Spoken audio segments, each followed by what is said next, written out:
Stand up! New York Knicks fans. Haven't done one of these in a while. Said I'd be doing these down the stretch after the All-Star break. So I'm going to try to do as many of these as I can. We'll see if JD Sports Talk comes on in as well. If he pops into the chat tonight, I'm going to give him a link. We were going to do a kind of like a duo tonight, but I know he's a little bit busy. So we'll see if he's able to come in. But if not, we'll do it solo like we normally do. I'm going to switch it up tonight because every time that I do these, people complain about the scoreboard. So you're not going to see I'll give you guys the option before the game starts as to what you're going to see, but I'm going to leave it up there because I don't want to have to deal with the scoreboard as I'm doing the play-by-play. So I'm going to show the ESPN scoreboard. I'm either going to be very small or it's going to be side-by-side, and the scoreboard is going to be pretty small. But that's what we're going to do tonight because I don't want to deal with people coming in complaining that they can't see the scoreboard or that the scoreboard's not updated, while I'm trying to do the play-by-play. So that's what we're going to do. So I'll let you guys decide now. Let the chat decide before the game gets going since we got about 15 minutes to go. The Knicks going for their sixth straight win.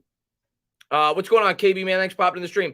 Knicks go, I think it's their fifth. Maybe they're sixth. Maybe it's their fifth straight win. Regardless, they're one game out of the 5 seed, which is very important for the New York Knicks because obviously if you get to the 5, you avoid playing the 3 best teams in the East, and they got some powerhouses there, obviously with the Sixers, the Bucks, the Celtics. You would have a much more favorable matchup in the first round. So that's important.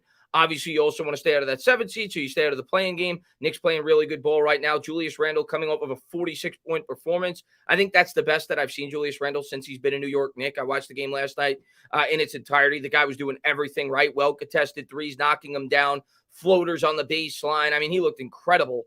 Of course, we're all excited to see Brunson. Brunson's already got 3 40-point games this year along with Julius Randle. So both those guys doing their thing. We'll see if the Knicks can keep it going tonight.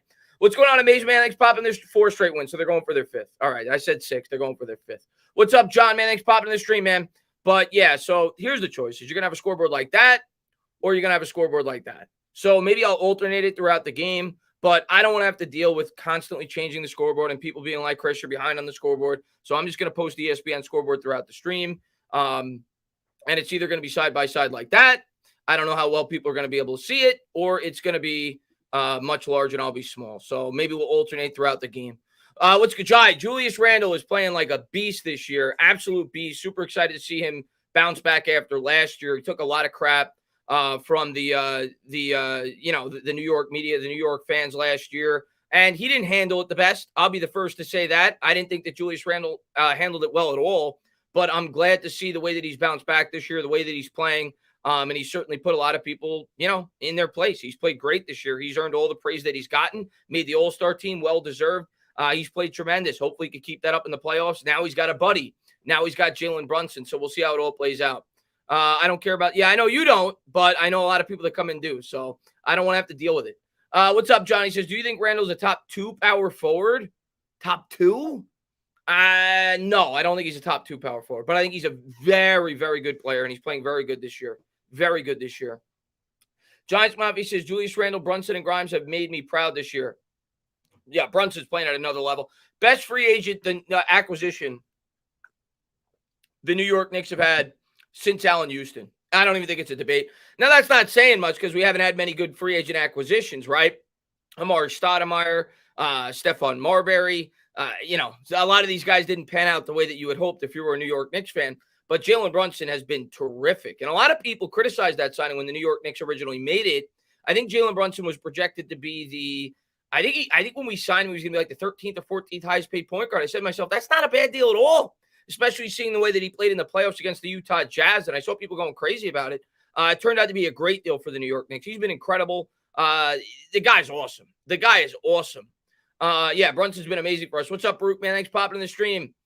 RJ needs to live to the contract. He ain't gonna. RJ Barrett's not living up to that contract at this point. You just hope that he continues to get better and grow as a player, but he's been disappointing for me this year. I was hoping he would take a step up with the addition of Brunson, and he hasn't. He's a good player, but he's not going to be worth that contract. I hope he becomes that, but I got to be fair. I got to be honest. He's probably not going to be a superstar. Let's see. Amazement says he should be an All-NBA, no doubt. Mitch could have been an all-defensive team. If not, Mitch is great. I mean, I'm glad that Mitch is back. Good to see him back in the lineup last night. Looked good.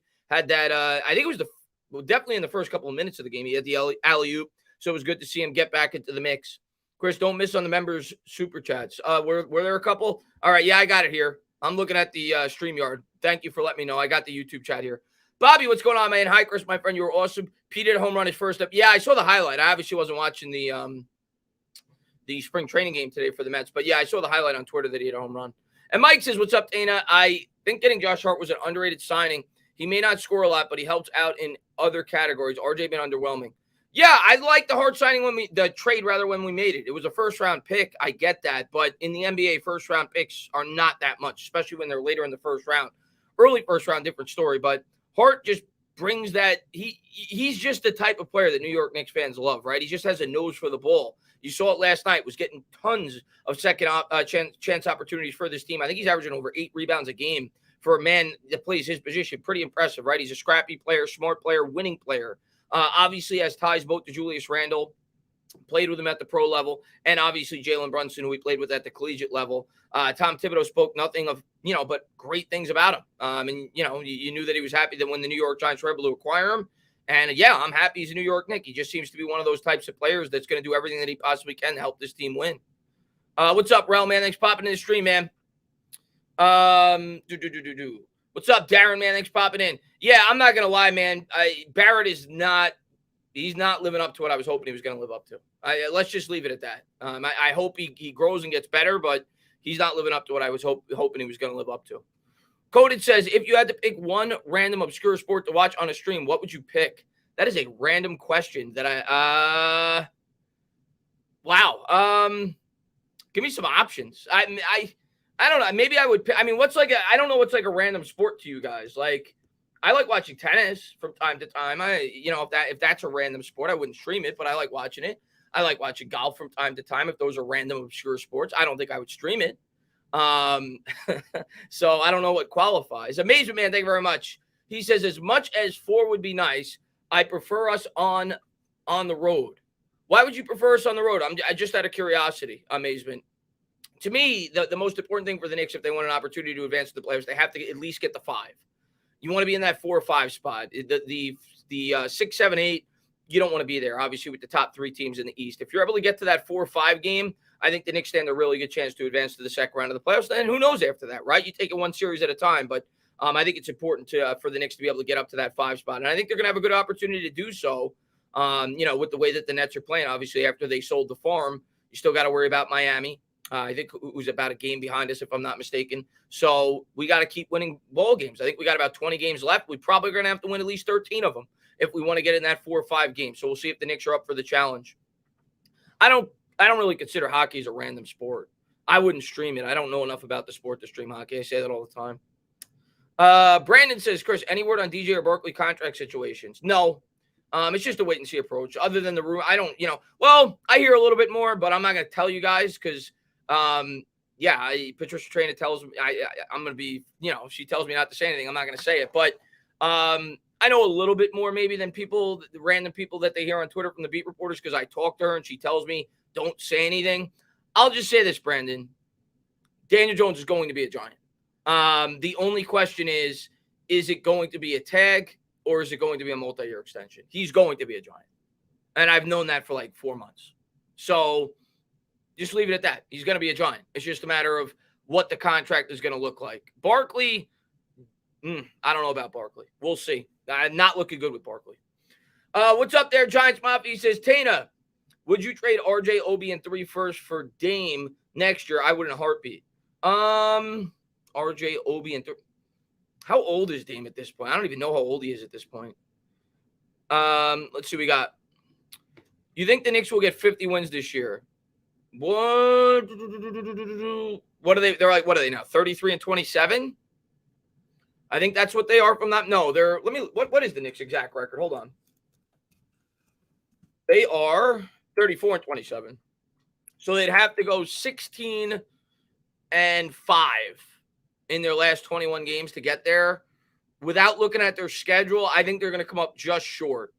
I got the Knicks at about 47, 48 wins. I think they'll win. I think they're going to win 13 out of their last 21. That's what I'd project. So I'd have them at about 47 wins. Shot at maybe 48, but that's without looking at their schedule. They're playing really well right now. And basketball is a funny game. You know, when you see a team get hot, we've seen it in recent years with the Knicks when they've been playing pretty well. You could string off 11, 12, 13, and 13 straight. So it's certainly possible that they could get to those 50 wins. I don't think they're going to need 50, though, to get to the 5 seed, like I said. I think it's going to take right around that 46, 47, 48. And if they could get to that, I think they'll be sitting pretty there in that 5 spot to take on the Cleveland Cavaliers in the first round. The Heat right now are 32 and 28. They're actually a game and a half back. I think if they get to 47, because I think the Nets are going to fall apart down the stretch. I think 47, 46 gets the Knicks to that 5 seed, which is really the thing that you're worried about right now if you're a Knicks fan. You want to get in that 4 or 5 seed. They get Cleveland in the first round, they got a good chance. And that would set up a really good storyline in the first round of the playoffs. Obviously with Donovan Mitchell, right? Going to the Cleveland Cavaliers, taking on the New York Knicks. There were rumors that the New York Knicks were interested in his services before the year started. So that'd be a cool storyline in the first round of the playoffs. So I could certainly see that potentially being a first-round matchup if we could, win 13 out of our last 21. Chiefs won a Super Bowl with a rotation at running back, and Eagles barely used Sanders in that game. I'm saying Barkley's not as important to the team as I don't think we're keeping Barkley at this point, unless it's on a deal for less than what his market is. I don't think we're keeping Barkley. I really don't. I hate saying that. I love Barkley, but I don't think he's coming back unless he's willing to take less than what another team's going to be willing to offer him. Would you rather face Philly or Cleveland? Cleveland. I'd much rather face Cleveland, personally. I think Cleveland's a more favorable matchup for the New York Knicks in the first round of the playoffs. Let's see, we got Salute, bro. We need this W. It's a race to the 4th seed and home court. At least got to get the 5, Mac. Got to get the 5. I mean, the 4 would be great, but realistically speaking, I mean, what are we, like 4 or 5 games behind Cleveland? I don't think we're getting that. But you got to get the 5 to avoid those top 3 seeds in the East. If we could do that, good chance we can win in the first round of the playoffs. Let's see, we got what's going on, amazing guy. Thanks for popping in the stream, man. Jeremy Grant this summer is an understood. There you go. Okay. I think the Knicks are going to make a move. I'll say that this year, or at least they're going to attempt to make a move. Whether, it'll be a trade, free agency, I think they're going to make a move because obviously Jalen Brunson was kind of a win-now move, right? You went out there, you spent money. They were thinking about getting Donovan Mitchell. Things didn't materialize in the way in which they were hoping.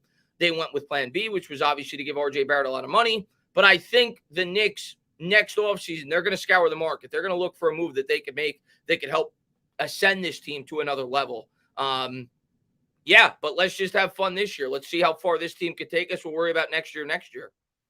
What's going on, Mike Morgan, man? Thanks for popping in the stream, man.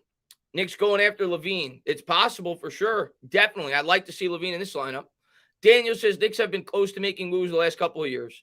I mean, we made a move. We added Brunson, right? But in terms of trades, I get what you're saying, Daniel, for sure. And I think we're going to make one. I think we're going to make one. We didn't get all those draft picks for no reason, I think we're going to make one. It's just a matter of which player we're going to trade for. But in the end, I think the Knicks will make a move in the near future because we're just too close. I mean, you look at this team right now, you say to yourself, wow, if they're able to get, what's his name? Let me look at the starting lineups tonight, by the way. I didn't get a chance to look. I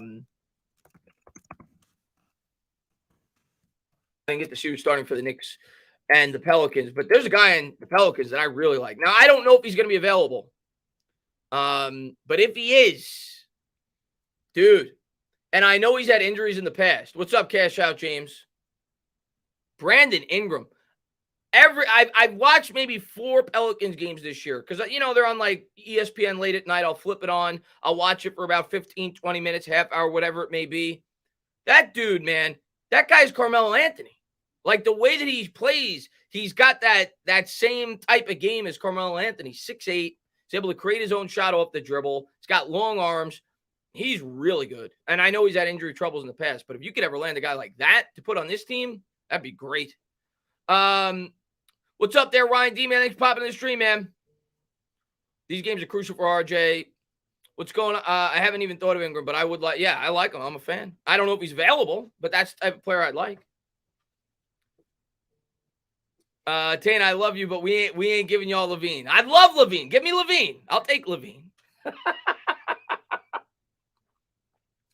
Pelicans coming in at 30 and 30. Knicks coming in at 34 and 27. Yeah, he's kind of a mid-range guy, Giants Mafia.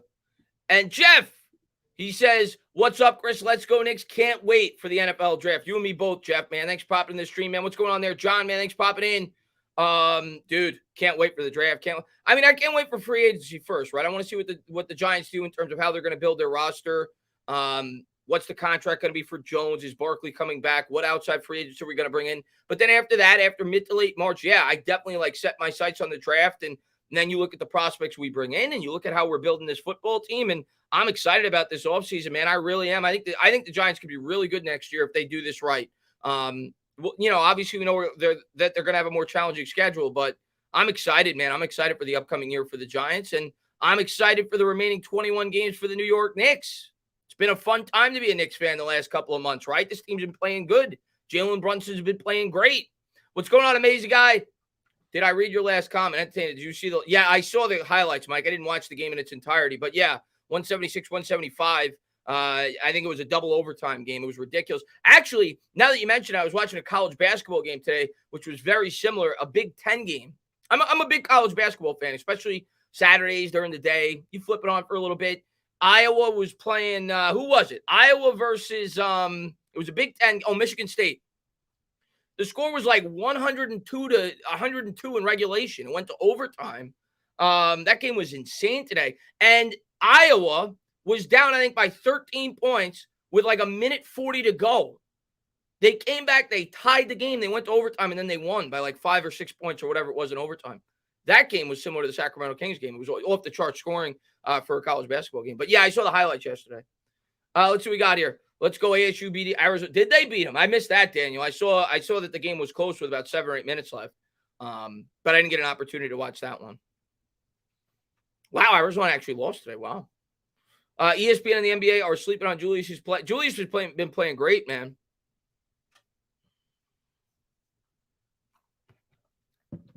Let's see. By the way, I think you guys voted on this scoreboard. I may change it throughout the stream as more people come in. And we may not even get that big of a crowd, but if we do, towards the end of the game, I may pull the scoreboard up bigger so people could see it. I'll mention the score every now and again. The score is probably going to be behind what I'm saying or maybe slightly ahead. I'm not sure. But regardless, if you guys want me to make the scoreboard bigger during the stream, I'll do it. If not, the scoreboard's to my right. I know it's going to be really small. If you got me on a TV, you could probably see it.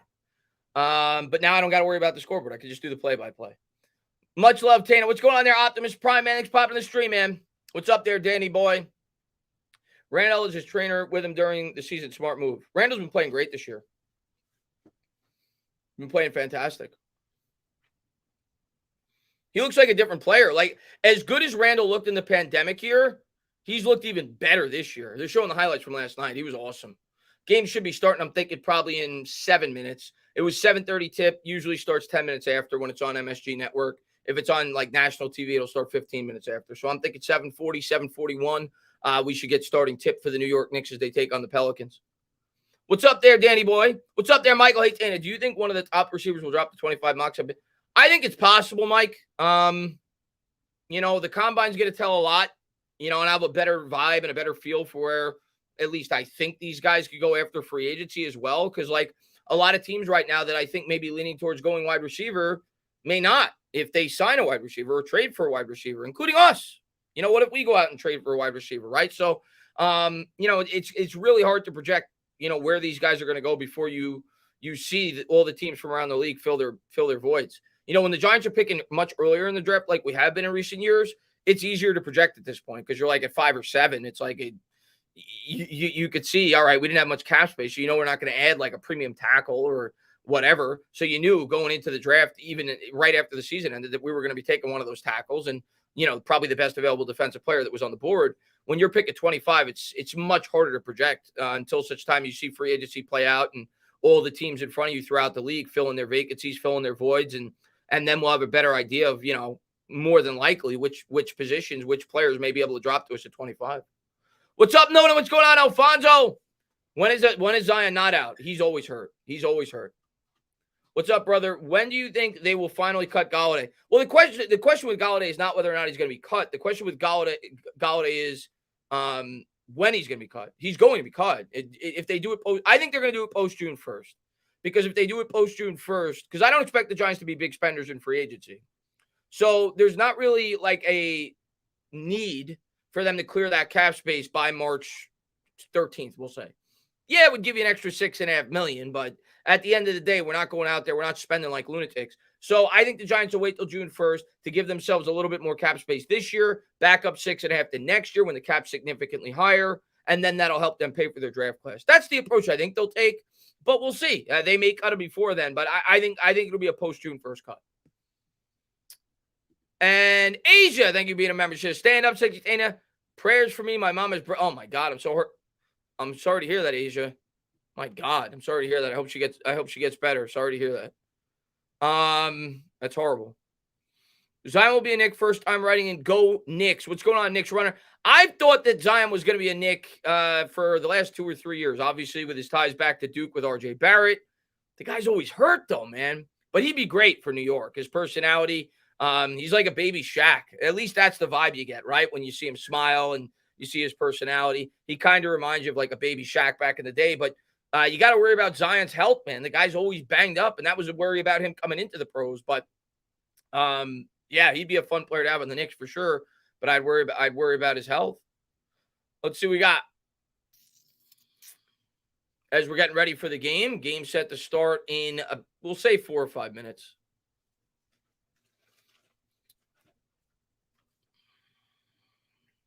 Let's go, Knicks! I'm excited, guys. We got 20 games left after this, and then we're going to be talking playoff basketball. I'm excited. Yes, quoted. I've just been caught up with work, but yes, that will be done before the start of the year. What's up, Sid? I guarantee you once Zion retires, his weight is going to absolutely balloon. You're probably right, Afghanistan. Look at Charles Barkley, right? I mean, yeah, I mean, it's unfortunate, but you're probably right. But you never know. A lot of times you see players, they actually get in better shape after they retire. So hopefully that'll be the case for him. But he's had weight problems. We need an Anthony Edwards pick and RJ and Obi. Anthony Edwards took it to another level this year. I was actually surprised during the I watched the All-Star game. I don't know why I did, but I did. And they did the draft, which was cool. That was a little bit different. It was unique, whatever. And Anthony Edwards was the first pick. And I know like the start, they separated the starters and the reserves. He was the first pick of the reserves by LeBron James. I was surprised by that, but it was cool. Alfonso says, what are you most excited about upcoming Giants season? What am I most excited about for the upcoming Giants season? I got to see the team first before I could really answer that, right? But for me, if Jones is back, I think it's him. I think it's him in the offense. I think that's what I'm most excited about. I'm excited to see, because you think about it like this, and I understand they didn't play the best of defenses down the stretch, obviously. But I don't care. I mean, we couldn't put up points against any defense the last 3 or 4 years. The Giants, the last 3 starts that Daniel Jones made outside of the Eagles game, which I'm gonna take off for a second, the Eagles playoff game, because we didn't stand a chance in that game. But the last 3 starts that Jones had, excluding that game, the Giants put up 93 points. They averaged 31 points a game. They put up over 30 points in 2 of them. They hadn't put up 30 points in terms of their offense in any game with Joe Judge. In 2 out of the Daniel Jones' last 3 starts, we put up over 30 points. The offense definitely looked like it was growing. So I look at it like second year in the offense. Evan Neal gets better. We had a couple of pieces. Brian Dable, Mike Kafka back, right, with another year to work with Daniel Jones. So I'm excited. I'm excited to see what this offense could potentially morph into in 2023. That's what I'm most looking forward to next year, no doubt about it. Let's see what we got. And Asia says, Chris, it's been a rough winter for me. It's really hard to stay positive. I'm sorry to hear that. I hope things get better. I'm sorry to hear that. Everybody going crazy about DJ's contract like it's their money. I'm going to talk about the DJ contract probably tomorrow. I'll have a video on it. And I'll give my opinion on why. I think people are overreacting in terms of the contract. But again, everybody's entitled to their own opinions.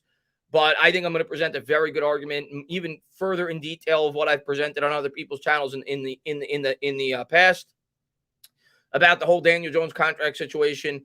What's telling and what may be good news for the New York Giants regarding the contract situation is Carr reportedly is only asking for $35 million a year, which in today's market is not very high, for a starting quarterback. So I hope that's all he gets. I hope he gets less, because then that may give Joe Schoen and the New York Giants a little bit more power when it comes to negotiation. So we'll see. But I'm excited. I'm excited to see how it all plays out and what the dollars and cents ultimately end up becoming. But he's going to be back. He just may be tagged before they can work out a deal. What's up, Bookend Tackles, man? Thanks for popping in, man. What's going on there, Matthew Stein? Thanks for popping in. Did they do his Jones? No, they haven't done his contract yet. They will, though. They will.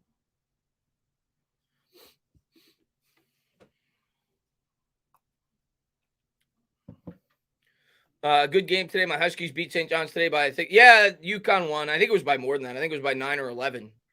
But, yeah, UConn beat St. John's today. Would you front or backload Jones's extension? I would backload it, but I would backload it appropriately. But I would backload it because, all right, this is basically what I'm going to explain in the video tomorrow. I saw somebody forecast a deal that was like a 5-year deal. That was a $15 million hit against the cap the first year, $25 million cap hit the second year, a $50 million cap hit the third year, and then a $20 million out after year 3. So meaning you could cut him and it would go $20 million against the cap. But $20 million against the cap year 4 is like 6% of the cap, right? 7% of the cap. Like, it's not a ton. And at that point, if you're moving off of Jones, you're going to have a quarterback on a rookie salary more than likely. And not to mention, if Jones is doing good through the first 2 years, you probably do the same thing. You probably look to extend him and then structure the deal a similar way. So the first 2 years don't go too much against the cap. Then you worry about that third year as the money starts to kick in based off of the market. But I think that's the way that I would do it. And the way I would look at it is if it's a $50 million hit year 3, if Jones isn't the guy, like I said, you could draft the rookie. Or if you have to play Jones on that year on the $50 million against the cap, where it would be about 17% of the cap at that point, maybe 17.5% of the cap as the cap increases, it would almost act as if you were to franchise tag him this year. Because if you were to franchise tag Daniel Jones this year on this market at $32.4 million, it would be 14.4% against the cap. So if you were to franchise tag him at $50 million in 2024 or 2025, it would be about 17% of the cap. So it's fairly comparable. So I think that's the way I would do it. Starting lineups: Herbert Jones, Brandon Ingram, Jonas Valanciunas, Josh Richardson, CJ McCollum. For the Knicks, it'll be RJ Barrett, Julius Randle, Mitch Robinson, Quentin Grimes, and Jalen Brunson. Let's get ready to go, New York Knicks fans. Come on. Knicks have been wearing these jerseys a lot, man. They've been playing well. The Navy Blues. Pelicans coming out in the red. It'll be Jonas taking on Mitch Robinson as they look to tip it up. We got no score. As the Knicks are going to win the tip. Got the scoreboard to my right. Hopefully you guys can see it. If not, I'll expand it throughout the game. Jalen Brunson bringing it across the timeline. He's going to give to Grimes. Grimes back to Brunson. Brunson dribbles with the left behind the back. Shakes, bakes, guarded closely. He'll kick. Oh, I thought he was kicking out to Randall. Instead, he swings it to Barrett. RJ, nice between the legs dribble. Step back jumper is pure. Knicks lead 2-0. RJ looking smooth. Okay, RJ. Good start to the game. Here's Ingram. Ingram brings it up ahead to Valanciunas. He has it, holds it above his head. Kicks back out to Ingram. Ingram for 3 from the elbow. No good off the side rim. Rebound Mitch. Outlet pass to RJ. Here's Barrett. Knicks lead by 2 with the ball. 11:20 to go here in the first. Barrett dribbles with the right. Into the paint. Double team. Throws up an alley-oop behind Mitch. Mitch able to save it. Throws out to Randall. Nearly a backcourt violation, but Randall brings it in. 10 on the clock. Pull-up jumper for 3. Book it. Knicks go up 5-0. Oh, my God. Randall's been a beast. Hand in his face. That was from 26 feet out. Valanciunas brings it up, gives to Ingram. Ingram, lefty dribble, kicks to McCollum. McCollum, good defense by Grimes. No good, back rimmed it. Rebound Valanciunas. Putback is good. 5-2, Knicks by 3. 10:46 to go here in the first. Brunson's going to bring it up here for the Knicks as they look to set up the offense. He's going to hand to Randall, back to Brunson. Brunson gives to Grimes. Grimes back to Brunson. Brunson around a Mitch screen at the top of the key. He's double teamed, brings back out, kicks to Randall. Randall, 20 feet out, faces up the defender, facing, spacing. Step back jumper. Good. Oh, baby. Julius Randle might go for 50 tonight. 7-2. Knicks lead by 5. Randall off to a quick start. 10:19 to go here in the first. Ingram has it. Ingram dribbles with the left. Swings to McCollum. McCollum gives to the cutter. Back up top to Ingram. Ingram guarded by Randall. Lefty dribble. No look pass to the corner. I think his name's Jones. Air ball. Rebound Randall. 10:04 to go here in the first. Here come the Knicks. Randall racing it up ahead. He's had the hot hand. He's going to try another contested 3. Oh, baby! Bucket! Knicks go up by 8. 10-2. Randall's got 8. Here's Ingram. Ingram works the baseline, gives to the cutter. Lefty layup is good. 10-4. Knicks by 6. Brunson's going to dribble it up. Just give it to Randall. My goodness. Randall can't miss. Brunson's going to set up the offense here as he crosses over the timeline. Works around a Mitch Green double team, steps in, and he'll draw the foul. Brunson's going to shoot 3. 10-4 Knicks, 9:34 to go here in the first. What's up there, Daniel Barry and Fabian? Thanks for being a member for 9 months. I swear I've been a member for ages. Best play-by-play on YouTube. Keep it up, my guy. I appreciate it, man. Thanks for being here, buddy. And now Jalen Brunson, who in my opinion should be the most improved player in the NBA this year. No doubt about it. He's been incredible, goes to line. Bends the knees. First free throw is good. Knicks go up 11-4. 9:34 to go here in the first. Knicks off to a roaring start. Dana has some let's see. What's up, Mojo? Road to the 4 seed underway. Here's the second by Brunson. And that's good. 12-4. Find me a better duo than Brunson and foul baiting. I love it. Yeah, he does a good. He's a savvy player. He knows how to get to the line. And here's the third by Brunson. And he goes 3 for 3 at the charity stripe. Knicks go up 13-4. Knicks lead by 9. Only 2.5 minutes underway. McCollum's going to bring it up, gives to Valanciunas. He'll kick back up top. Here's Ingram. Ingram guarded by Randall, attacks the basket with the lefty dribble. Spins, wins, fadeaway jumper. Good. I'm telling you, every time I watch this guy play, he reminds me of Melo, man. He really does with the way that he's able to create his shot. 13-6. Knicks lead by 7. Randall's going to swing to Brunson. Brunson's going to set up the offense here right around center court, down to 12 on the shot clock. Brunson between the legs, dribble gives to Grimes. Grimes straight on 3. No good off the front rim. Rebound, Ingram. Ingram's going to dribble it up here 3 minutes into the first quarter. Ingram guarded by Barrett, dribbles with the left. At the top of the key, jumper, good. 13-8. Knicks by 5. Brunson has it. Brunson's going to set up the offense across center court. Works around a screen. Pelicans in the man-to-man. Brunson splits the defenders, takes it to the hoop. Layup, no good. Wanted a foul, didn't get it. Mitch fights for the rebound, but it's off his hand. Out of bounds, goes over to the Pelicans. So just like that, the Pelicans are within 5 with the ball. 8:35 to go here in the first. Bill Bradley at the game. Jones is going to swing to Valanciunas. Pelicans will set up the offense. They look for Ingram. He's had the hot hand. Gives to Ingram. He's guarded closely by Randall. On the baseline. Dribbles with the left. No look pass up top. Straight on 3. No good off the front rim. Rebound, RJ Barrett. Barrett's going to look to run and gun. Barrett brings it up between the legs. Looks for a pick from Mitch. He'll get it. Dribbling with the right. Faces up the defender. Takes it to the hoop. Draws the foul.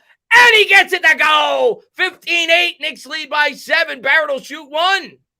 Okay, RJ. Good take there by Barrett. A lot of times when Barrett attacks the rim, you'll feel like he's out of control and he doesn't have a plan. Didn't see that there. Good take there by RJ Barrett. He'll go to the line to shoot 1. Bends the knees. Free throw is good. Knicks lead by 8. 16-8 Knicks. Pelicans will set up the offense.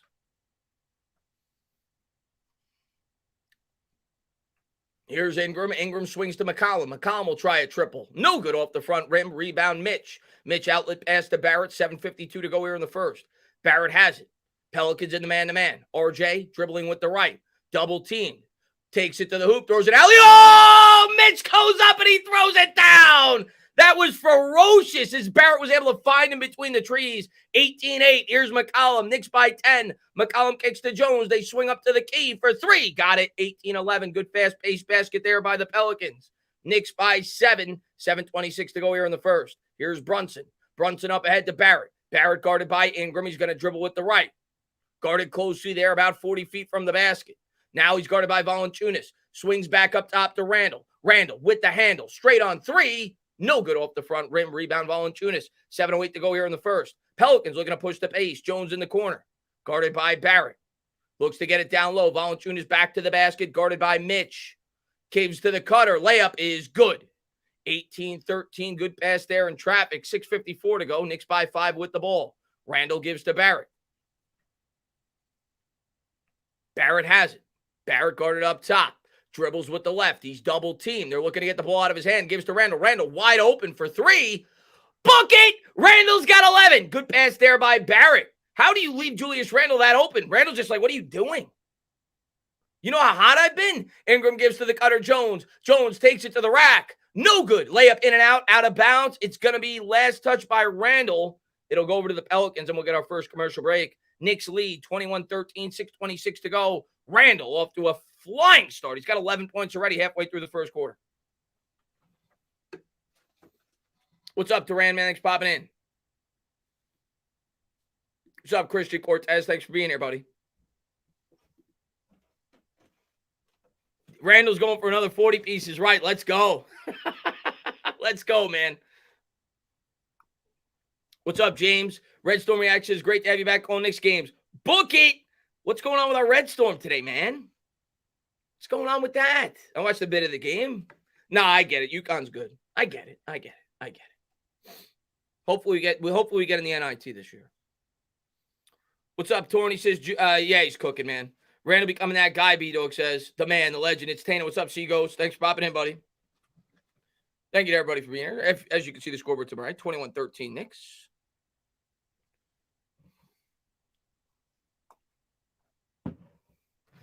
And Jaden says, you think we're one piece away? The Knicks? Yeah, if it's a premier, it's got to be a high-end piece. But yes, I do. Matthew Sines says, do you want the Giants to get Wagner or Ramsey? I mean, it all depends on the price for all these players. I mean, I don't want the Giants to spend a lot in free agency. Let's put it that way. If you get these players for an affordable price, sure. Let's see. What's Chris? Another year of Knicks bat. We got 20 games left in the season, and then we got the playoffs. So I'm excited, man. Mets up 4-2 in spring training. Good to have baseball back. Well, not yet, but we're getting there. What's up for auction tonight? Got $50 on it, Fabian says. First thing we got there is the mint coat. Going once, going twice. If Wagner wants 9.5 a year, do you give it to him? How much cap space do we have? What's the Daniel Jones contract look like? Did we have to franchise tag him? Were we able to sign him to an extension? There's a lot of variables, but sure. For sure, if I could get him for 9.5, I'd probably do it. He still was one of the best linebackers in football last year. I think he'd want more than that. How do you feel about the pitch shot? I haven't gotten a chance to see it yet, Jaden. I know people have talked about that. I haven't gotten a chance to see it yet. So I'll give my opinion when I see it. I know it's 15 seconds, and I know they're trying to speed up the game.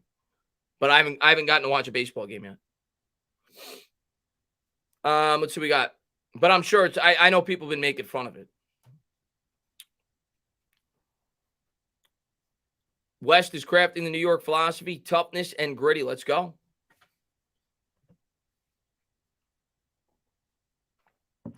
Hitters have to get in the box too quickly. So I hate it. I mean, I hate all the changes they're making. The way I look at it is this, Giants Mafia, when it comes to baseball. If people don't like baseball, they're not going to start liking it if you put in a pitch clock. They're not going to start liking it if you change the extra inning rules. They're just not. That's not enough of a change to attract people to baseball that weren't attracted to begin with. Here's Ingram on the baseline. Fadeaway jumper guarded by Randall. Gets it to go with a hand in his face. 21-15. Knicks lead by 6. 6:17 to go here in the first. I am glad they got rid of the shift. Was not a fan of the shift. Brunson's going to bring it up. Brunson into the front court. Pelicans in the man-to-man. Gives to Barrett. Back to Randall. Randall's had the hand. Gives to Barrett. RJ between the legs dribble. Cross court pass to Brunson in the corner for 3. Book it. I'll tell you what.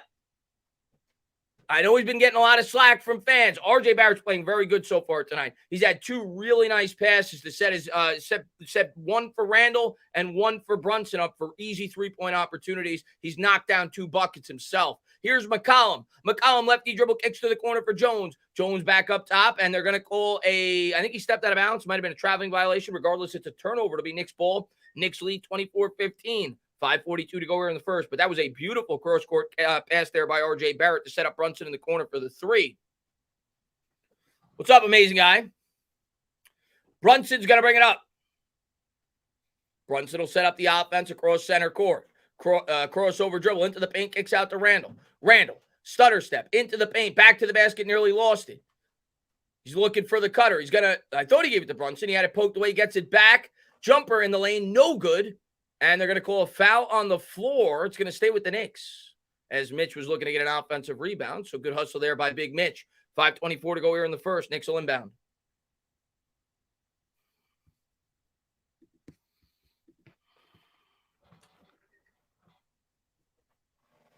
They added a pitch clock, and the Mets game is only in the 2 hours in. It didn't do much, did it?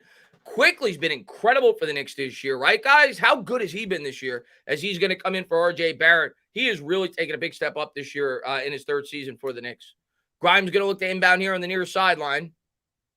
He'll get it in the Mitch. Mitch with it about 25 feet out, dribbles with the left, and he's going to try to give to Quickly. Quickly had it poked away, and he loses it. Bad pass there by Mitch. And the Pelicans try to take it to the rack. They'll kick out to the corner for three. That's short. Rebound by Mitch. Mitch outlet pass up ahead to Grimes. Grimes shaking, baking to the hoop layup. No good. Randall with the rebound, and he puts it back. Randall's got 13. Knicks lead by 11, 26-15. 5 minutes to go here in the first. Randall's going to drop 40 again. Randall's got 13 points, 5 of 7. Richardson, I think it is, with it. Righty dribble, floater in the lane, no good. Rebound, Mitch. Mitch gives to Brunson. 4:48 to go. Brunson, nice pass up ahead to Randall. Randall in the corner, swings to Grimes. Grimes, back to the basket, kicks back up top to Brunson. Brunson's going to try it for three. No good off the front rim. Rebound, Pelicans. They'll race it up ahead. 4:34 to go here in the first. They take it all the way to the hoop, and they get it to go 26-17. Knicks by 9. Brunson with it. 4:20 to go. Brunson up ahead. Knicks look like they're going to make a couple of substitutions. Hartenstein looking like he's going to check in. Here's Brunson with the righty dribble. Step back, fadeaway jumper. Good. Jalen Brunson, he makes that shot look so easy. That's like an 18-footer, hand in your face, fadeaway jumper. He makes those like they're layups. 28-17, Knicks by 11. Here's Ingram. Ingram spinning, winning. Good defense there by the Knicks. They'll swing back up top, and they'll give back to Ingram. Ingram guarded by Randall. Dribbles with the right, nearly lost it, gets it back in the corner. Looking for Alvarado. Now he'll try a fadeaway jumper. That's no good. Back rim to good defense by Randall, but Valanciunas grabs the rebound. Stolen away by Quickly. Quickly with the nifty hands. Here's Quickly up ahead. He'll pull up for three. Book it! Emmanuel Quickly comes in. He provides a spark. 31-17. Knicks by 14. 3:33 to go here in the first. Timeout on the floor.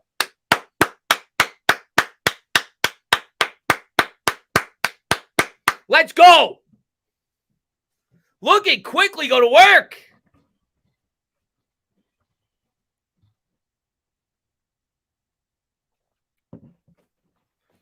Knicks are bowling. What's up there, John? IQ deserves some 6 minutes. He's been great this year, Quickly. He's been fantastic. I think he deserves to be at least in the conversation for most improved player. He's been so much better this year. Obviously, other players are more deserving.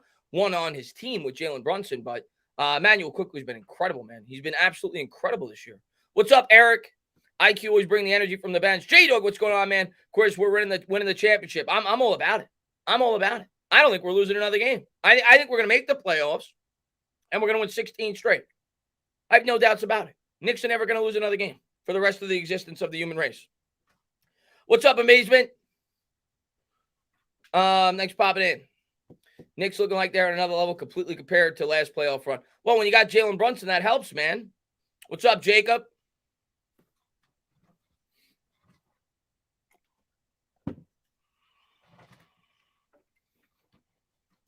$100 liking the stream. I appreciate it. Yeah, hit the like, subscribe, ring the bell. Appreciate all you guys for coming here.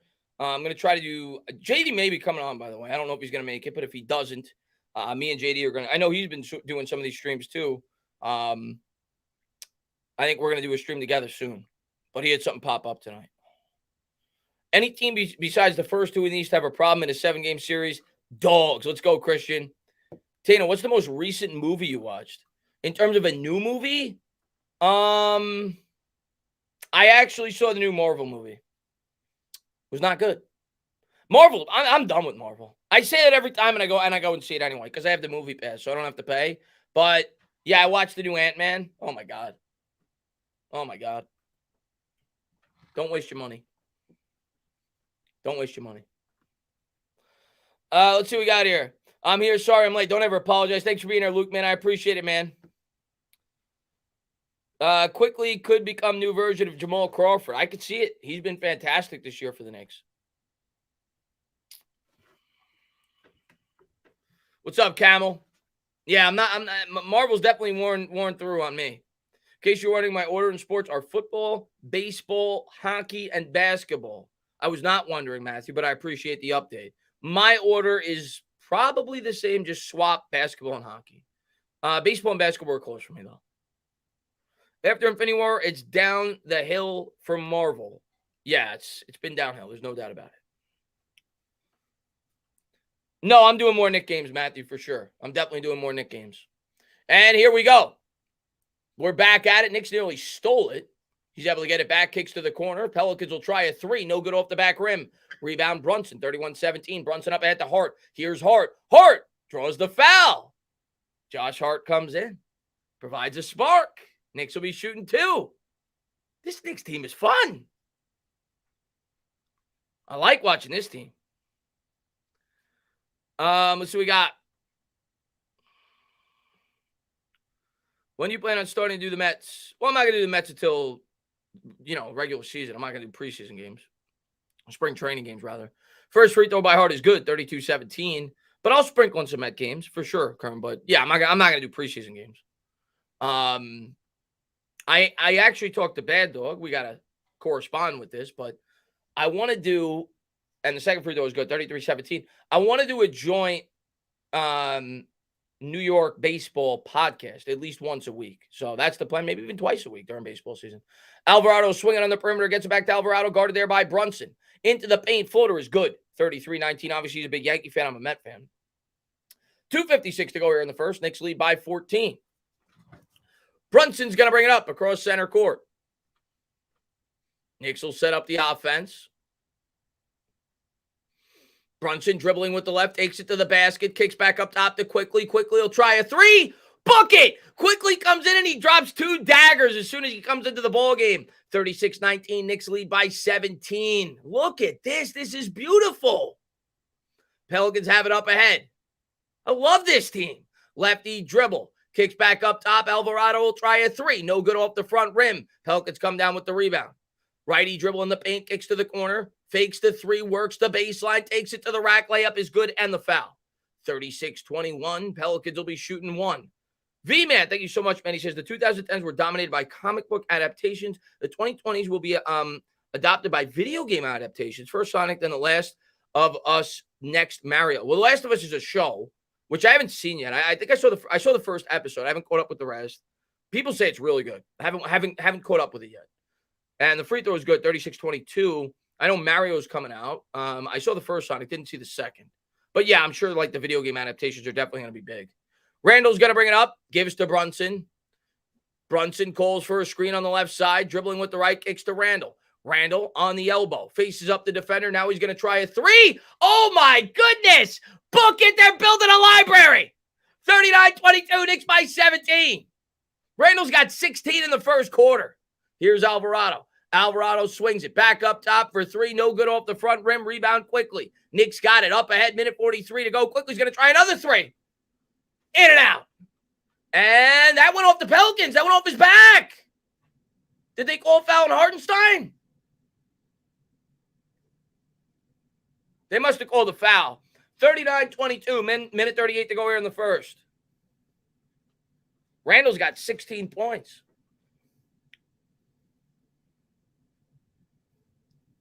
Minute 35 to go here in the first. Knicks by 17. Pelicans with the ball. Lance has it. He's going to give to Ingram. Ingram's going to try a three. No good off the front rim. Pelicans come up with the rebound.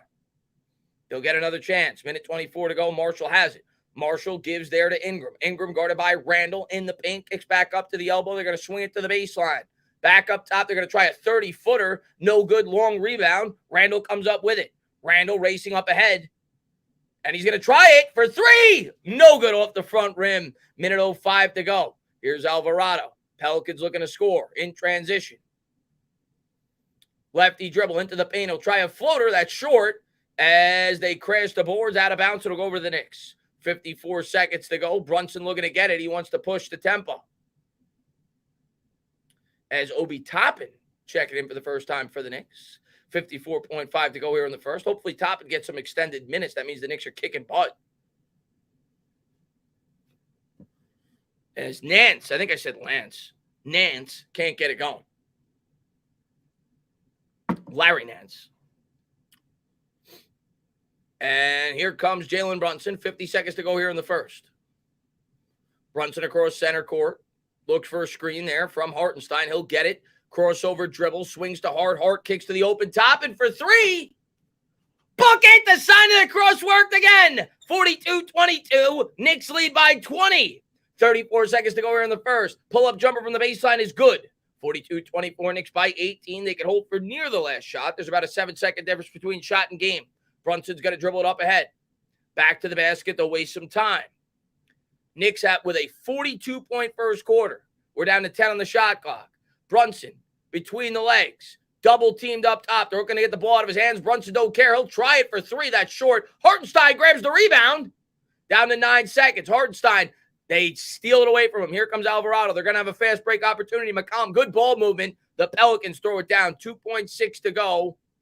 So it's 42-24. Good transition bucket there by the Pelicans to close out the first quarter as Toppin will chuck it from half court, and it goes off the side rim. 44-24. The Knicks lead by 20 as they absolutely wallop them there in the first quarter. So a great start to the game for the Knicks. Hopefully they can keep it going. Let's go.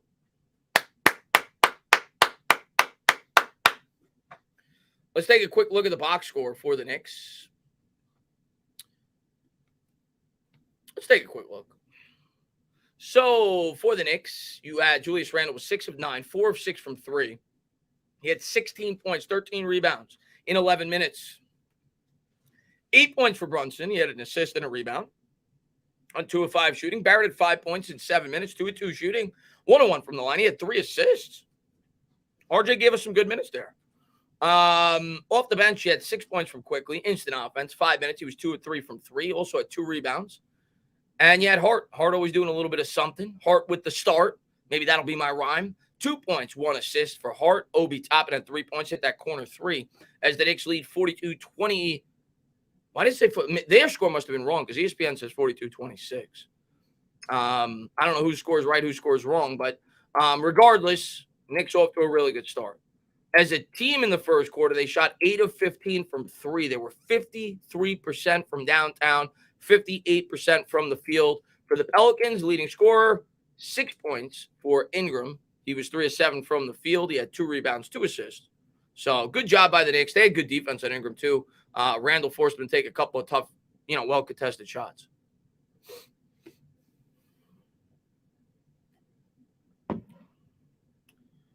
Good to see you, Turn Man. Thanks for popping in, buddy. Tatum, with the moves y'all made, would you say that this is a World Series or bust for the Mets this year? I mean, I think it's a World Series or bust for the Mets every year going forward with Steve Cohen as the owner, right? I mean, I think Met fans now are going to have the expectations kind of that Yankee fans have. I mean, when you have an owner like we do and he's as aggressive as, I expect him to be, yeah, I think that's the expectations for Met fans. World Series or bust.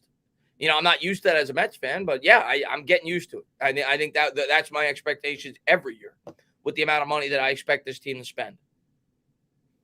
Got to shoot more threes. Keep it up. Got to shoot at least 35 or more. Oh, we're gonna. So it's 42-26. I guess MSG had the score wrong because I think it said 44-24. So Knicks up 16 at the end of the first quarter. Taylor, what if we ditch Jones and tank for Kid? Well, it's not happening. It's not happening. Pelicans get inbound. Here comes Alvarado. Alvarado up ahead. Pelicans have it into the front court. Knicks in the man-to-man. He's going to give it to McCollum. McCollum guarded closely there by Hart. Spins to the right around the screen. Double team by Hartenstein. Gives to Marshall. Marshall, lefty dribble, takes the contact. He'll draw the foul. He'll shoot 2. Good take. Pelicans go to the line. Try to cut this to 14. Pistol Pete, my man. Good to see you, buddy. Good to see you on here. Tana, time to make this push and go into the playoffs strong. Let's go. Oh, I can't wait. I can't wait for the playoffs. Get to the 5 seed, Pete. I think that's the key. Get to the 5 seed. Bends the knees. Free throw is good. 42-27. Pelicans cut it to 15. Mitch getting stretched there on the sideline. Hopefully he's okay. Of course, coming off the injury, he's stretching out a little bit. Doesn't look anything that abnormal. Second free throw is good. 42-28. And here comes Obi Toppin bringing it up. Never thought I'd say that. Obi into the front court. He's going to give it to Quickly. Quickly has it, gives to Hartenstein. Hartenstein back to the basket, hands to Barrett. RJ's going to try it for three. Book it! RJ 3 of 3 to start the ball game. Knicks lead 45-28. Alvarado up ahead to Larry Nance, and he's going to throw it out of bounds. Knicks ball. Thank you very much. 11:25 to go. Thank you. Let's go, Knicks. Hartenstein's going to inbound. Hart will bring it up. The Knicks bench has been spectacular here these last 10 games or so, really since they've gotten Hart. Hart into the front court, guarded there by McCollum. He's going to give it to quickly, faces up the defender, spins, wins, double-teamed between the legs, and he'll kick it back out. Looks to set up the offense. Down to 7 on the clock. Quickly, double-team, takes it to the rack. Off glass, he got it to go! Oh, my goodness! I don't know how there wasn't a foul call. 47-28, Knicks by 19. A circus shot by Quickly. Here's McCollum. McCollum, lefty dribble, takes it to the rack. Out of bounds. It'll stay with the Pelicans. Looked like Hart might have knocked it out of bounds. 10:52 to go here in the second. As Nance is down on the floor. Potential injury there. He'll get checked out by the trainer. 10:52 to go.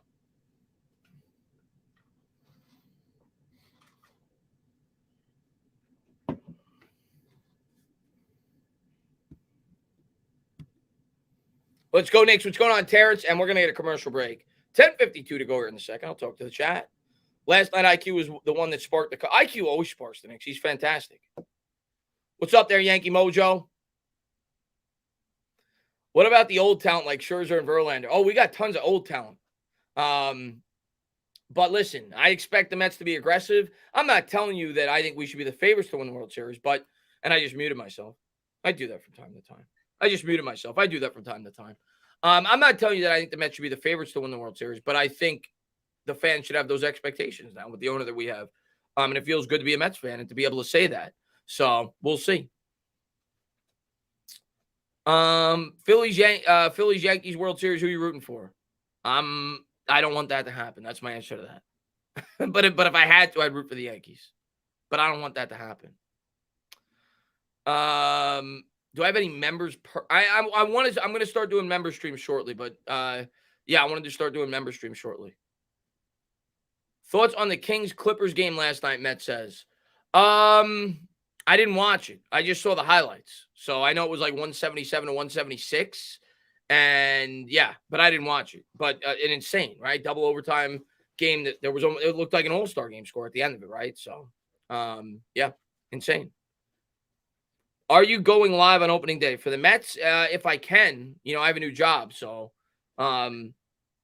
yeah, I work during the day. So probably not, because it's during the day more than likely. So I probably won't. Maybe if I do the last 3 innings, I will, because I work from home. I get off at 4:30. So I guess depending on when the game starts, but probably not. Let's see. This Hart acquisition reminds me of what Rose did for us 2 years ago. Yeah, I can see the comparison. That's a pretty good comparison, Pete.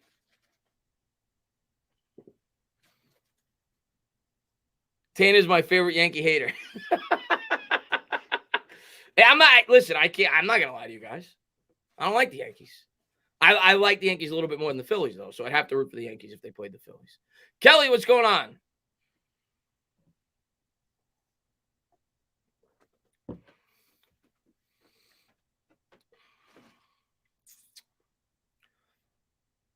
I feel the Bucks and Sixers are the only threat we have in the playoffs.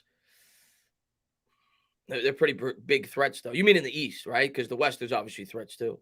What's up, King Bernard, man? Thanks for popping in. As we're getting set here for, well, not the beginning, but almost the beginning of the second quarter. It was only about 1 minute and 10 seconds in before the injury, as they're back to it. Marshall looks to get it in. He gets it into McCollum. McCollum guarded closely there by Hart. Gives to Valanciunas, who's guarded by Hartenstein. Now he's going to give back to McCollum, and he bricks that three. High rebound is Obi Skies for it. Knicks have it. Quickly, he's going to set up the offense. Knicks by 19. 10:38 to go here in the second. Here's IQ. IQ to Barrett. Barrett's going to try it for three. Too strong off the back rim. Hartenstein battles for the rebound, but Marshall comes up with it for the Pelicans. 10:28 to go. Marshall cross-court pass to McCollum. McCollum guarded by Toppin. He'll try to expose him. I think Toppin got a piece of that. Hart comes up with the rebound. Hard up ahead to Quickly. Quickly, he'll think twice. He'll step back, dribbles with the left, now spins back to the right, gives to Hartenstein. Hartenstein 20 feet out, gives to the cutter Barrett. Barrett nearly lost it, gets it back, lefty dribble, backing, whacking into the paint, tries to muscle up, double teamed, off glass, and he drew the foul. 10:03 to go here in the second. Barrett will shoot 2. Okay. All right, RJ. RJ's off to a good start.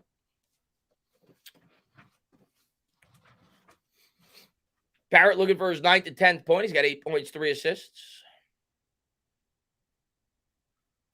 Bends the knees. First free throw is good. 48-28.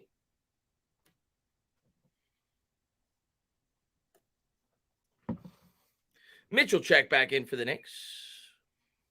Get a little more size out there with Valanciunas out there for the Pelicans.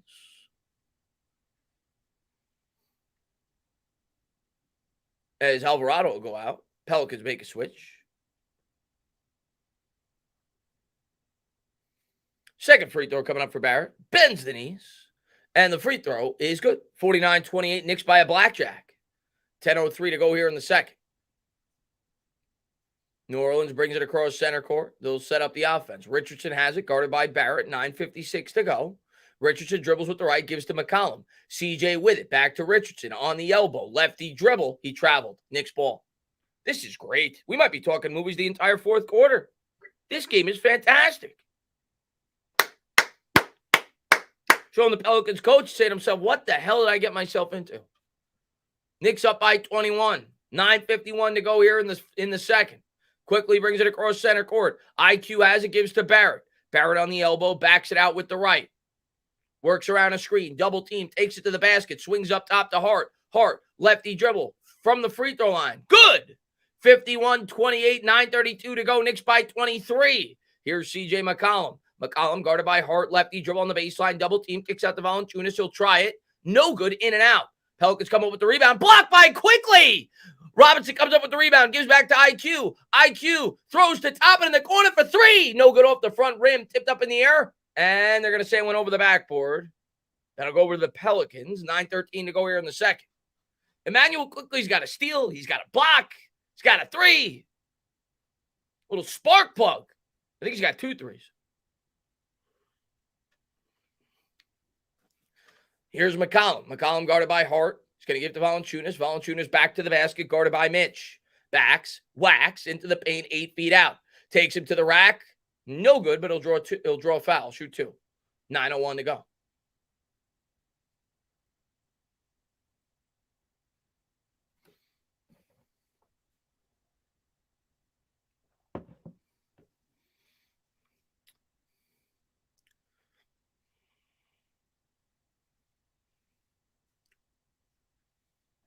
Philly Sixers Eagles. I'll go Bill Burr on all of them.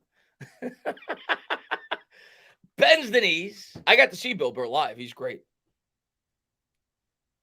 And the free throw is good. 51-29. So when I was in Vegas. Mets played 4-10 on opening day. All right. So I won't be able to call it from the start, but I'll be able to call maybe by the 3rd inning. Here's the second. And the free throw is good. Knicks inbound. Quickly looks to run up ahead. Quickly has it on the elbow, between the legs dribble, guarded by Marshall. He's going to look for a screen from Mitch. He'll get it, double team, shovels it out to Toppin. Toppin gives to IQ. Quickly has it. Quickly calls out a screen from Mitch. Dribbles with the right, double team there, cross court pass to Toppin. Toppin's going to fake the 3. He's going to take it to the basket, and the Pelicans strip it away. 8:39 to go. All the way to the hoop, a little up and under. He missed a layup. Hart comes down with the rebound. Hart all the way up ahead to Toppin. He was basket hanging. He kicks it quickly in the corner for 3. No good. Put back by Mitch is good. Throws it down with 2 hands. 53-30. Big Mitch. 8:22 to go. Pelicans have it. Here's McCollum. Knicks by 23. McCollum gives to the cutter. Lefty dribble, takes the contact. I think it was before the shot, but we'll see what they call. It's on Mitch. Or maybe it was on Obi. Might have been on Obi.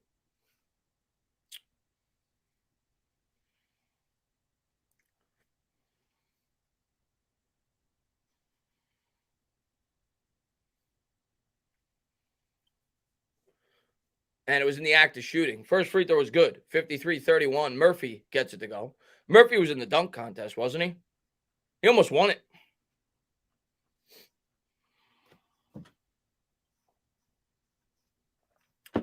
Here's a second by Murphy, and he gets that to go, 53-32. Quickly, he's going to race it up ahead, 8:13 to go here in the second. Here's IQ. IQ guarded by Murphy. Dribbling with the right, behind the back dribble. Kicks out to Toppin to Barrett. Barrett guarded by Richardson. He's going to try to back him down. Muscling him up with the righty dribble into the paint. Layup no good. They're going to call an offensive foul on Barrett. They said he hit him with the elbow. 7:55 to go here in the second.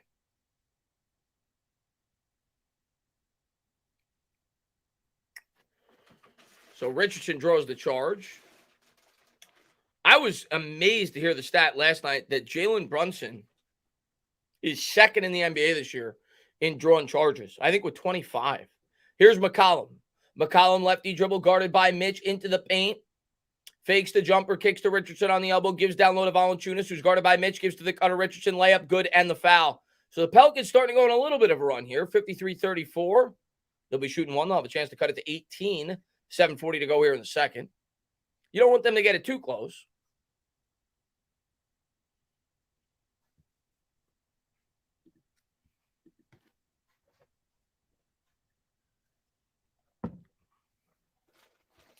As he'll go to the line to shoot.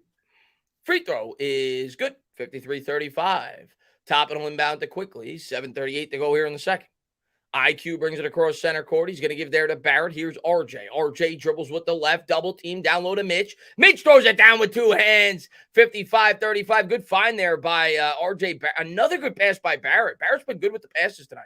Here's McCollum. McCollum lefty dribble the hoop. High off glass is good. 55-37. Quickly he's going to bring it up.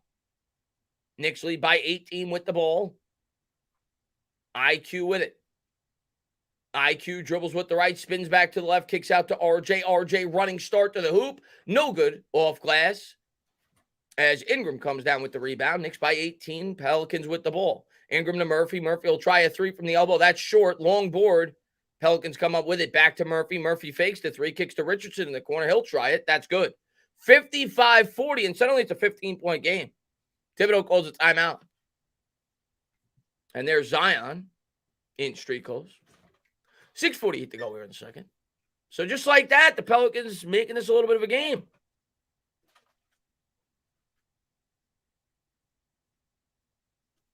What method do you use to find a remote job? Oh, it's the government, Michael. I'm not going to tell you what agency I work for, but it's the government. At least in the agency I work in, pretty much everything's at home. At least for now. I think they just signed a contract for my job to work at home until 2025, actually. They just signed it like a month ago, which I was happy about. It was a big reason why I took the job, because I had the opportunity to work at home.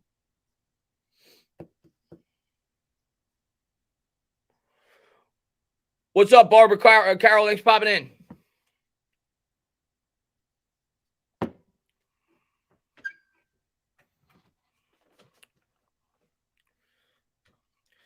This is the Knicks team I've been dreaming about for years. Keep it up. Let's go, Pistol Pete. One day a week, Cheyenne, I go to the office. I go Monday, Tuesday, Thursday, Friday, I work at home. Wednesday, I go in. So I do an 8-hour shift where I got to take the train in once a week. But which I don't see the reason why, to be honest with you. But I guess they just want to keep tabs on us or whatever. But what's up, Gideon? Thanks for popping in, buddy.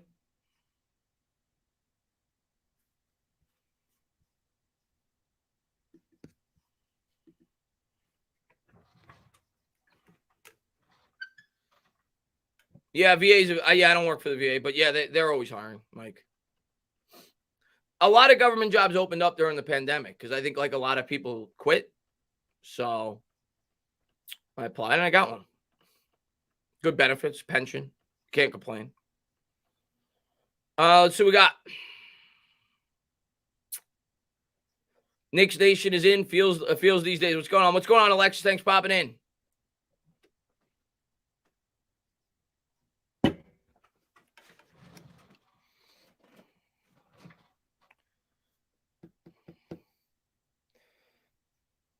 Amazement says our physicality is going to be a headache for somebody in the first round. I like our team. We're deep. We got a nice bench. I like what we got. Hello, I subbed. I was sick of the other Knicks channel I would frequent. Guy was a jerk. Well, Ali Akbar. Ali Akbar.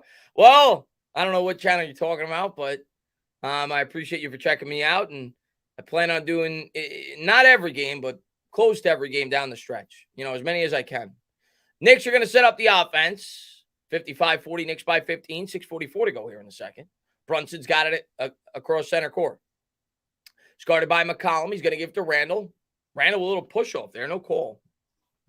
Randall hands to Quickly. Quickly back to Randall. He's double teamed in the corner.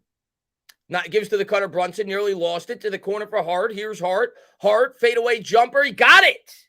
I love Josh Hart. 57-40, Knicks by 17. Here's McCollum. Knicks bring the starters in. They say it's time to answer this. Pelicans with it. Lefty dribble. Pull up jumper from straight on. No good. Rebound Randall. 6:03 to go. Randall kicks out to Brunson. Here's Jalen. Jalen between the legs. Shakes. Bakes. He's got it on a string. Into the paint. Gives down low to Mitch. Mitch throws it down with two hands. You tell me the last time, Knicks fans, that we had a point guard that could do that. 59-40. Brunson takes the attention from the entire defense, and he just gives an easy dunk there to Mitch. Pull-up jumper by McCollum is good. 59-42. 5:37 to go here in the second. Here's Brunson. Brunson sets up the offense. He's guarded by Ingram. Take him to the rack. He does. Shakes. Bakes. Now he's double-teamed. Kicks back out into the paint. Fadeaway jumper from 12. It's short. Valanciunas comes up with the rebound. Outlet pass to McCollum. 5:20 to go. Knicks by 17. McCollum straight on three. No good off the side rim. Rebound Brunson. Brunson outlet pass off the rebound to Randall. Randall between the legs. Behind the back. He's doing it all. Back to the basket. Facing him up. Goes with the left. On the baseline. Double teamed. Up top to Brunson. Brunson. Step back three. Book it! 62-42. Knicks by 20. Jalen Brunson putting him to bed. 4:53 to go. Here's Ingram. Ingram into the front court, guarded by Mitch into the paint. No good. Valanciunas grabs the rebound. Put back good. 4:42 to go. Knicks by 18. Here's Jalen. Brunson guarded by McCollum into the front court. Now he's going to back him down with the lefty dribble. Looks for a pick from Mitch. He'll get it. Slithers between the defenders. Jumper in the lane. No good. Tipped up in the air. Mitch grabs the rebound. Mitch put back. No good, but they'll call a foul. Mitch will go to the line. 4:23 to go here in the second. 62-44. Brunson is him. Let's go. Let's go, Knicks. What's going on, Carl? Hopping and swooping tonight. What's going on, Bar? What's up there, Ron Duffy? And there's Clyde Frazier, the coolest man in New York. The only guy that could get away with wearing a giraffe suit. Because that's what it looks like. Benzanese, free throw is good. Walt Clyde Frazier is the only guy that could wear a giraffe suit and look good in it. If I wore that suit, I'd be thrown in the insane asylum. But on Clyde, it looks great. 63-44. Here's the second by Mitch. Bends the knees. Free throw is no good off the back rim. 4:22 to go here in the second. Valanciunas comes up with the rebound. He's going to give to McCollum. What's going on, Corey Childs? McCollum guarded by Hart. He's going to give to Ingram. Ingram guarded by Randall on the baseline. Hart comes over to help. Lefty dribble. Takes it to the hoop. Gives to the cutter Valanciunas. Valanciunas had it stripped away. I think it went off his knee. And it did. It's going to be Knicks ball. 4:02 to go. And I think that was Josh Hart that did that. It was either Mitch or Josh Hart. Good defense by the Knicks regardless. 4 minutes to go. Brunson's going to bring it up. Here's Brunson. McCollum on him. He's going to give there to Randall. Randall double team back to the basket.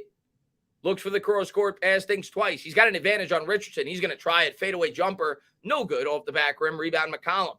3:41 to go. Here comes McCollum. Racing, spacing, up ahead. Kicks to the corner for three. Murphy, good. Pelicans trying to cut into this lead. It's a 16-point game. 63-47. 3:30 to go here in the second. All right. It's getting a little too interesting now. Don't let him get much closer. Here's quickly. IQ has it. IQ between the legs gives to Randall. Randall 17 feet out. He's got a size advantage on Richardson. He'll take him. Tries to draw a foul. Doesn't get the call. It's short. Valanciunas comes up with the rebound. Outlet pass to Richardson. 3:09 to go. Pelicans looking to cut further into this lead. Richardson to the hoop. Kicks back up top. Richardson to Ingram, rather. That's short off the front rim. Rebound Mitch. Knicks have it. Here's Hart. 2:56 to go. Hart has it. Hart dribbling with the left. And I think we got a timeout on the floor. 2:55 to go here in the second. I think Tibbs called a timeout. 63-46.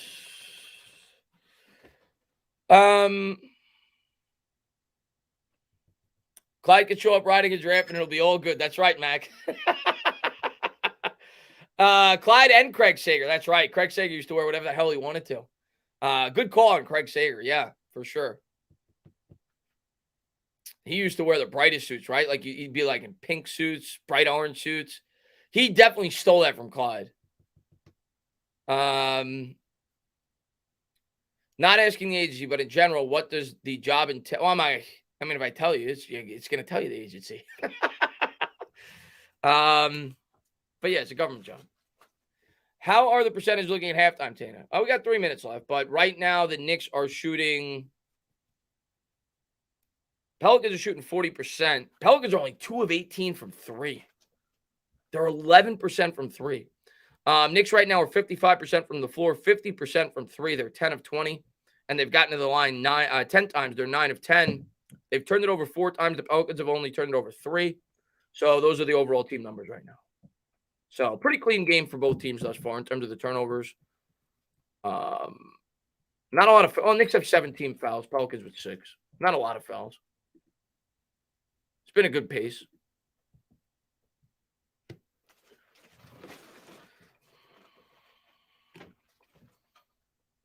New York would shut down if the Knicks ever won a championship.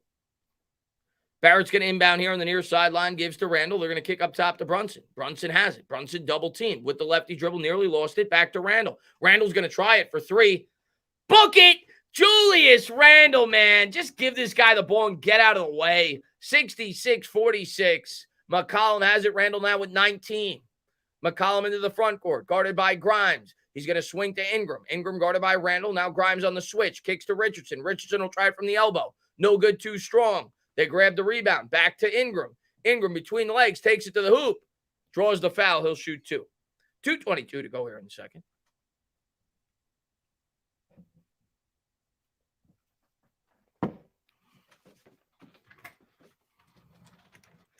You would rather see a Giants Super Bowl than a Knicks ring only because I'm more passionate about football. That's fair, Giants Mafia, for sure. Ingram goes to the line. Bends the knee. Free throw is good. Carl says, if we win tonight, that means we'll be in the 5 seed in the East Conference. Would we? I haven't been keeping up with the Nets. I know we were a game behind the Nets. Did the Nets lose? Or are they losing? Because we would need the Nets to lose, and then we'd be tied with them. And here's the second free throw, and it's good. 66-48. As they inbound to Brunson. Brunson has it on the elbow, shaking, baking around a Hartenstein screen. Gives to Randall. Randall up top, dribbles with the right. Takes it to the 10, triple teamed. Kicks to Grimes. He's open. 3. No good off the side rim. 2 minutes to go. Pelicans come up with it. Down 18 with the ball. Ingram has it. Ingram, he'll try it from the line. No good. Man, the Pelicans have missed a lot of good looks. Minute 57 to go. Barrett has it. Barrett with it into the front court. Works around a Hartenstein pick. Double team there. Takes it to the rack. Back to the basket. Dribbling with the left. To the hoop. They're going to call an offensive foul. That's the second time they hit Barrett with a charge. Richardson takes an elbow to the chin. Minute 43 to go here in the second. The Pelicans will have it. Still holding his face. Hopefully he's all right. But Barrett elbows him right in the face as he was looking to go up for a layup.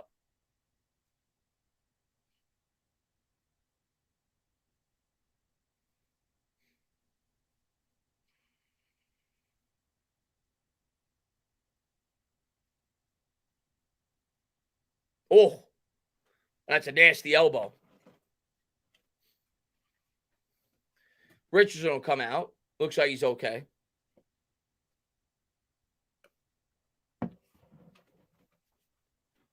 What's up, Tiny Tiger? And I think they're going to review this to see if they're going to hit Barrett with a technical. I never know with these technical calls anymore. I don't know what's a technical and what's not.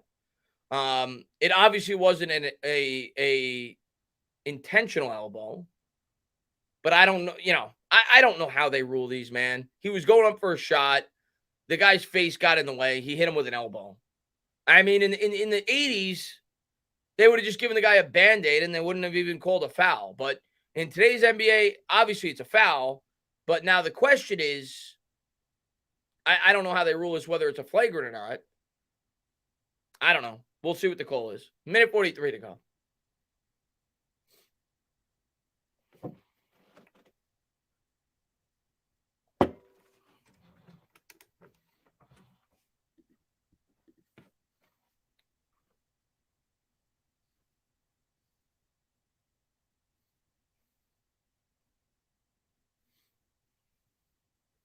RJ needs to spend the offseason with Akeem practicing footwork drills. Yeah, I don't know. He needs to work on a lot, man.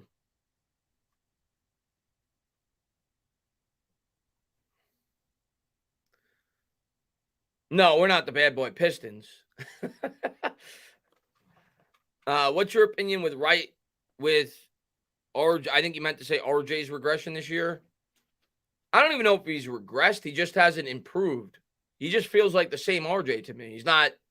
He hasn't improved enough, right? We were hoping for more this year, obviously, with the addition of Brunson, and he's just kind of like staying where he's been. So it's been underwhelming. I was hoping for a better version of RJ Barrett this year, and thus far we haven't gotten it. And defensively, he hasn't been as good as he's been in the past.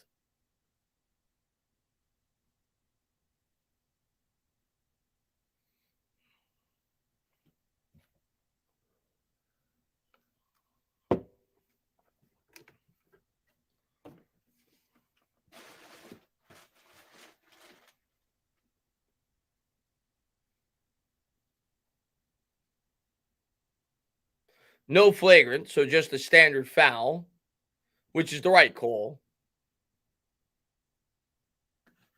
Yeah, Richard, he's never had court awareness, which it sucks because he has a lot of great tools, but he just hasn't put it all together, man.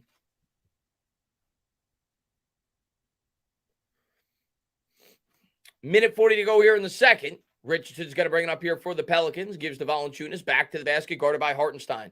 Gives down low. He's going to throw it out of bounds. It'll be Knicks ball. Minute 32 to go. Good defense there by Hartenstein as he was denying the ball from Ingram. Brunson's going to bring it up. Here comes Jalen Brunson, guarded by McCollum. He's going to give to Grimes, back to Brunson. Brunson swings to the left. Double teamed. Looks for a cutter. Cross-court pass to Barrett. Barrett's going to try a corner three. Book it. RJ's looked good overall tonight. He's had a couple of plays here and there, but he's looked good overall tonight. 69-48, a good find there by Brunson. Barrett's got 13, 2 or 3 from 3. Richardson in the front court, dribbling with the right. Double team by Hartenstein. They'll kick it to McCollum. McCollum. And I think they're going to call an offensive foul. Or maybe McCollum stepped out of bounds. It's a turnover. It'll be Nick Ball. Minute 04 to go. Brunson with it. We're under a minute. Gives to Randall, back to Brunson. Brunson guarded by McCollum. Hartenstein comes out to set the pick. Brunson, righty dribble, faces up McCollum in the paint, takes some contact, draws the foul. He is so good at that. He's just got that little head fake, and then McCollum barely moved, but he inched a little bit towards him. Brunson senses it, and he goes up and he commits the foul. He's so good at that. 49 seconds to go. Brunson will shoot 2.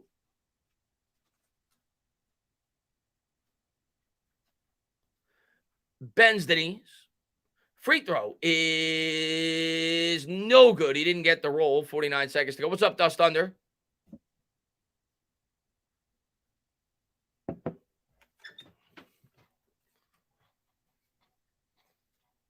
There's Clyde in his giraffe suit. Here's the second one. And it's good. 70-48. And here's CJ McCollum. Knicks by 22. McCollum guarded by Grimes. Hartenstein comes over to double, gives to Valanciunas. Valanciunas pull-up jumper's good. 70-50. Knicks should be able to get a 2-for-1. 41 seconds to go. Brunson's going to let the ball roll up till around center court. He picks it up there as McCollum forces him to. Here's Brunson. Brunson, he'll try a corner three. No good. Rebound, Hartenstein. Hartenstein battles for the rebound, kicks out to Grimes for three. Book it! Grimes in the corner, and Hartenstein with a great play there. He was able to get an extra possession, and he gets a big assist out of it as well. Grimes in the corner knocks it down, 73-50. 5-second difference between shot and game. Pelicans will drain some clock. Knicks by 23. Here's McCollum. McCollum with it. McCollum around a pick by Ingram. Takes it to the rack. Floater in the lane. Good. 73-52. 8 seconds to go. Here's Brunson. Brunson, lefty dribble up ahead. Cross court pass to Barrett. 1 on the clock. Gets it off. No good. Short off the front rim. We'll go to halftime. Knicks lead by 21. 73-52. A great first half of basketball for the Knicks. What's up, Chef MYK? Great half for the Knicks. Great half for the Knicks. Let's take a quick look at the score, the box score. So you had Randall at 19 points, 4 rebounds, 7 of 12, 5 of 7 from 3. Didn't have a turnover. Mitch with 9 points and 8 boards. Look at Mitch, 4-4. A lot of that set up from some nice passes. Brunson had 1 really nice assist. Brunson had 12 points, 5 dimes, 5 assists, 3 of 9 shooting, 4 of 5 from the free throw line, 2 of 5 from 3, had 2 rebounds, no turnovers. Barrett, 13 points, 5 assists. RJ had 5 assists. I did mention throughout the first half, first quarter specifically, he had a lot of really good passes, 2 rebounds as well, 4 of 7 shooting, 2 of 4 from 3. Off the bench, Quickly had 8, 2 rebounds, 2 blocks for Quickly. I guess they gave him credit for a block instead of a steal.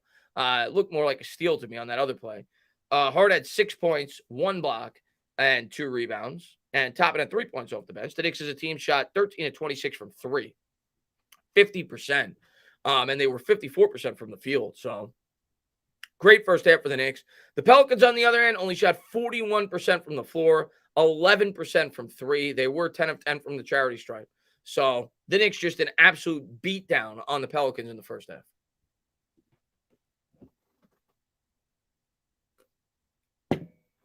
Yeah, I think they're better than the 2020 Knicks. I really do. The 2020 Knicks may have been a more fun team because I love Noel. I love Derrick Rose on that team.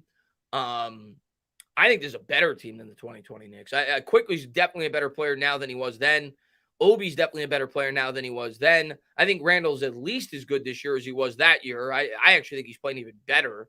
Brunson is better than any player that was on that team. Barrett's about the same. Grimes is good. Yeah, I definitely, and obviously now we have Hart. I think there's a better team than that team. I really do. Words cannot describe how grateful I am that Kemba Walker and Evan Fournier is not our backcourt. Yeah, you and me both will.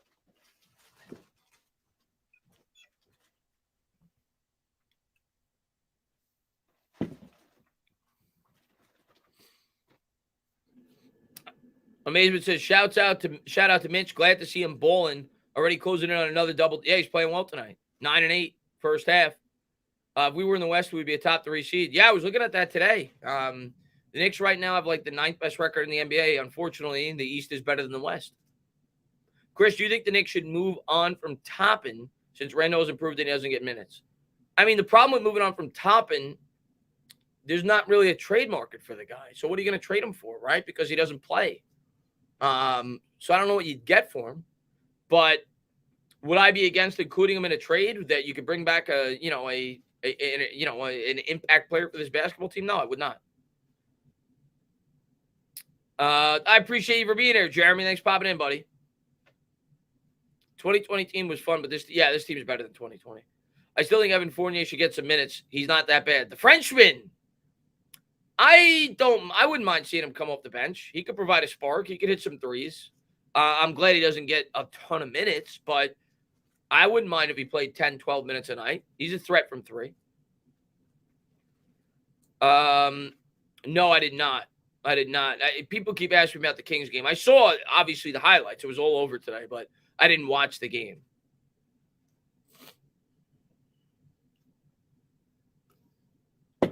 No, I know Tibbs hates him. He don't play D. I like Evan too. Wee. Yankees Mojo says. Brunson's a beast. Showing the Knicks championship banner, 72-73. Fortunately, didn't get to see that. Hopefully, we get to see one of those in the near future for the Knicks. That'd be nice. I feel like Fournier tries too hard to be like Curry, but it doesn't work. I mean, nobody's Curry, right? Let's see. Max says Tibbs needs to utilize Toppin more as a slasher. He should be breaking a sweat the entire 10 minutes he's on the floor. Yeah, I think Toppin's actually gotten better. The problem is there's just a logjam. Like, it's hard for him to see the floor, but I still don't think he's a great player, but I think he's gotten better. He's more comfortable on the floor. He doesn't look lost. Like his rookie year, he kind of looked lost. Do you see the Knicks winning a playoff series? It depends. If we get the 5 seed, I think we have a very good chance to win, yes. Because unlike the team in 2020, I think this team is much better equipped for playoff basketball because now you have Jalen Brunson, right? You now have 2 guys that are going to take up a lot of the attention from the opposing defense. In 2020, it was really just Randall. Now that you have Jalen Brunson, I think we could win. If we get the 5 seed, I do think we'd stand a pretty good chance to beat the Cavs. What's going on, Tiger Hawks, man? Good to see you, buddy.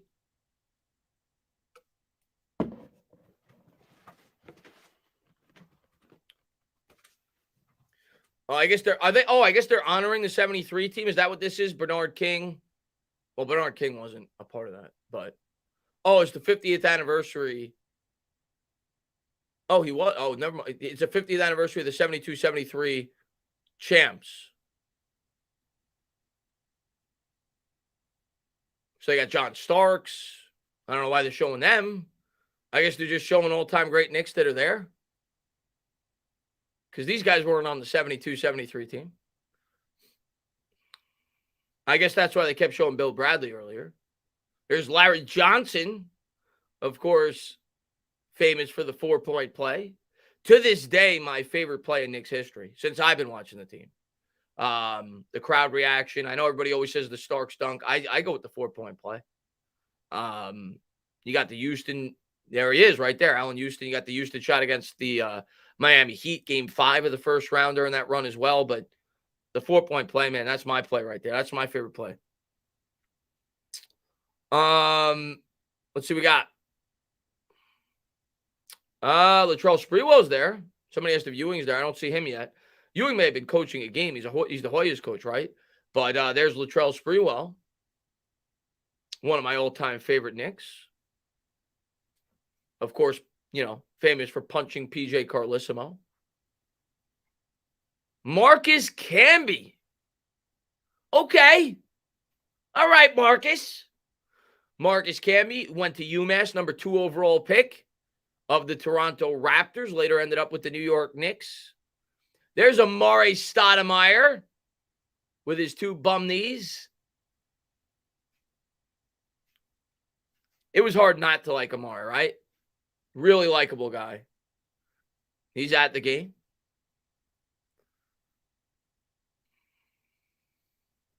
Patrick Ewing. Somebody asked. Big Pat. I don't know if he's there, but they announced him. I don't think he's there. Otherwise, they would have shown him. I'm assuming he's probably coaching Georgetown. And there he is. He's on the screen with his Georgetown jacket on.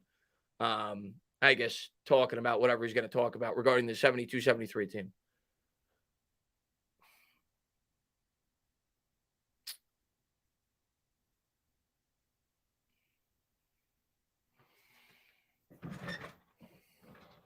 What's up, Kenny? Who is your favorite Knick of all time? My favorite Knick of all time. I mean, I've consistently said Oakley. I loved Oakley, but it's hard not to say Patrick. I feel like Patrick was not nearly as appreciated as he should have been by a lot of fans while he was here. So it's hard not to say Patrick. He's by far the greatest Knick I've ever seen.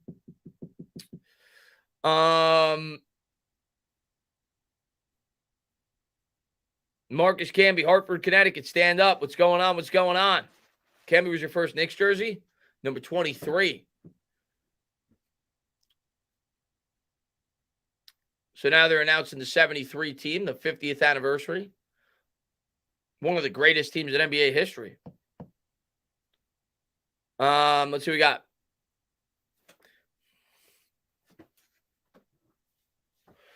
I was actually at the game where Oakley got kicked out of the Garden.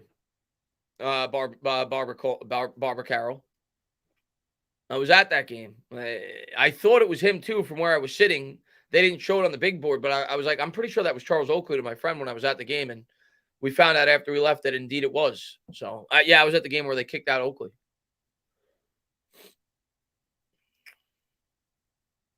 They got Ahmad Rashad doing the announcement here for the team.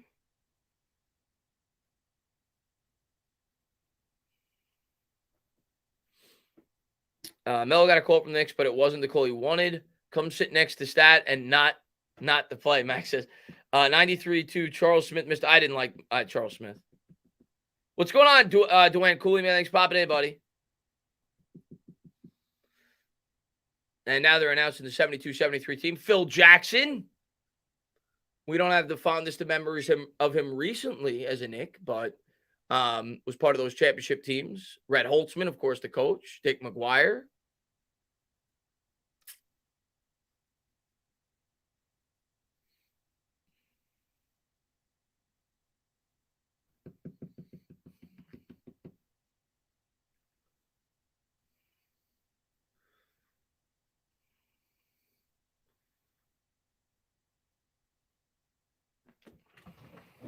Phil Jackson refused. Is that true?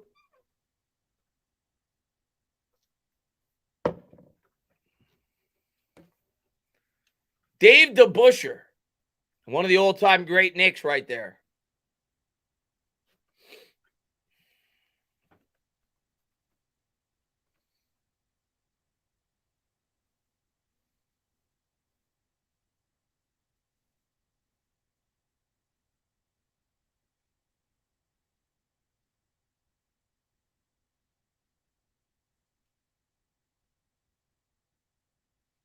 Willis Reed.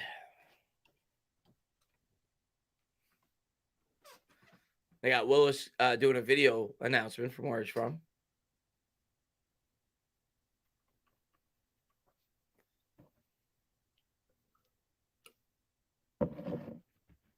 What's up, Gerald? Thanks for popping in, buddy.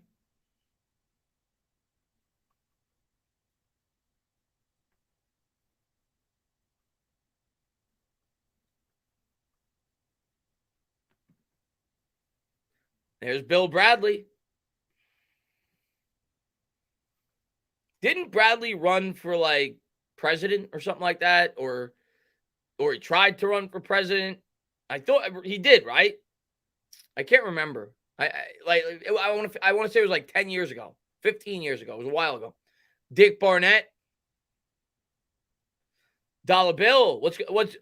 Senator, that's what it was. What's up, Danville? Thanks for popping in.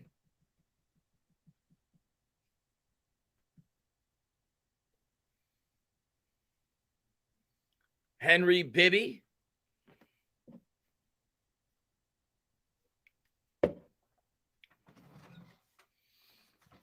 Mike Bibby's dad. He played for the Knicks too for a little bit. He wasn't very good. Well, by the time he was a Knick. Jerry Lucas. A good amount, apparently. They're all there. A lot of them are there.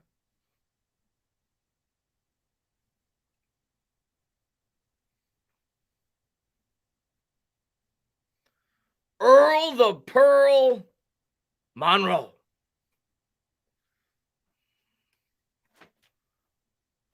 There he is.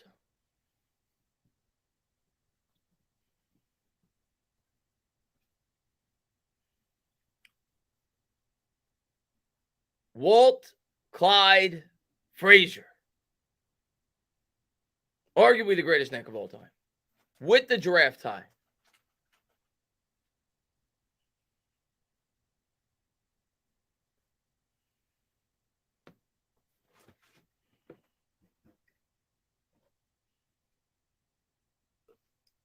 What's up, Danny? Thanks for popping in, buddy.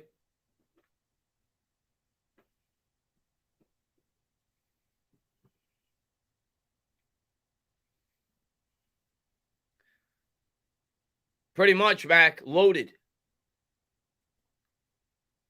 And there's Walt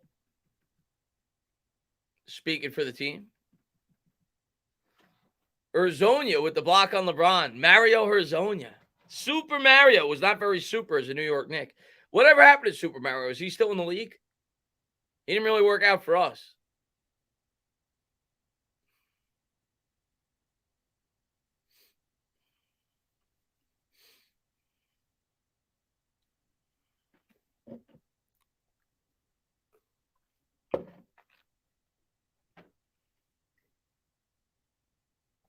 He's in Europe. Yeah, he didn't work out.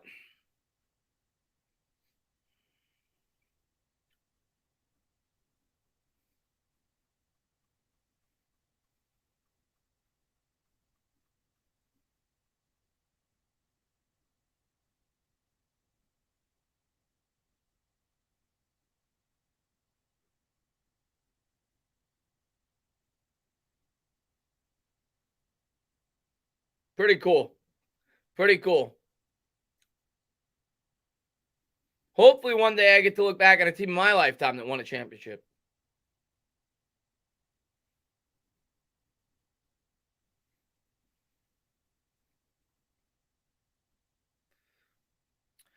Should we retire Melo as a New York Knick? I'm going to go with no.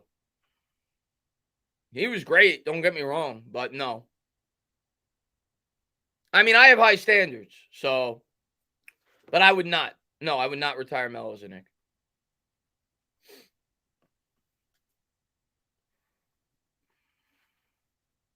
I feel like you got to win a championship to have your number retired. You know, I really do. I feel like you got to, especially in basketball, I feel like you got to win a championship to have your number retired. So, I'm going to go with no on that one.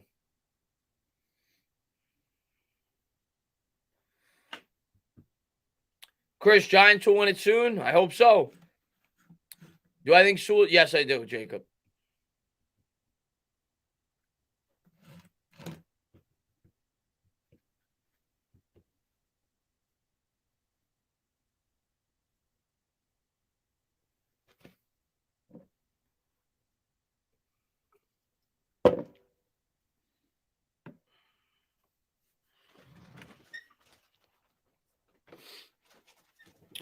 Let's see. You tell me Allen Iverson didn't deserve to have his number.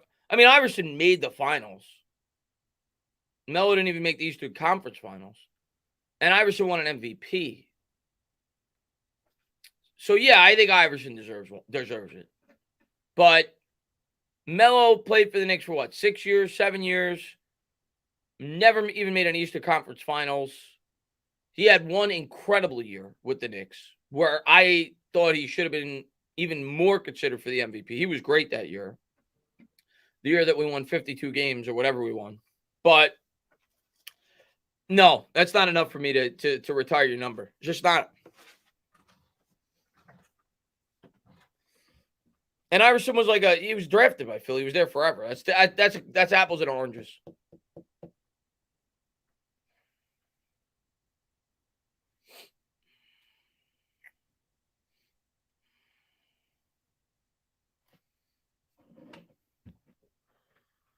Let's see what we got.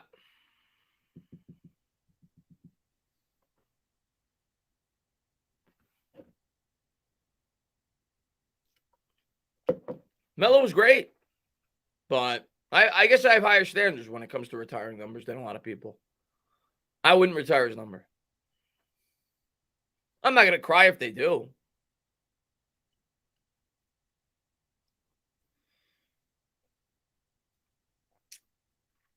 What player could put the Knicks over the top?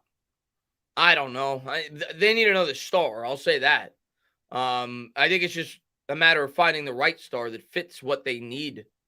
But yeah, they need another star. They don't need like a top 3 player in the league, but they need another like top 15 player in the league. They need another really good player. But it's a matter of finding the right player. Tane, if you were in the Jets position, would you take Carr or would you wait for Rodgers' decision? If I was the Jets, personally, I would not pay Carr. That's just me.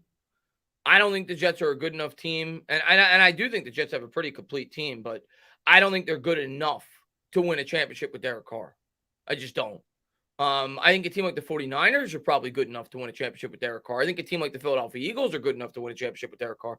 I don't think the Jets are good enough to win a championship with Derek Carr. So, me personally, I would, if I was the Jets, what would I do? I know Jet fans don't want to hear it. I guess if you get Carr on a short commitment contract, that's fine. But I don't know. I try to build through the draft. If I get a quarterback in the draft, I think that's the route that I would go.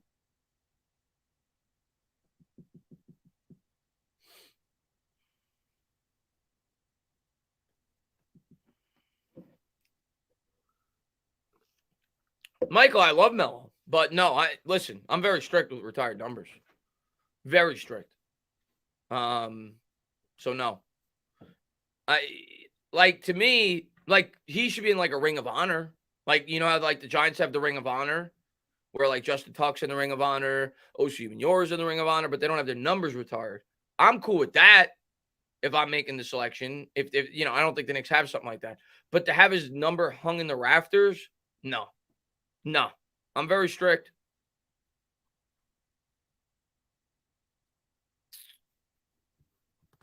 Neo's chilling upstairs, man. Neo relaxes during the games now. Edie's a monster for sure. I don't know where he's projected to go in the draft, but he's a monster. He's like 7'4".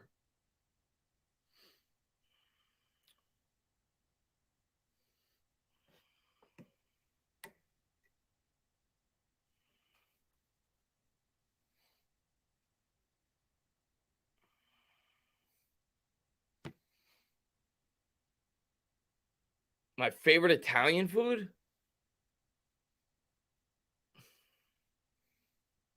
Oh, man. It depends on my mood, man. Penne bolognese, chicken parmesan. I don't know. I go so many ways with that, man. Here we go. We're back at it. Third quarter, 73-52, 11:55 to go. Pelicans going to bring it up. Richardson has it. He's going to swing it there to Valanciunas. Valanciunas hands to the cutter. Righty dribble to the hoop, kicks to the corner. Richardson fakes the shot, dribbles there with the left. Brunson on him. Spins to the right. Jumper in the lane. No good. Short rebound. Barrett. 11:39 to go. Gives to Brunson. Here's Jalen Brunson into the front court. Picked up by Richardson. Hands to Barrett. Barrett to Randall. Randall gives to Brunson. Brunson on the elbow. Looks for a screen from Mitch. He'll get it, and they're going to call Mitch with a foul there. 11:25 to go. That's always been the thing with Mitch that has been like one of the Achilles heels to his game. He gets hit with a lot of ticky-tack fouls. 11:25 to go. McCollum's going to bring it up. McCollum, guarded by Grimes, right around center court. Gives to Ingram, back to McCollum, back to Ingram. Two-man game. Ingram, backdoor pass to Richardson. Gives to Valanciunas. Floater in the lane is good. 73-54. 11:07 to go. Knicks by 19. Brunson will set up the offense across center court. He's guarded by Richardson as he brings it across. Gives to Barrett. RJ with it. Lefty dribble. Mitch sets the pick. Kicks back up top to Randall. Randall guarded by James. Fadeaway jumper. Good. 75-54. Knicks by a blackjack. 10:48 to go. Here's McCollum. McCollum swings it to Richardson. Richardson guarded by Brunson to the hoop. Layup is good. Lefty layup off glass. Mitchell inbound to Randall. Knicks by 19 with the ball. Here's Randall. Randall double teamed on the elbow. Faces him up. Now he backs him down. Cross court pass to Barrett. Barrett. Three. Book it. 78-56. Good find by Randall. Good stroke by Barrett. Here come the Pelicans. Still racing up ahead. Richardson in the corner for three. Got it. Back and forth we go. 78-59. 10:13 to go here in the third quarter. Knicks by 19 with the ball. Brunson has it. He'll give to Randall. Back to Jalen. Jalen dribbles with the left around a Mitch pick. Double team there right around the free throw line. Shakes, bakes, to the hoop, off glass. No good, but he draws a foul. Brunson will go back to the line. 9:59 to go here in the third. Knicks lead by 19, looking to lead by 21. I just made my family and I sausage and peppers. Can't go wrong with that, Pete. Can't go wrong with that. Like, sub, and hit the bell, Fabian says. I appreciate that. Brunson at the line. Bends the knees. Free throw is no good. The Knicks, man, recently I feel, and Brunson specifically, not that I'm complaining about Brunson. He's been great this year, but I feel like he's been struggling a bit with those free throws as of late. 9:59 to go here in the third. And Hunter Fay says, yo, Danny, you should really consider more Knicks offseason content as the free throw is good. Knicks up by 20. There's a lot to talk about, and there's not too much football stuff to cover.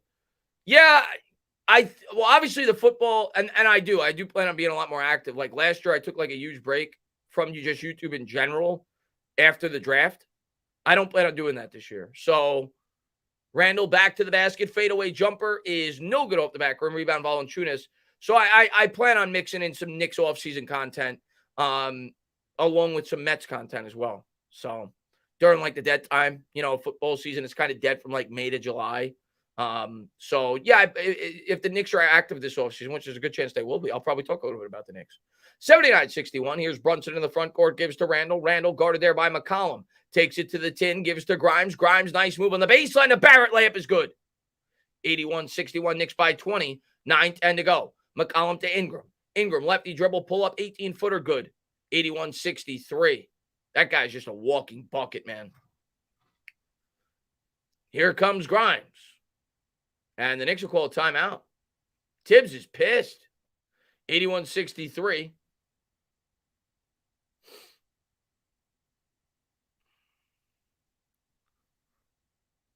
Mets did have a good chance last year. Tana, when do you think your next Twitter live will be? I don't know, Michael. I kind of just pop into Twitter lives every now and again when I feel like it. But here's what I'll tell you, Michael. The day that Daniel Jones signs, if he does sign, obviously I'm going to go live on YouTube. And I will probably go live on Twitter as well. If not that day, but the day after. But yeah, I'll probably do a live on YouTube the day if a contract is signed. Any major contract signed by a Giant, whether that be Barkley or Jones, I'll go live, talk about it. Then I'll probably make an individual video about the contract once like the full details come out, like breaking it down, talking about the ramifications of the long-term cap and stuff like that, because you're not going to get those details right away. We'll just hear the base figures and everybody will go crazy because they'll hear the number and they won't see how the contract is broken down, which is really the most important thing, and the guaranteed number and everything else. But yeah, I'll probably go live once those contracts are signed and then make individual videos on them if, whoever they may sign and talk about the specifics of the contract.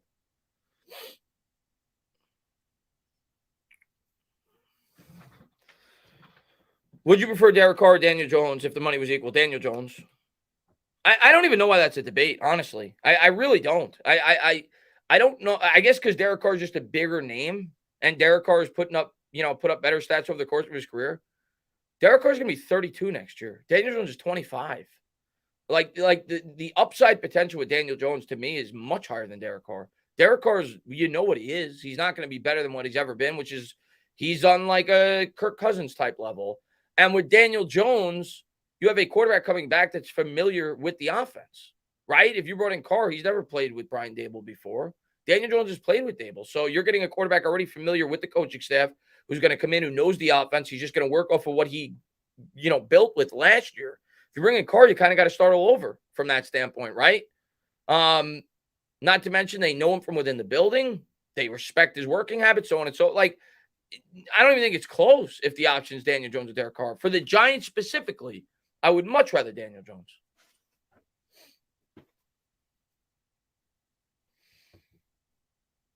We'll see about Barkley, man. We'll see about Barkley.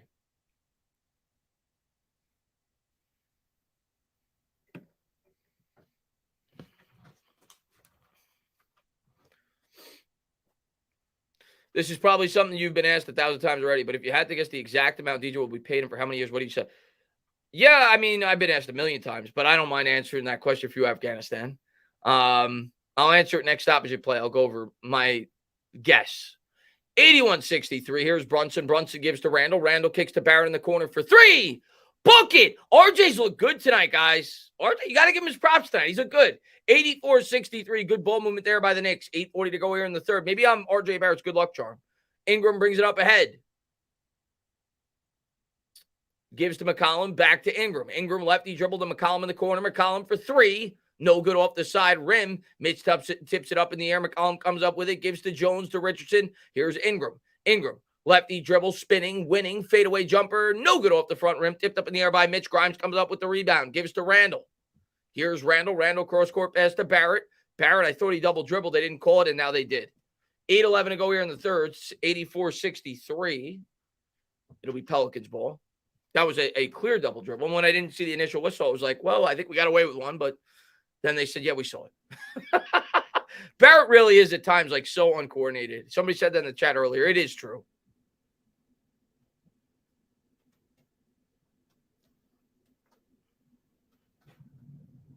Like, so I just feel like at times, like his brain and his body aren't in sync. Like his body's like, I'm doing this. And then his brain's like, I'm trying to do, I don't know. I'm trying to do something else. Like, I just feel like his brain and his body, he just, he's not, not everything's in sync at times with RJ Barrett, if that makes sense.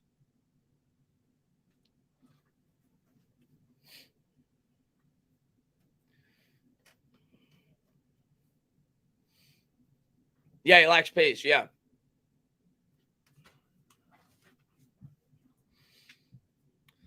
Dallas is done. We will pass them this year. I think we got a chance. I mean, we got to see how the offseason plays out, but I think we have a chance to get a lot closer to Dallas this year. I'll put it that way.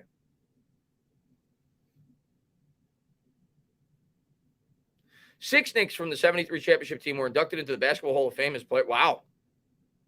Who are they? I'm not going to be able to answer all 6. I didn't watch that team. But you've got the obvious answers. I think they're going to pull it up right now. Maybe they won't. Maybe they just asked it. You got Monroe. You got DeBusschere. You've got Walt Clyde Frazier. You got Willis Reed. That's 4. Is Bill Bradley a Hall of Famer? I don't know. Is he? If he is, that's 5. And Phil Jackson's probably a Hall of Famer. Not for playing with the Knicks, but he's got to be a Hall of Famer as a coach, right? So I would think he'd be the 6th.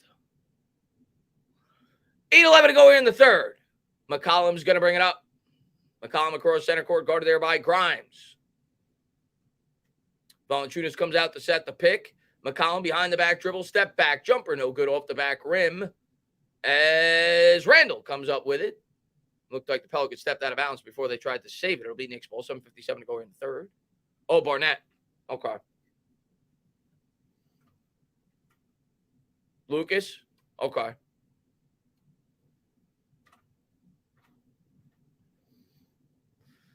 Here's Brunson. Brunson, step back 3. Book it. 87-63. Knicks lead by 24. 7:41 to go here in the third. Here's McCollum.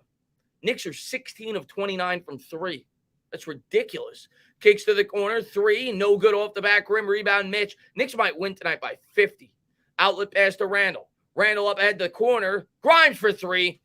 Book it. 90-63. 7:24 to go here in the third. Timeout on the floor. Knicks lead by a Brandon Jacobs, 27. Holy crap. What's up, Lou?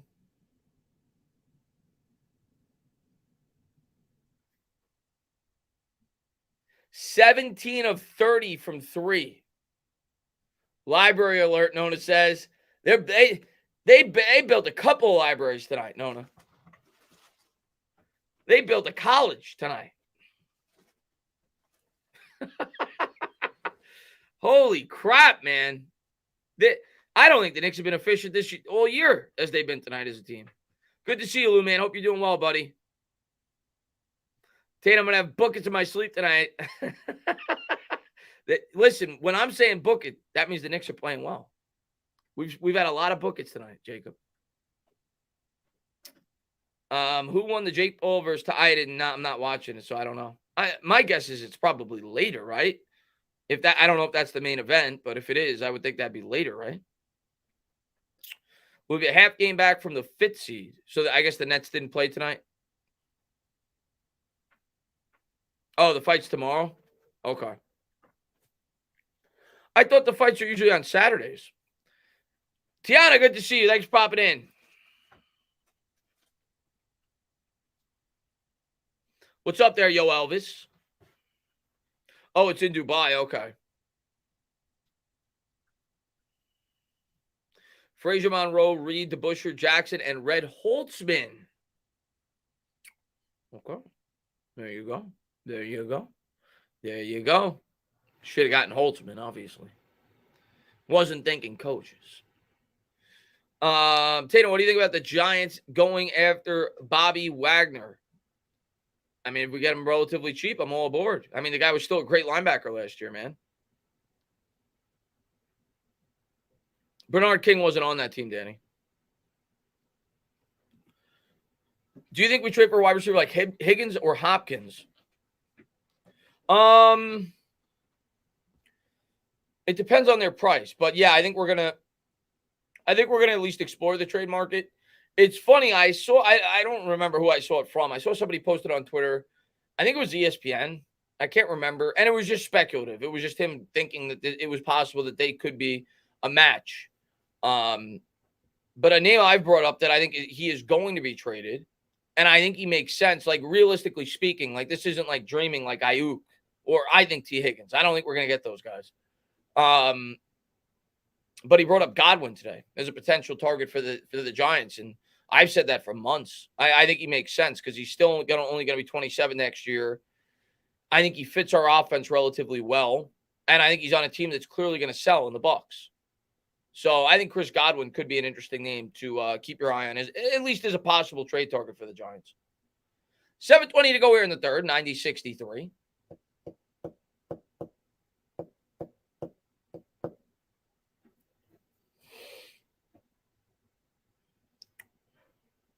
Pelicans looking to get it in. Valanciunas has it. And they're going to call a foul on the floor. It was on Mitch. 7:18 to go. I think the Bucs should sell, Dusk, to be honest with you. I think they should sell. But who knows if they will. Valanciunas has it, top of the key. Gives to Ingram. Ingram kicks to the corner. Richardson will try a triple. And that pops in and out. Randall comes up with the rebound. 7:06 to go here in the third. Randall up ahead to Barrett. Barrett racing up ahead, takes it to the tin, kicks to Grimes. Grimes in the corner. Guarded by Ingram. And they're going to say he stepped out of bounds. 6:59 to go here in the third. Chris, what do you like more, basketball or football? Football. Football. Like as a sport? Yeah, football for sure. I like basketball, but I love college basketball, by the way. Like, here's what I'll say. Valanciunas will try a three. That's short. Air ball out of bounds. I think, like I love the Knicks. I always watch the Knicks. But outside of the Knicks, I don't really get too much into the NBA. When I'm bored late at night, I'll watch a game. If there's a matchup on that I'm intrigued by, yeah. But I don't really get too much into the NBA if it's not the Knicks. I like watching college basketball more personally. I like it more than the NBA, to be completely honest with you. But definitely football above basketball for me. Randall kicks out to Barrett. Barrett will try a three. No good off the side rim. Pelicans come up with the rebound. 6:30 to go here in the third. Here's the Pelicans. Ingram will try a three from the elbow. That's good. 90-66. 6:24 to go here in the third. What's up, Victor? Brunson to the hoop. He draws contact. He'll shoot two. 6:14 to go here in the third. How about playing basketball or football? I mean, at this, basketball. I played a little bit of football when I was a kid, but not a ton. Baseball was my best sport, but I would say I preferred to play basketball to football.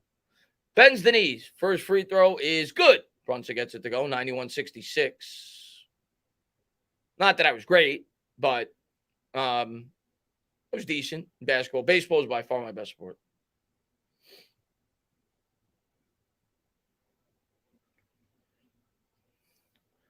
Here's the second by Brunson. And he got it. 92-66. Knicks by 26. 6:14 to go here in the third. Pelicans with it into the front court. Here's Ingram. Ingram dribbles with the left, guarded by Grimes, gives to Alvarado. Righty dribble, guarded by Brunson to the hoop. They're going to call a foul on the floor. Might have been in the act. I think they're going to call it in the act. 6:02 to go here in the third. Nope, on the floor. They'll inbound.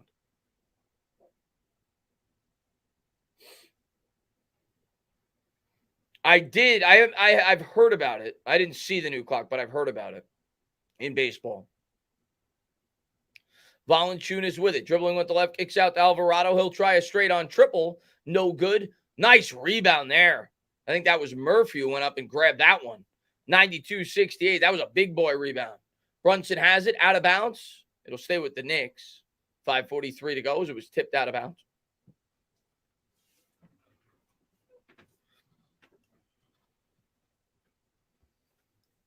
Grimes up ahead to Randall. Randall holds it above his head, 15 on the shot clock. Now he's going to dribble towards the three-point line. He's going to back down Murphy in the paint, double team, kicks to Grimes for three. No good, in and out. Pelicans come down with the board, down 24. They need a run now. Alvarado back to James. James swings there to Ingram. Ingram with a pump fake. Dribbling behind the back, guarded there by Grimes in the paint, kicks to the corner. James to Valanciunas, guarded by Robinson. Now he's going to back him down. Swings to the left, gets it to go, and the foul. 92-70. Pelicans have a chance to cut this to 21. Knicks still well within control, but you don't want the Pelicans getting this close to 10 going into the fourth quarter. Got to end this quarter good.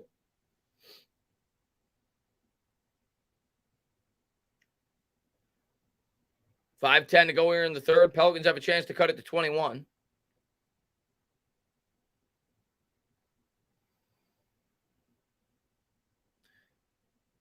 Oh, by the way, if he's still in here, I know Afghanistan asked me about the Daniel Jones contract. Next commercial break, I'm going to give you what I think will happen. Bends the knees. Free throw is no good off the back rim. Hartenstein comes down with the rebound. He's going to give there to Julius Randle. Randle with it into the front court. Works around a pick there by Grimes. Now he's going to back down Murphy in the paint with the righty dribble. Kicks up top to Brunson. Brunson on the elbow, dribbles with the right, double team, draws contact, no foul call. Hartenstein works for the tip, can't get it to go. Ingram comes down with the rebound for the Pelicans. Pelicans looking to cut this to 20. 4:47 to go, Knicks by 22. Here's Ingram. Ingram, step back, fadeaway jumper on the baseline, no good, tipped up in the air, and that'll go over to the Knicks. Looked like it was off Hartenstein. Knicks might have got lucky with that call, but it's our ball. 4:40 to go here in the third, 92-70.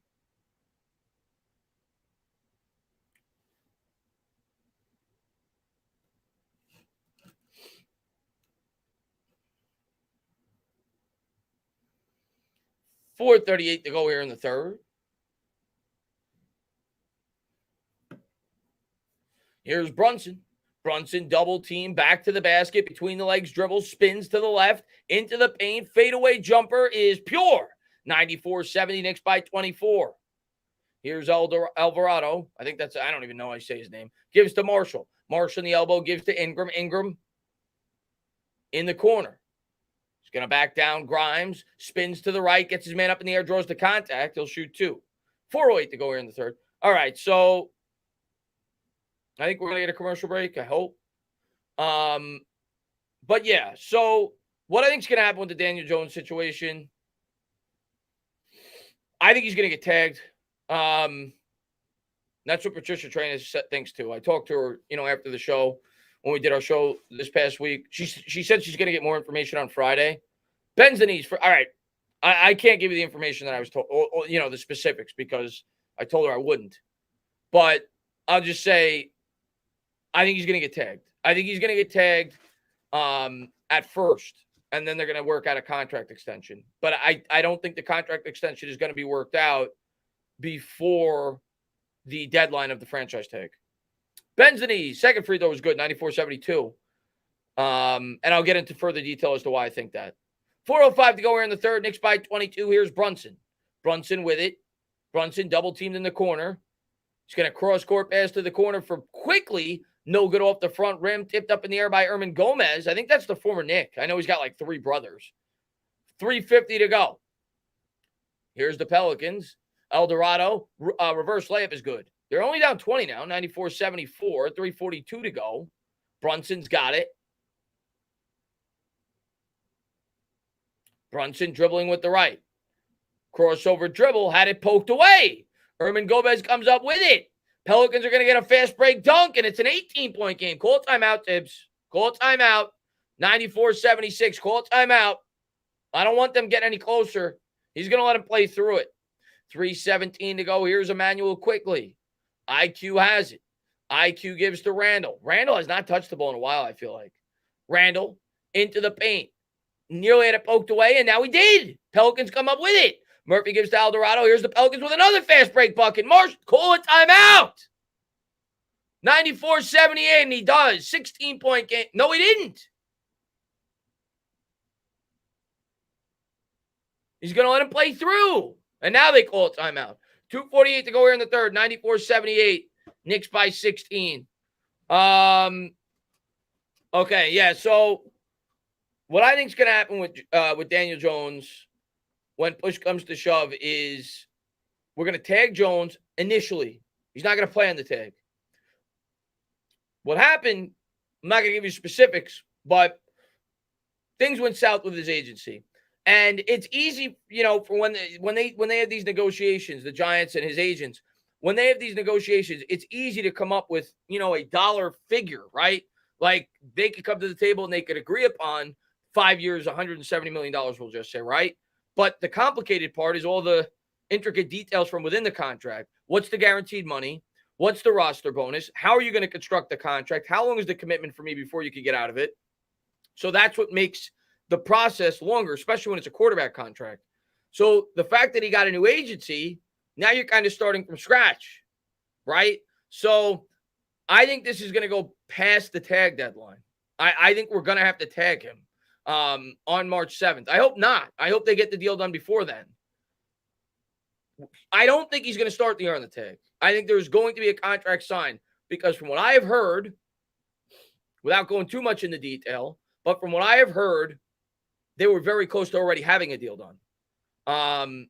The specifics I don't know, but it was a multi-year contract. So I think they're going to get it done. And I don't think it's in either side's best interest to play on the tag, the Giants or Daniel Jones. But I think it's initially going to be a tag.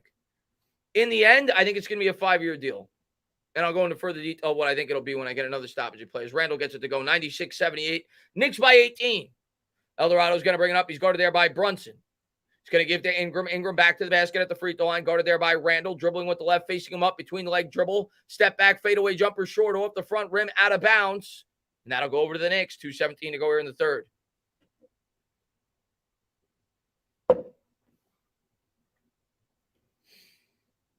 I can't tell you, Emmanuel. I know it went south, but I can't tell you.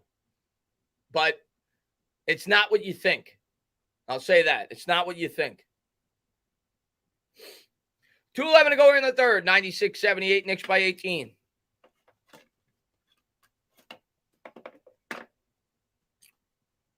Pelicans have it. Ingram. Step back jumper from 18. No good. In and out. Hart comes up with the rebound. 2:04 to go. Passes up ahead to Randall. Randall for three. No good off the back rim. Herman Gomez comes up with the rebound. Here come the Pelicans. Marshall with it. Marshall behind the back dribble. Gives to Herman Gomez. Herman Gomez dribbles with the left back up top to Marshall. Marshall spins, wins into the paint. Layup no good. Out of bounds. That'll stay with the Pelicans. Minute 44 to go here in the third.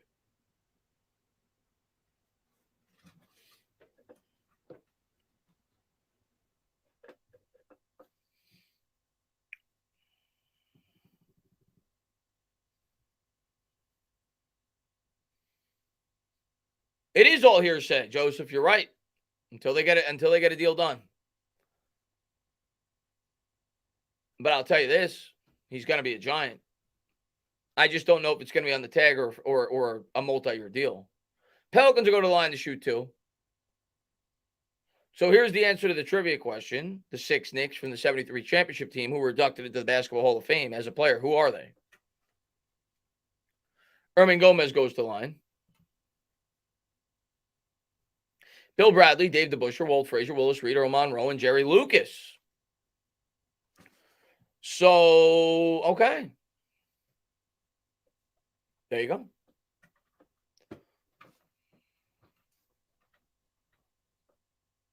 Because I know Yankee Mojo. He's going to be back. It's either going to be a tag or a multi-year deal.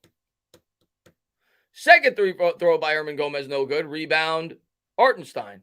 He's going to give to Emmanuel quickly. Quickly brings it up. Minute 35 to go here in the third. Quickly calls to set up the offense. And they're going to call a foul on the floor. 96-79, Knicks by 17. Minute 30 to go here in the third.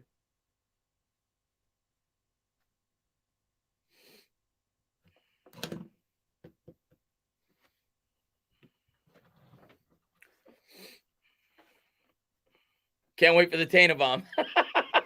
You and me both, Emmanuel. Hart's going to get it in the Randall. Randall's going to give there to Brunson. Brunson, pull up three. No good off the back rim. Rebound, Hart. Hart comes up with it. Kicks to Randall. Randall straight on three. No good off the front rim. Rebound, Herman Gomez. Minute 17 to go here in the third. Ingram with it up ahead. Guarded by Hart around the screen. Righty dribble in the paint to the hoop. And no good off the back rim. Rebound, Hartenstein. He's going to give it to Randall. Minute 05 to go here in the third. Randall to Hart. Hart running start to the hoop. He's fouled. He'll shoot two. Minute 01 to go. Knicks by 17. Looking to get it to 19. Dimes on a playoff game. I get it, but let's be rational with the situation. I mean, I'll talk further about. I'm probably going to do a live Giants stream where we talk exclusively Giants. Maybe even tomorrow. We'll see. But I'll do a Giants hangout where I give my full opinion on this. I was going to do a video today talking about the Daniel Jones contract situation, but honestly, I'm talked out by it.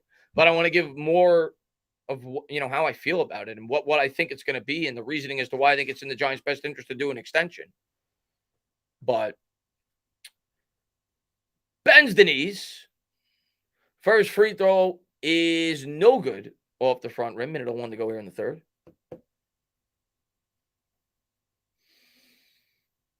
I don't know, Jay. I can tell you this. Here's what I'll tell you about from what I've heard about the Saquon Barkley situation. This is all I'll tell you. Obviously, we've all read it, and I made the video on what we read, and I heard a little bit more. Free throw's good, 97-79. They're not close as of now. 97-79. Lefty dribble, kicks to the corner. Murphy fakes the three, into the paint, guarded by Barrett, kicks back up top. Ingram, crossover dribble, in the paint, double teamed out to Herman Gomez. Herman Gomez for three, good. 97-82.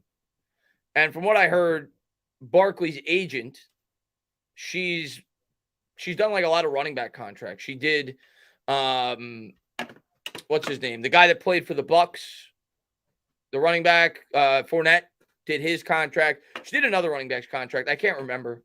Patricia was telling me, but from what I understand, she's very hard to deal with. Hart for three, good. Book it. 100-82. Knicks lead by 18. 36 seconds to go in the third. But yeah, that's what I've heard. They're not close. I don't think he's coming back. But I hope so. I hope they get the right deal done. This scoreboard is all screwed up. Now it's 12 minutes. There's about 30 seconds to go in the third. 100-82. Knicks by 18.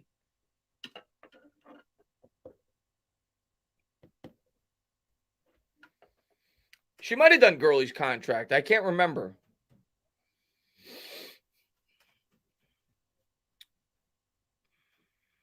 She's worked with a lot of running backs, and she's very hard to deal with.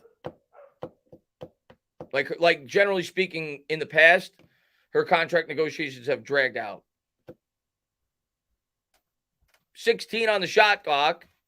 14-second difference between shot and game. Here's McCollum. McCollum picked up by Hartenstein. Hartenstein kicks to the corner. Murphy for three. No good off the front rim. Randall grabs the rebound. Knicks have it. They'll hold for the last shot. 100-82. Quickly now with it. Quickly guarded by Murphy. Crossover dribble. Double team. Kicks to Barrett. Barrett lefty dribble in the lane to the hoop. Switches to the right. Gets to the goal. Nice move by R.J. Barrett. Knicks lead by 20. 102-82. 1.8 to go. Marshall won't get it off. We'll go to the fourth quarter. Knicks lead by 20. Do I think Saquon would play on the tag? I don't know. That's a good question. My guess is no. Well, here's what I'll tell you, Burrow. And I have no knowledge of this at all. But here's what I'll tell you. If I was Saquon Barkley, or if I was Saquon Barkley's agent, I would not play on the tag. I would tell Saquon Barkley not to play on the tag if the Giants tagged him. For the simple reason that Saquon Barkley's 26 years old. He's already made a good amount of money, right? He was the second overall pick. So he made a good amount of money. It's not like he's a running back that was like a fourth-round pick that's made like $2 million throughout his entire career. And then he's holding out on the tag when it's due to make $10 million. Like Le'Veon Bell kind of was, right? Le'Veon Bell, I don't think was like a first-round pick. I think he was maybe like his third-round pick. I don't even know. But he wasn't the number 2 overall pick like Saquon Barkley. And he ended up holding out, I think, after a year or two of being tagged by the Steelers. If you're Saquon Barkley, you've already made, in excess of over $20 million. So if I'm Saquon Barkley's agent, Saquon Barkley's 26. He's had an injury history. This is his one real opportunity to get a sizable contract before that window closes. Running backs break down at the age of 30, right? I would tell him to hold out if he got tagged. And I would expect Saquon Barkley to hold out if he got tagged. So I don't think that's going to happen. And I think it's probably why the Giants have come out and said that they don't have an interest in tagging Saquon, because my guess is they've probably already had those discussions with Saquon. And Saquon probably told them what I just did. He probably told them I wouldn't play in the tag. So that's just my guess. So I don't think that's happening. I don't think we're going to get Saquon Barkley back on the tag. Maybe they want to tag and trade him. I don't know. But I don't see Saquon playing as a Giant on the tag. His tag number is 10.1 million, Lou. 10.1 million.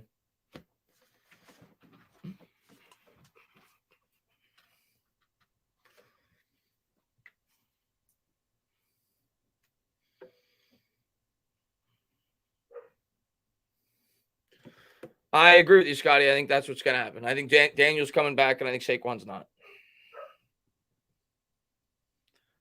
Explain the non-exclusive franchise tag. All right, so there's 3 different types of tags. You have the exclusive franchise tag, you have the non-exclusive franchise tag, and you have the transition tag. The exclusive franchise tag is literally like a franchise tag where you can't even talk to the player. That's why it's so much money. It's $44 million. Nobody uses that one. They use the non-exclusive for the most part, especially when it comes to quarterbacks. Because an exclusive franchise tag for a quarterback is $44 million, and non-exclusive is $32.4. As Barrett goes to the line, he draws the foul. The only difference between the exclusive and the non-exclusive franchise tag, the non-exclusive franchise tag, outside of it being significantly cheaper at $32.4 million, teams around the league have the opportunity to talk to the player. But if you sign that player, bends the knees, first free throw is good by Barrett. If you sign that player, first off, you have to exceed the 32.4 mark, but you also have to surrender 2 first-round picks. So to me, the non-exclusive franchise tag is pretty much just as, much of a lock that the player is going to stay with the team as the exclusive. Because what team is going to give up 2 first-round picks and pay Daniel Jones in excess of $40 million a year? Because that's what you'd be doing at that point. So I don't see that happening. So that's what a non-exclusive franchise tag is. A transition tag, here's McCollum. McCollum spins, wins, fadeaway jumper, no good off the front rim. A transition tag is slightly cheaper. Instead of the 32.4, it's about $29 million. But it really, it's pointless, especially for a quarterback, because it still allows them to talk to anybody. And if another team signs the player and it exceeds the contract, yes, the Giants have the opportunity to match, but it basically just allows the player to hit the open market, which kind of defies the purpose of the franchise tag in the first place. So for me, the Giants, the clear option is the non-exclusive franchise tag for Daniel Jones at $32.4 million because you have that 2 first-round pick blocker. Here's McCollum into the front court. McCollum kicks to the corner for Richardson. Richardson for 3. No good off the back rim. Rebound Hart. 10:57 to go. Here come the Knicks. Hart up ahead with the lefty dribble. Takes it to the hoop. Layup is good. Knicks by 24. This is a blowout. 106-82. 10:45 to go here in the fourth.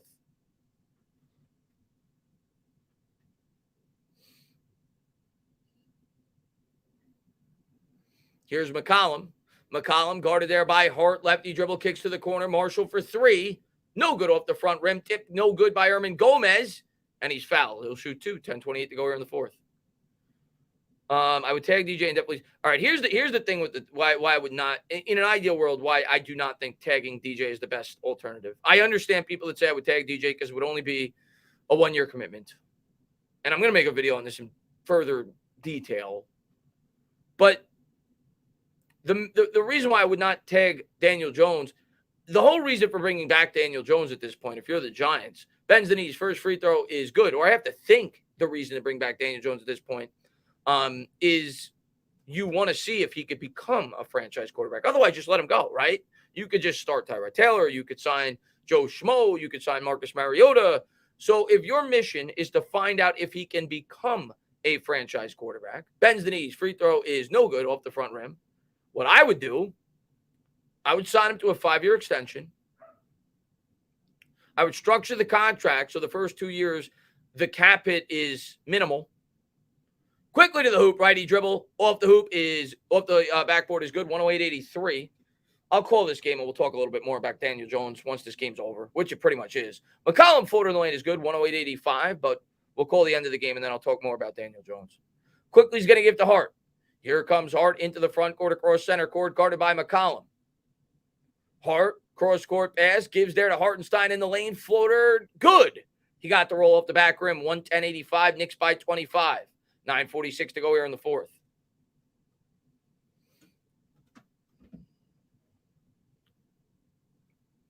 Herman Gomez with it. Herman Gomez kicks to McCollum. McCollum from the elbow for 3. No good off the front rim. Rebound, Hartenstein. Hartenstein's going to give to Hart.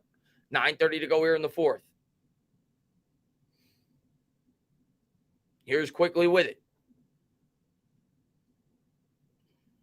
9:20 to go. Knicks wasting clock. Quickly double team. Gives to Hart on the elbow. Hart to Hartenstein. It's stolen away. Pelicans come up with it. Foul in transition. It's on Hart. 9:12 to go. Yeah, big test on Monday for the Knicks for sure. That'd be a good game. Celtics, right? I think they're playing the Celtics. They're playing a good team. I know that. I remember looking at the schedule. Jacob, I'd consider it, but I don't think Saquon Barkley's going to play on the tag. So I think it's kind of pointless unless you plan to trade him. But I don't think he's going to play on the tag. I think he's going to want a multi-year extension. He kind of has more power than a traditional running back because running backs usually don't go second overall. He's already made a boatload of money, and he knows he has a market, so he'll hold out. He won't play on the tag. Hartenstein will go to the bench for the Knicks as Mitch checks in. Nor should he. I think Saquon would be a moron to play on the tag. McCollum's going to bring it up. Pelicans with it. Lefty dribble. They'll kick it out to McCollum. McCollum for 3. No good off the side rim. Rebound, Mitch. And Mitch is fouled. 8:59 to go here in the fourth.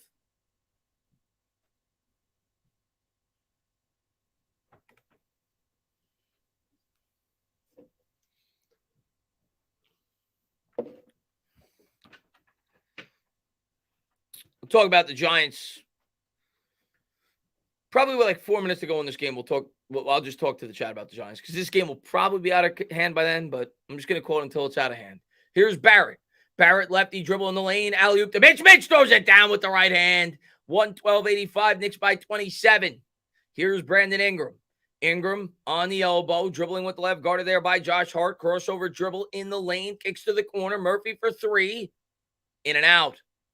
Pelicans come up with the rebound. And Murphy's fouled as he's going up for it. 8:29 to go here in the fourth. If we do lose Saquon, we need to look for a running back in the draft. I think we're going to draft the running back even if Saquon's back. Not early, but I think we're going to draft the running back even if Saquon's back. Corner 3 is good for McCollum. 112.88, 24-point game. Hart's going to bring it up. The Knicks look great, man. This will be their 5th straight, Brennan. Hart has it, gives to Barrett. RJ with it. RJ goes to the right. He's double teamed there, kicks up top to top and topping it quickly for 3. In and out. Quickly grabs his own rebound. Reverse layup is good. That's why you always follow your shot. 114.88, Knicks by 26. Here's Brandon Ingram. Ingram around a Valanciunas screen. Gives to Valanciunas. Fakes the jumper. Into the lane. Spinning. Winning. In the paint. No good. Rebound. Obi. Top and has it. Outlet pass. Here's Hart. Hart with it up ahead. Takes the contact. Layup. No good. Back rimmed it. 7:45 to go. Here's McCollum. McCollum up ahead. Layup, no good. Mitch may have gotten a piece. Quickly has it. Quickly to Barrett. Barrett with it. Barrett splits the defenders. Layup off glass, no good. Murphy comes up with the rebound here for the Pelicans. He's pushing the pace all the way to the hoop, and he gets it to go. 114-90. Took some contact there by Mitch. No foul call. 7:22 to go. Knicks by 24 with the ball. Getting close to being closeout time. IQ is going to hand there to Barrett. Barrett spins to the right. Double team there. Gives to Quickly. Quickly with it. Quickly splits the defenders. They're going to call. It's going to be a turnover on the Knicks. 7:07 to go here in the fourth. I don't see a high ceiling. We'll talk more about dimes in a second. I don't want to lose Saquon either. I mean, I love Saquon, but I understand it. You know, as much as I hate to say that, I understand it. Especially with the situation we're currently in. McCollum dribbles it across center court. He's guarded by R.J. Barrett. Barrett's going to pick up his man. 6:56 to go here in the fourth. Ingram with it. Ingram into the paint, to the hoop. Layup off glass, no good. Good defense there by Barrett. Mitch comes up with the rebound. Gives to Hart. Hart has it. Hart to the hoop. Takes the contact and the foul. 116-90. There you go, Hart. And we get a commercial break. So good. Knicks are doing the job tonight, man. Let's see. So we'll dimes, and he would be playing huge money until they factor that in. Blah, blah, blah, blah, blah. Go rewatch the season-ending conference with Joe Shane. He didn't sound like Barkley was coming back. I don't think Barkley's coming back, Joe. I really don't. I don't think Barkley's coming back. Daniel Jones is coming back. I don't think Saquon Barkley is. In terms of what their plan is going to be, I think they're going to look to add a wide receiver, whether it be through trade, whether it be through the draft. I think they're going to look to add multiple wide receivers. I think they'll try to replace Saquon with a running back by committee approach. And I think they'll try to continue to focus on building up that offensive line in the draft. But yeah, I don't think they're going to pay Saquon. I really don't. I hate saying that, but I really don't.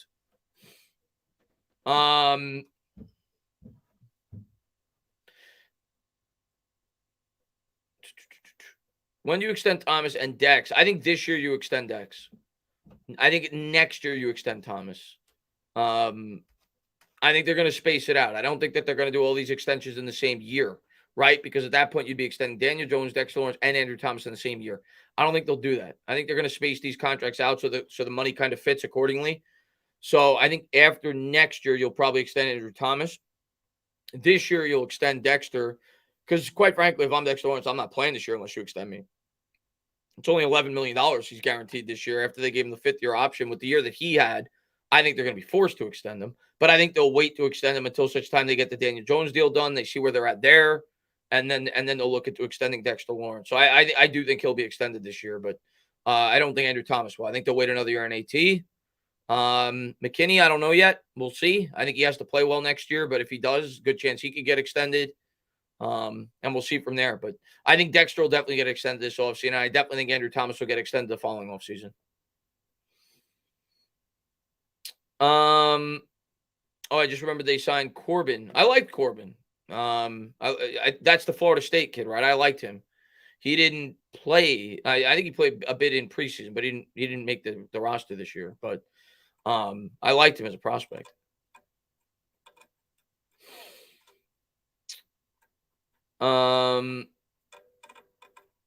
It's not impossible. Daniel Jones' contract is not nearly as bad as people are making it out to be. I'm going to talk more about it tomorrow in a video, but it's not nearly as bad as people are making it out to be. For the projected contract that people think he's going to sign for. It's not nearly as bad as people are making it out to be. And the Giants have a ton of cap space. They have more than enough money to space out these extensions to keep Andrew Thomas, Dexter Lawrence, Daniel Jones, if they want to, McKinney on the roster. They have more than enough space to be able to do it. And they'll space it out so it works. I'm not worried about it. We're in a good place. We're in a very good place cap-wise.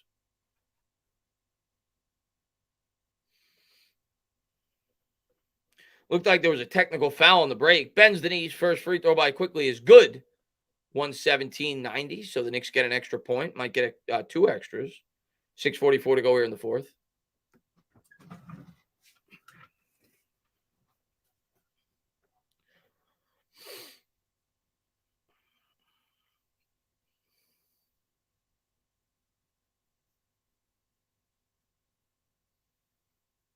Second free throw is good, 118-90.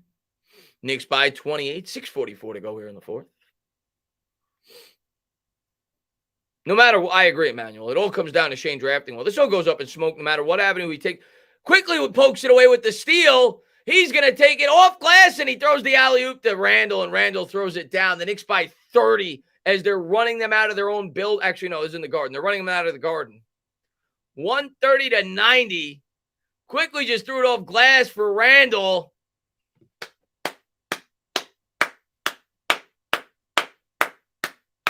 Love it. Love it.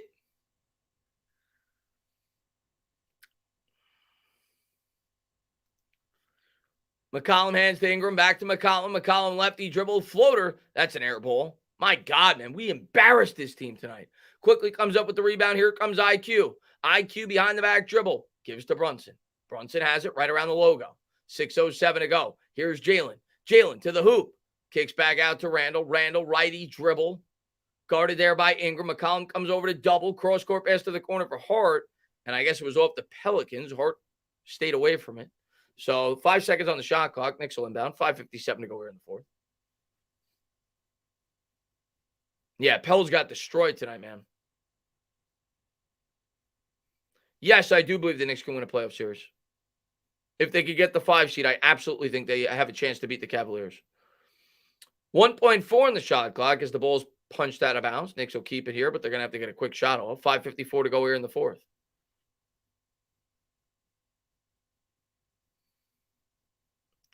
Brunson looking to get it in, and it's stolen by the Pelicans. Here they come, fast pace. Ingram looking for garbage time points. He'll get it. Finger roll's good, 120-92. Knicks by 28. Quickly gives to Mitch, back to IQ. 5:42 to go here in the fourth. Put him to bed, Knicks. Here's Quickly. Quickly, double teamed at the top of the key, swings to Brunson. Brunson behind the back dribble. Tried to throw a no-look pass. Sloppy pass there as the Pelicans are going to have a 2-for-1 opportunity, and they get it to go. A 2-on-1 opportunity, I should say. As Ingram throws it down on the alley-oop, 120-94, 36-point game. Or 26-point game. IQ has it. 5:13 to go. Knicks will milk some clock. Quickly, double team, spins out of it, gives to Randall. Randall will try a 3. That's no good. Long rebound. Mitch grabs it back to Randall. Randall bobbles the pass. Out of bounds. It'll go over to the Pelicans. 4:57 to go in the fourth. Pelicans down 26 with the ball. It's about time for closing time, fellas. Are we going to get a wee before the end of the game? Grimes checks into the game as Brunson will take a seat.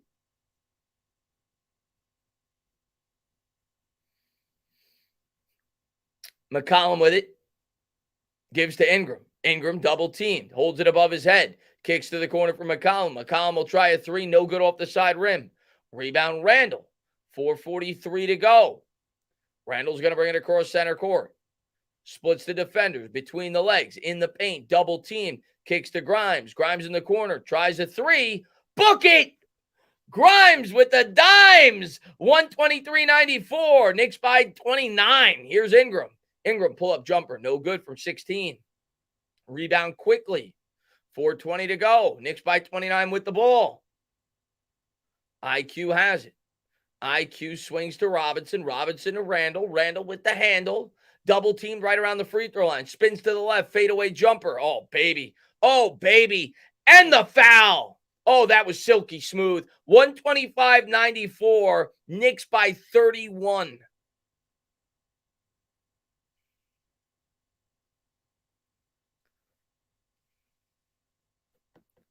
What move do you think puts the Knicks over the line and makes them a chance?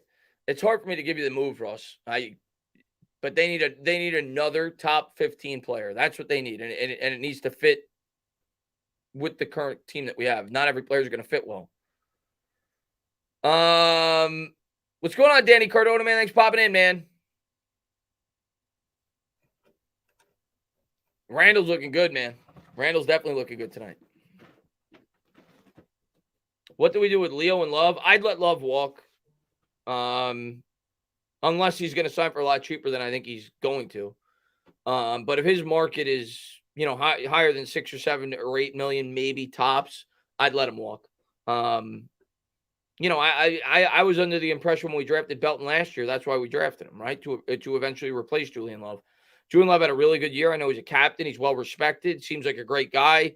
And I wish him nothing but the best. And I hope he gets a good contract and he has a great year next year. But if I'm the Giants, I don't think I'm signing Julian Love. I think I give Belton an opportunity to get maybe the starter's role next year alongside McKinney. Maybe I draft a safety or sign a safety that's cheaper than Love as well. But I don't think I'm going to sign Love for what his market's going to be. As far as your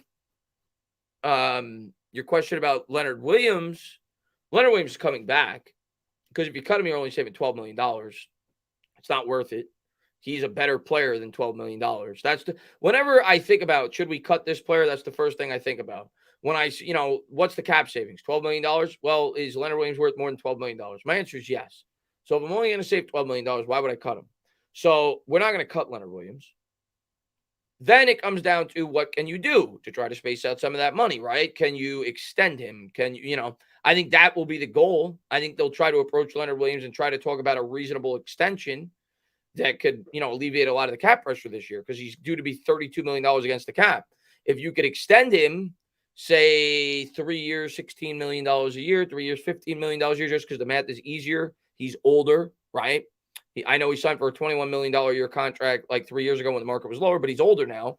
If you could sign him for an extension like that, 3 years, $15 million, he's due 32 this year. So then that's 4 years, $77 million over the course of 4 years. So instead of the 32 this year, it's an average of about $19 million a year. You could space the money out accordingly with the increased market. You might be able to save an extra $17 million on this year's cap if you're able to do something like that. Whether or not Leonard Williams would be able to do that, I don't know. He's talked about how he wants to stay here. If you could work something out like that with Leonard Williams, I think it makes a lot of sense. I think they'll try to do that. And I think it would make a lot of sense. So we'll see if they're able to do something like that. But I don't think they're going to cut him. Let's see what we got. And Tuto, he says, massive salutes and respects to the big boss Tane and all the dire Giants fans in the building. Greetings from Italy. Just got back in here today from Princeton. Good to see you, Tuto, man. Thanks so much for being here, buddy. Bends the knees. Free throw is good. Always appreciate when you pop through, man. And the Pelicans going to bring it up. 4 minutes to go here in the fourth. And they're going to call a foul on the floor. 126.94. But yeah, we're not cutting Leonard Williams. And I would not bring back Julian Love. Not for what I think his market's going to be. If I could bring him back for $6-7 million a year, yeah. But not for 10-11. I'm not doing that.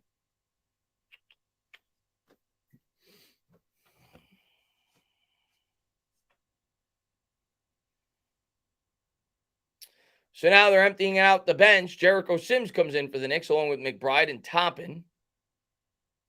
No Fournier yet. They'll kick it to the corner, pump fake down low. They kick back up top. I don't know the names of any of these Pelican players. Three-pointer's good. 126.97. Knicks by 29. 3:40 to go here in the fourth. McBride has it. McBride across center court gives to Jericho Sims. Sims has it. Sims dribbles with the right. Gives there to Josh Hart. Hart had it stolen away. Pelicans trying to come up with some garbage time points. 3:28 to go. They'll kick back up top to Herman Gomez. I know him. Temple in the game as well for the Pelicans. Gives to Herman Gomez. Back to the basket. Hart guards him. Spins to the left. They're going to call it travel. 3:15 to go here in the fourth. It'll be Knicks ball. Do you think we extend Leo and Adoree? I think Leo's more likely than Adoree. I think Leo's more likely than Adoree. Adoree's younger, right? So Adoree may not want to get extended, right? He may want to hit the open market next year. I think it's more likely that Leo would, because Leo's going to be, 31 at the end of the year, I think, 32, whatever he's going to be. So he's probably more willing because he knows his market won't be, he's not going to be, he's going to be 31, 32 years old. So he's not going to be like one of the prime targets in free agency next year. So if the Giants came to him and tried to work out what they felt was like a reasonable extension, he'd probably be more willing to listen than a guy like Adoree, who's going to be 25, 26 next year, or whatever he's going to be at the end of the year. He might want to actually be able to test free agency. So I don't know if he'd be willing to do it. Grimes for three. No good off the back rim. Pelicans come up with the rebound. 2:30 to go here in the fourth. Here's Temple. Temple to the hoop. Swatted away by Sims. And Sims comes up with it. 2:24 to go here in the fourth. Here's Sims. Sims nearly had it poked away. as the Pelicans are fouled in transition. But maybe, if you remember, Adoree was the first player the Giants went to, right? When they were trying to free up some cap space for this year. He was the first player they went to when they had to back out a contract, which automatically told me he's going to be back next year. And maybe they do feel really strongly about him, and maybe they would want to get some kind of deal done where they could extend him for the next 3 or 4 years. We know our cornerbacks are very underdeveloped still. I think it's very possible we could draft the first-round corner this year, but we got to see if we do that. So, yeah, I wouldn't rule it out. Derrick Rose coming into the game here for the Knicks, 126.97, but I think it's more likely Leonard Williams would get extended than Adoree Jackson. Derrick Rose going to get to play the final 221. Good to see the legend get to play. He's smiling.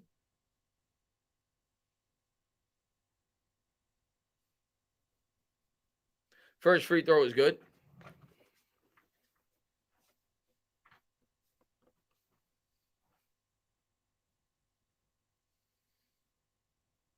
Let's see if Derrick Rose gets a bucket.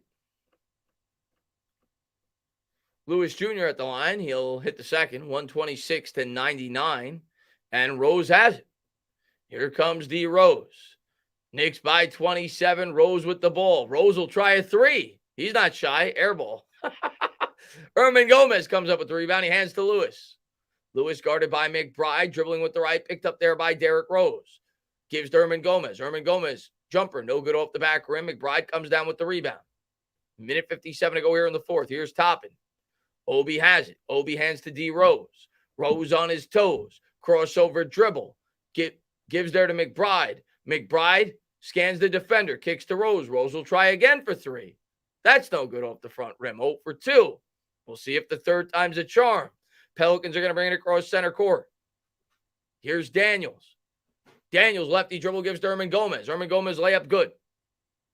126-101. Minute 30 to go here in the fourth. McBride's got it. Gives to Toppin. Let's see if they look for Rose again. Looks like they're gonna.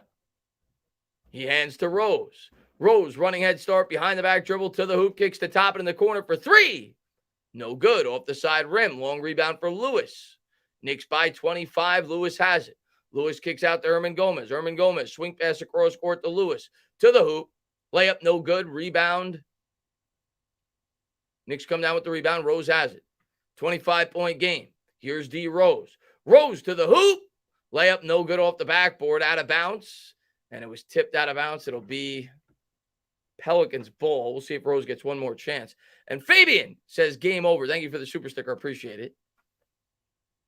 We'll finish the game. Then I'll talk to you guys for about 15, 20 minutes about the Giants. I know a lot of you guys are talking about the Giants. Herman Gomez fakes the three. Takes the contact. He'll go to the line for two. 44 seconds to go here in the fourth.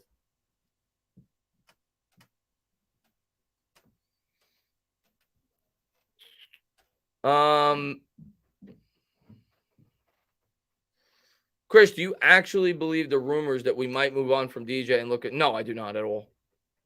No, I do not. First free throw is good.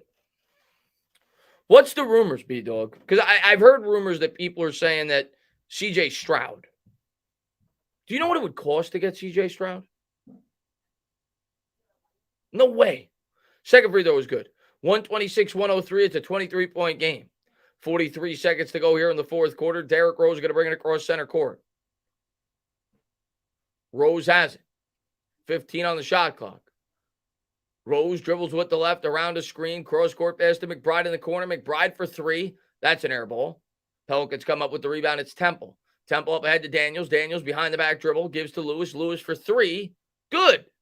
Knicks will dribble it out now. 126-106. That should be the final. We'll see if Rose chucks one more up. Probably not. He'll probably dribble out the clock. That looks like what he's going to do. And the Knicks are going to get the win. 126-106 as the Knicks win by 20. Rose will dribble out the clock as the Knicks win their fifth straight. And they pulled, he's going to chuck a three, actually. And that's off the front rim. Hartenstein gets a garbage time rebound and bucket. 128-106. Hartenstein wanted to get those stats up a little bit. He's got, it might be a free agent soon. Knicks win by 22. And Tudo, thank you very much. I appreciate it. Sustainer. While I was on the plane in the morning, my Italy national rugby team lost to Ireland 20-34. I'm devastated. God, was with me not to lose my temper and get somebody next to me on the. I'm sorry to hear that, Tudo, man. Tudo's got a temper. Well, you're Italian. We're passionate. But Tudo, I can't have you getting arrested, man. But thanks for popping the stream. Sorry to hear about your rugby team, though, man. I am. But yeah, as far as the and I'm happy the Knicks won. I know, like right now is like a hot time to talk about Giants offseason, so I expect you guys to come in and ask Giants questions. So as far as the rumors about like C.J. Stroud, if that's what the rumors are that you guys are referring to, it would cost more than 4 first-round picks to go up against C.J. Stroud from where we're picking. With all the holes in this team, do you think the Giants are going to do that? No. So it's not happening. If that's what the rumors are. So the Hendon Hooker thing, to me, Hooker to me is a third-round prospect. He's 25. He's coming up an ACL tear. I'm not reading too much into this. We're going to find out about Daniel Jones in 2 or 3 weeks, and we'll go from there. By March 7th, you're going to have your answer. If they tag Daniel Jones, if they spend $32.4 million on Daniel Jones, I very much doubt they plan to draft a quarterback in this year's draft. Otherwise, you wouldn't tag him. Why would you waste $32.4 million of this year's cap if you intended to trade up for a quarterback in this year's draft? So you're going to know by March 7th. These rumors are irrelevant until after March 7th. If the Giants do not tag Daniel Jones, then I read into them a bit. But if he's tagged by March 7th or signed by March 7th, it means nothing. Nothing. They're not going to tag Jones and then draft a quarterback. It's not happening. Not in the first round. Don't see it. Why would you tag Jones at that point? Why? If you're going to give up a first-round draft pick.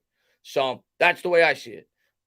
So wait till March 7th. If he's not tagged, then maybe you want to read in a little bit into those rumors. But until such time, the tag deadline expires, I'm not reading anything into those quarterback rumors. I fully expect Daniel Jones to be back with this football team. So that's my answer to that. Knicks won. Knicks won by, 22. It's right there. It's to my right. 128-106. And why would you waste a pick on a quarterback when we have a lot of holes to fill? Exactly, Richard. That's why I'm not reading into it at all. Now if they don't tag Jones, then I'll at least be like, okay, it's possible. It's because then letting Jones hit the open market. I don't expect that to happen, but then I'd be like, okay, it's possible. You got bad eyes, you can't see. Yeah, so that was a score. Sorry. Yeah, we won by 22 today. Not sure if anyone's asked, as I've been not been in here long, but if the price is reasonable, would you want the Giants to entertain a Jalen Ramsey trade?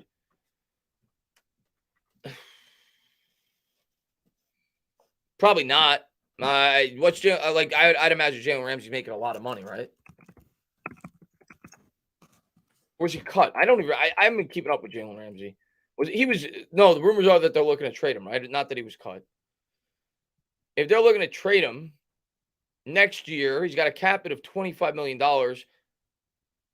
a base salary. Now, what we'd be on board for, I think we'd have to pay 17 of it. $17 million. He's 29 years old. No, especially with the strength of this year's draft. This year's draft the strength is cornerback. So no, I would not do it. I'm not trading for Jalen Ramsey. I have no interest in doing that. Taylor Lewan got cut. Yeah, Taylor Lewan's a tackle, though. Where is he going to play? You're not going to bench Evan Neal after 1 year. Joe Shane obviously believes in the guy. He drafted him 7th overall. So I don't see anything with Taylor Lewan. Yeah, I don't see that at all. Let's see what we got. Remember when you said you was running with Collins for that pick 6? I was on the other side. Were you, Richard?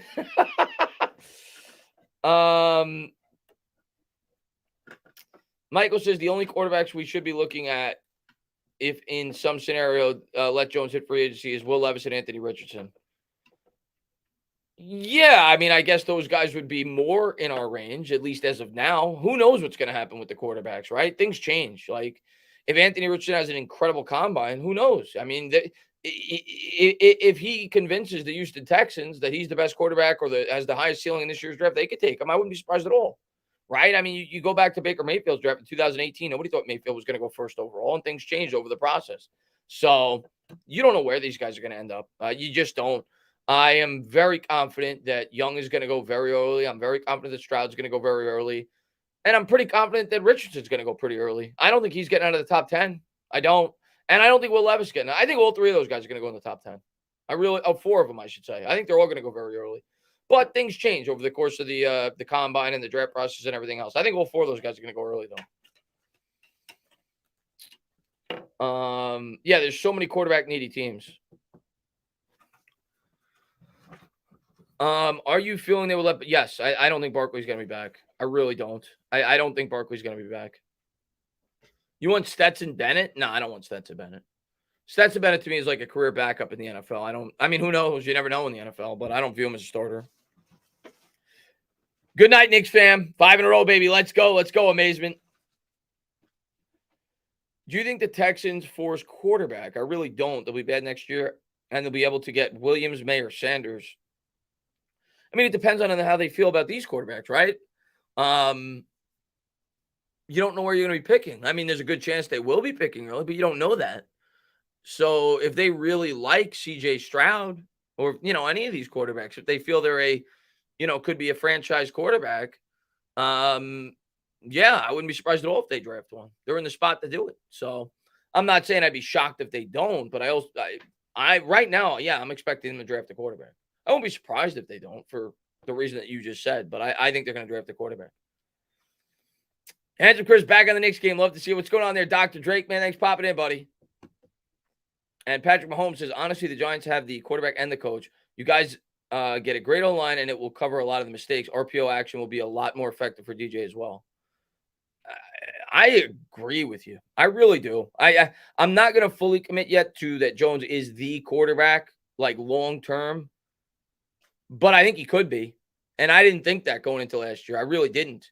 Did I think that Jones could play himself into another year or two with the Giants before the year started? I did. I definitely thought it was possible. I wasn't predicting it because I thought we were going to win 6 or 7 games. But I definitely thought it was possible he could get another year or two with the Giants. But I didn't think I'd leave the year thinking I'd feel the way I do about Daniel Jones. And yeah, I think he has the potential to be a long-term quarterback for the New York Giants. I'm not going to go as far to say that I'm convinced of it yet, but I think he has the potential, especially if you could keep him with Brian Daboll and he could continue to build and he could continue to grow and you improve this football team. I think he has the potential to be a long-term quarterback for the New York Giants. And the Giants aren't going to let that just walk out the door. They're not.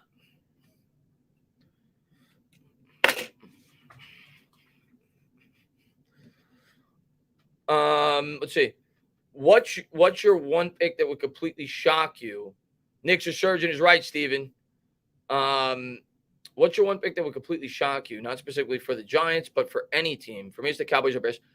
I was going to say the Cowboys. I don't think it's this year because Dak still has so much committed to his cap after this year. I think the Cowboys are going to draft a quarterback within the next 2 drafts. I think Dak's gone within 2 years, maybe 3. He's not going to be the Dallas Cowboys quarterback. So I would not be surprised at all. I wouldn't be surprised if they took a quarterback this year, but like if they traded up. But I'm leaning more towards they'll wait another year because Dak's still like a $50 million commitment next year with all the backloading that they did. But I think within the next 2 years, Dallas can draft a quarterback. I really do. Yeah, New York is steaming hot for sure. Everybody hates Gettleman, but love the top picks. Dimes Barkley, kind of strange. I mean, he hit on some picks and he did a lot of bad. I mean, that's what it comes down to, right? So, you know what's funny is the 2019 draft, he took obviously Daniel Jones at 6 and Dexter Lawrence at 17. Dexter Lawrence might end up being the highest paid defensive tackle in football by the time he signs his contract outside of Aaron Donald. And Daniel Jones is going to probably make at least $35 to $38 million a year on average as a quarterback by the next GM. So that's what's funny, that he's willing to invest that much money in the players that were drafted from the 2019 draft. So if that does happen, you have to at least give Gettleman credit for that, right? He hit on 2 guys that the new GM felt were worthy of contracts of that size. Those are good hits, right? So he did do some good. Let's see. Dave Gettleman was good at value. Talent does not make you a good general. Yeah, he was a good scout. He's a good scout, not a good GM. Danny says, entertain, is RJ Barrett a bust or is he just in a slump? I'm taking aside from tonight. He did play well. He played well today. He did play well tonight. And he's still young. I think he's 22. I'll say this. RJ's getting to the point now. I'll give him one more year because what other choice do I have? And I want to root for RJ, and I am a more patient fan than a lot of other fans. I'm going to give him one more year. But I think we're getting close to the point where RJ is what he is. Like, he's a good player, but he's probably never going to live up to what we were hoping we were getting when we drafted him 3rd overall. I think that's what we're getting to. I'm not going to say we're there yet. I'm going to give him another year. But we're getting there. We're getting to that, like, Andrew Wiggins, like, probably not even – I mean, Wiggins got better once he went to the Warriors, but we're getting to that disappointment level where he's like a good player, but he wasn't worth that pick. Let's see what we got.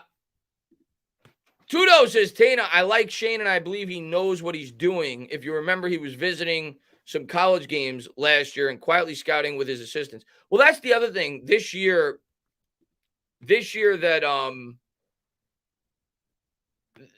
for the first time, Tudo, like last year, remember, like Joe Shane didn't have any of his guys, right? He didn't really have much time to bring in his staff to properly evaluate for last year's draft. This is really the first year where he has his staff on board for a complete offseason, right? Joe Shane's been going to these games all year during the NFL regular season. We heard reports he was at Ohio State. He was at all these big, high-profile college games scouting these players. He's at a real complete season now. This is like his first, like, real, true, full draft evaluation with his staff. So that's something that needs to be taken into account. So he didn't really have the full, off season last year with his guys.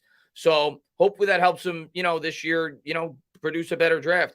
And a lot of people are like, I think it's going to be over, Steve. I think we're going to get 47 wins the Knicks. I see a lot of people like, saying that he had a bad draft last year. It's too early. Like, for everybody that's saying that he had a horrible draft last year, it's way too early, right? I mean, it's 1 year, and all of his guys got hurt. Yeah, Kayvon looks really good. I know it's the 5th overall pick. I could have made that pick. Evan Neal does not look good after 1 year, but give him some time. And then after that, I mean, Flott showed some promise. Bellinger definitely showed some promise. Wandell got hurt. I thought he showed some promise. Belton showed a little bit of promise. I like Flott. I don't know if I already mentioned him. So I think you got to give these drafts 3 years. And I think, like, Dexter Lawrence is a great example of that. I think Andrew Thomas is a great example of that. Sometimes these players take 2, 3, 4 years to really hit their stride. So I think people are, like, judging this first draft class. I'm not saying most people, but I think some people are judging this Joe Shane first draft way too harshly. He didn't have a full offseason for it, number one. And number two, it's been 1 year. Give these guys some time to grow. So, yeah, I'm excited. I think I'm hoping that Joe Shane knocks this next draft out of the park. And Patrick Mahomes says Orlando Brown, Joe Thuney, Creed Humphrey, Trey Smith, Andrew Wiley, and Kelsey are the reasons why we won the Super Bowl. Wide receivers were plug-ins, and the big boys carried. Listen, you're on the right channel if you want to talk about big boys. You're on the right channel, man. I've been preaching since I've been on YouTube. I've been preaching long before I was on YouTube that in the end is what wins football games. The men up front. On both sides of the ball, defensive line, offensive line. And nobody wants to give those guys credit. Those guys don't get the endorsement deals. Those guys don't score don't score the touchdowns, but they're the reason that teams win. An offensive line as a unit, to me, is the most important unit of a football team. There is not one individual offensive lineman that is more important than a quarterback, but the 5 offensive linemen together are as important as anything else on a football team. That's my mindset on the matter. It allows you to do everything better. It allows your wide receivers to be able to run their routes. It allows your running back to be able to hit his holes. It allows your quarterback the necessary time to be able to scan the field. So you're talking to the right guy. And until such time the New York Giants get that offensive line to where it needs to be, all you got to do is look at the Eagles and Cowboys games this year. We got destroyed in the trenches. Destroyed. If we intend to compete from within the division, we got to get a lot better in the trenches. The good news is I think Neal's going to get better. But we need a lot more. We need to get that interior up to snuff.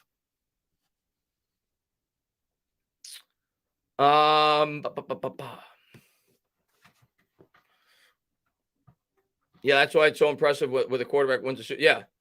Right tackle is such a scarce product in the NFL. Weird. Yeah. Would rather pick an O-line with our first or second round pick. I want to take a center, probably in the second round. When I do my mock draft, I think that's probably what I'm going to do. I probably want to take a center in the second round. It's probably what I want to do. Let's see. But again, I don't want to make it by round. They're going to take the best available player. That's what they're going to do.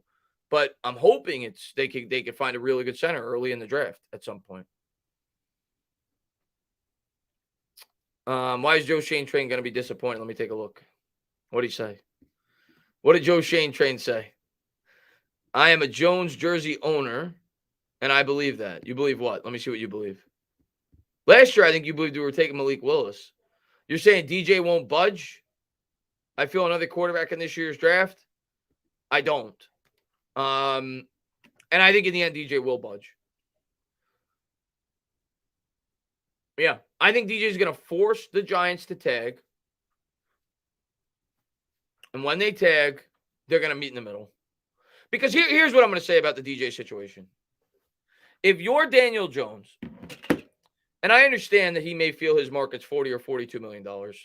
And it's fair to think that when you look at the market, especially with the increasing market and what a lot of these other quarterbacks are probably going to sign for, like a Jalen Hurts, like a Justin Herbert, like a Joe Burrow, like they're going to get $55 million. So I could understand Daniel Jones feeling like he's a $40 million quarterback, $42 million quarterback. But at the end of the day, if Joe Shane tags you and you have the option of playing on a $32.4 million tag, fully guaranteed, and nothing else after that, or signing a contract for 5 years, $180 million, 5 years, $185 million, 5 years, $190 million, of which 100's guaranteed, you take the contract. If you're Daniel Jones, this is a guy that's had injuries. This is a guy that had a spinal injury. If you're Daniel Jones next year at $32.4 million, that's great. But if you get hurt or you regress in play, you know what you become? You become Mitch Trubisky. You become, one of these quarterbacks that can't find a job. That's what you become if you have a 1-year commitment and you get hurt or you regress in play. That's what happens. You become Blake Bortles. That's what happens. So if you're Daniel Jones, you go for the security. You go for the 3-year commitment. You say to yourself, if he's smart, and I think Daniel Jones is smart, he says to himself, okay, I'm taking the 100 guaranteed. I'm taking the 3-year commitment, and I'm going to give myself an opportunity to grow as a quarterback with Brian Daboll for the next 2 or 3 years. And if I do, by 2 years in that contract, they're going to rip that contract up if I become a top 7 or 8 quarterback in the league, and they're going to make me a $60 million a year quarterback. If Daniel Jones has any brains, if the Giants tag him, he signs for the $36 to $38 million that I think he is actually worth right now in today's market on a 5-year deal with a 3-year out. That's what I think will happen, because he's not going to risk it for $32.4 million. He's just not. He's not. I don't see it. And if the Giants want to sign him to a contract like that, which I think they should want to do that for reasons that I will talk about in future videos, I think they're going to get a deal done. But I think it's first going to come to the tag. I think Daniel Jones is going to make the New York Giants do that. And, because until you tag him, he has the threat of being a $45 million quarterback. Because if Daniel Jones hits the open market, there's no telling what Washington is going to give him. There's no telling what the New York Jets are going to give him. There's no telling what the Indianapolis Colts are going to give him, the Atlanta Falcons are going to give him, whoever. Once you tag him, it's you and him. That's it. And if you go to Daniel, these are your choices. $32.4 million or $37 million a year, 100 guaranteed, 5-year contract. Take it or leave it. He's taking the $37 million, 100 million guaranteed. Because if you tag him, and even if he has a good year, you can tag him again. He's going to get $38 million, which is great. That's now $70 million guaranteed. But if he gets hurt, or if he regresses in play at all, and the other thing that Danny Jones has to factor in, If he forces them to tag him and he's not willing to play ball for 36, 37 million, whatever the contract's going to be, it also hurts this team's ability to build for 2023, a year in which if you are tagged, you're trying to prove your worth, right? So for me, it doesn't add up. Daniel Jones may try to play hardball, as he should. He should try to make as much money as he possibly can. But when push comes to shove, it doesn't make sense to me for either side for Daniel Jones to play on the tag. I think they get the extension done. I think it's a 5-year deal, $185 million in that ballpark, $37 million a year on average with a 3-year out. That's what I think is going to happen. I think Daniel Jones is going to get 2 years to prove his worth. If he falls on his face, you draft the quarterback the 3rd year in that contract, and you have the transition. Daniel Jones starts the year as the starter. You transition to the rookie. Let's say they structure a deal like this. Let's say it's 5 years, $185, 100 guaranteed, 15 against the cap year 1, 25 against the cap year 2. I saw somebody make this structure on Twitter. I thought it made sense. 15 against the cap year 1, 25 against the cap year 2. So right out of the gate, everybody that's complaining that this contract is going to be atrocious, right out of the gate, the first 2 years averages out to $20 million a year over the next 2 years. $15 million against the cap this year is nothing. That's like Mitch Trubisky money, okay? $25 million against the cap in an increased cap next year is like 10% against the cap. That's nothing for a starting quarterback on a non-rookie salary. The 3rd year, it did balloon up to $50 million. But this is the way I look at it. If Daniel Jones becomes a very good quarterback, you then rip up that contract. You say, Daniel, we're going to give you another extension now on a higher rate. You were making $37 million a year on average. Now with the increased market, we're going to give you $50 million a year on average, but you do the same thing. You space it out the same way. So year 1, year 2 of the contract, go 8 to 10% against the cap, and then you have that balloon in the middle. And after 2 years, if he proves himself, you do the same thing all over again. So that's what I see transpiring. That's what I think will happen. And it's not as nearly as catastrophic as people are making this out to be. The worst case scenario in a scenario like that, you have 1 year where he is significantly against the cap. $50 million against the cap would be $17 million against the cap. You draft a rookie, and you wouldn't intend to compete to win a Super Bowl that year anyway with a rookie quarterback. You mold the rookie that year, and then he takes over the next year. That's the worst case scenario. That's the way I see it playing out. Because the first 2 years with the cap, if you structured a deal like that, it wouldn't hurt the team. You could still build the team. You could still extend guys like Dexter Lawrence. You could still extend guys like Andrew Thomas. You could still bring in a nice piece in free agency. That's what they're going to do. That's how they're going to build the team. That's how they're going to structure the contract. He won't play in the tag. He'll initially be tagged. That's my prediction. And then work out a 5-year extension. That's what I think is going to happen.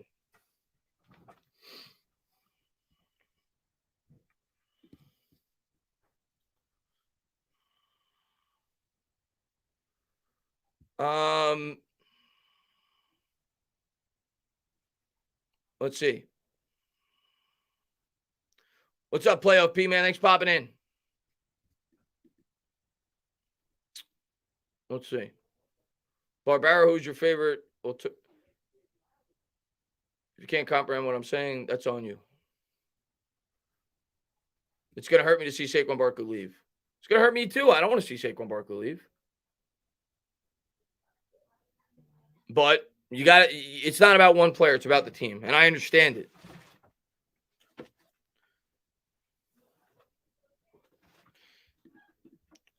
I want the Giants to draft a wide receiver or linebacker in the first round. I think they're going to. Well, no. I think a cornerback. I think it's going to be a cornerback or a wide receiver in the first round.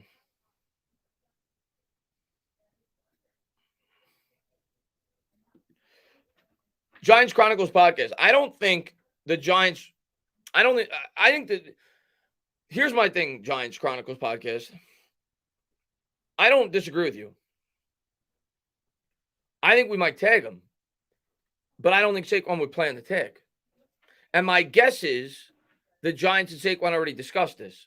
And the Giants are probably trying to do right by Saquon. They probably went to Saquon because he's well respected, right? They don't want that draining the locker room. They don't want something like that playing out and dragging out in the offseason. And they probably went to Saquon during the regular season when they talked at the bye, and they offered him the $12 and $12.5 million. And they probably went to him and they probably said, "Would you be willing to play on the tag if push came to shove?" And he probably said, "No, I absolutely would not. I would hold out." I don't think we're going to tag him. I just don't. I don't think we're going to tag Saquon because I don't think he's going to play on the tag. If the Giants thought he would play in the tag, they'd probably tag him. I don't think he's going to play in the tag. And JB says, bring back Love or bring in Edmonds as the linebacker. I don't think we're going to bring in Edmonds because I think his market's going to be way too high. Like the reports have already come out that he's going to demand 15, 16, 17 million dollars a year. I don't think we're going to pay that. And I don't think we're bringing back Love either, because I don't think they're going to want to pay him 10 plus when they got to probably pay McKinney next year on an extension. How much money are you going to dedicate to the safety position? But I think we're going to sign a linebacker, by the way. I just don't think it'll be Edmonds. Kevin says, any day 2 linebackers you have your eye on. I mean, I love the guy. I don't think he's going to go day 2, but what's his name? Why am I forgetting his name right now? The Arkansas linebacker, right? I think I love him, but I don't think he's going to go day 2. I know like the mocks right now have him going day 2. I think he's going to go day 1. He may be early day 2. I don't think he's going to get to us in day 2. Yeah, Sanders. I don't think he's going to get to us. But yeah, I got my eye on him. I love him in the second round. I know like mocks I'm going in the third round. I think he looks like a good player to me. But hey, things could change throughout the process. But yeah, if Sanders was there in the second round, late second round, yeah, I'd be interested in him. Trenton Simpson, I think, won't get to us in the second round. I don't think we'll take him in the first, if I had to guess. But Trenton Simpson's a good player. I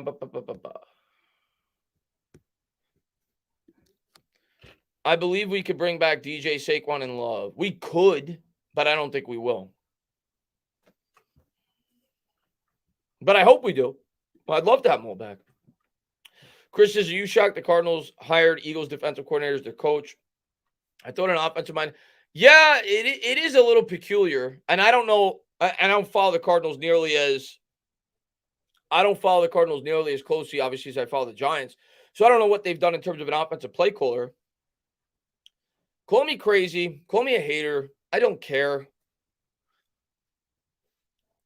I don't like the prospects for Kyler Murray long term, right? Because Kyler Murray, he's now been in the league for 4 years. He's coming off an injury. He's been in the same offensive system for 4 years. You obviously have to have some kind of fears of him in terms of him not putting in the work, right? They put a provision in his contract that had never been done before in the history of the NFL, that he had to read the playbook a certain amount of hours a week. Like, that's something that you would do to a high school kid, right? So there's obviously fears already that he's not the hardest worker. And now you're bringing in a new offensive scheme, a new offensive play caller. I don't like the long-term prospects for Kyler Murray. Call me crazy. Call me a hater. I do not like the long-term prospects for Kyler Murray.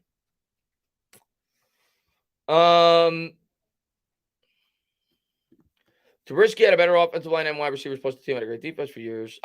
This is the new thing. People are comparing Daniel Jones to Mitch Trubisky, and oh my God. The people that are comparing Daniel Jones to Mitch Trubisky, just look at the box score.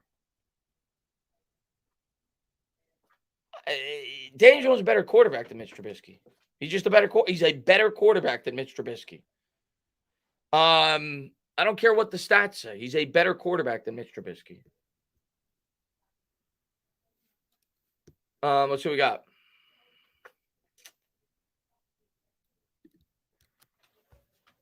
But the quarterback class is top heavy, hence why there's only 4 quarterbacks that are being mocked. And JB, man, thank you very much, man. T. Higgins or Brandon Ayuk? I would prefer Brandon Ayuk. I think Ayuk is one. I think Ayuk's just a more well-rounded receiver. They're both great, by the way. I would love either one of them.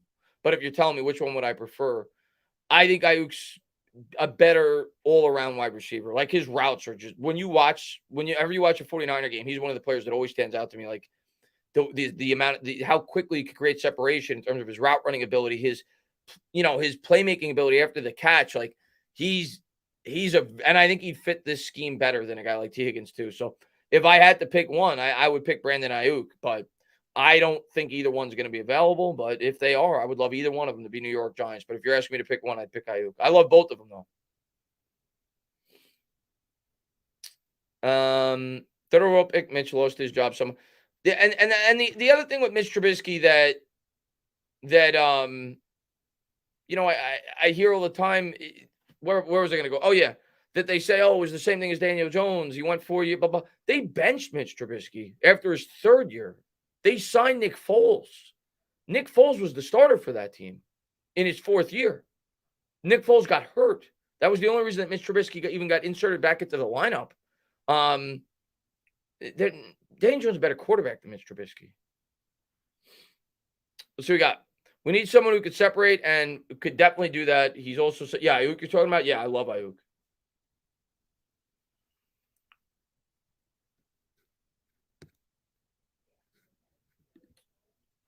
Praying somehow Johnston runs a slow 40. Yeah, hopefully he has diarrhea at the combine. That's what I'm hoping. Quentin Johnston. That's what I'm hoping. I'm not banking on it though.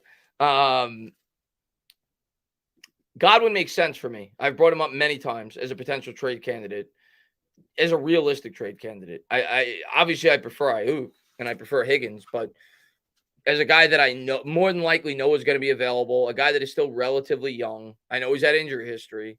And I think he fits the scheme. I think Godwin makes sense, depending on what they would be asking for.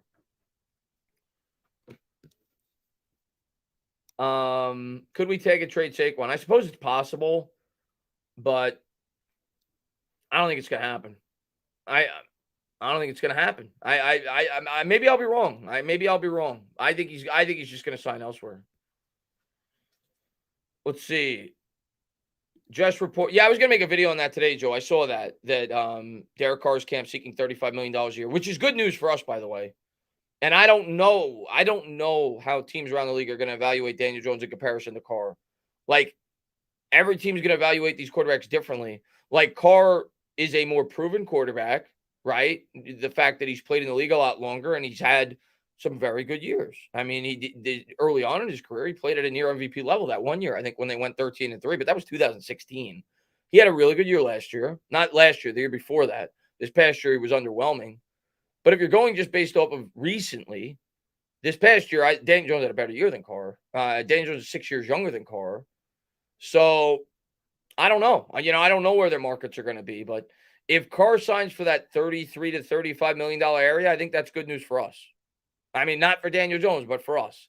Because if you're the Giants, like, once you tag the guy, how much more, maybe a little bit more, but how much more can Daniel Jones ask for than a guy like Derek Carr?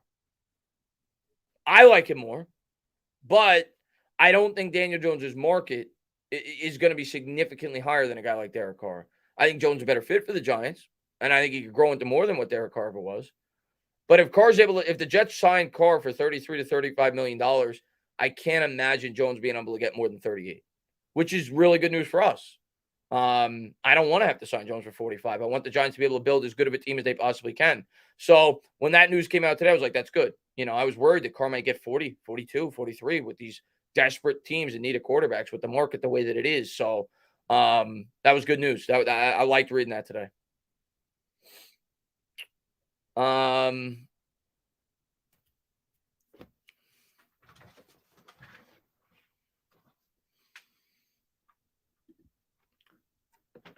Who do you think signs Barkley? If I had to pick a team, it's the Chicago Bears. It just makes too much sense, Chris. The Bears have the most cap space right now in football. They've got $95 million in cap space.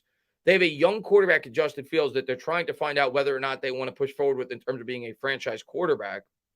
He's entering year 3. They already traded draft capital to try to get a guy like a Chase Claypool on that team. You're trying to surround him with as well, good of an offense as you possibly can. And you could sign Saquon Barkley. The threat of him and Barkley in the backfield in terms of being a running threat between him and Barkley. I think that's going to be intriguing for the Chicago Bears. And they got a lot of cap space. So I think it just makes too much sense. Not to mention, whenever Saquon Barkley plays the Bears, he destroys them. So I just think it makes too much sense. So if I had to pick a team that I think Barkley's going to end up with, if it's not the Giants, I think it'll be the Chicago Bears.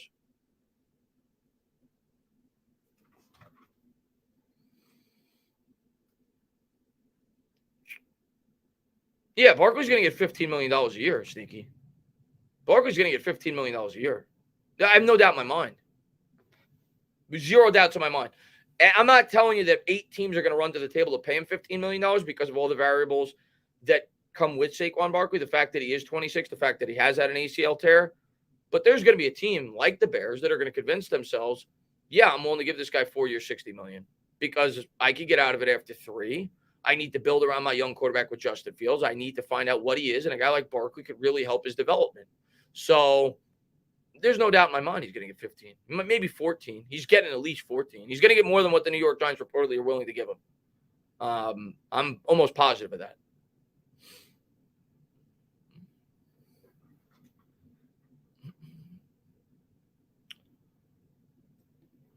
And Thomas, he says, Carr going to the Jets. I heard he will. I think Rodgers stays. Garoppolo's still out there.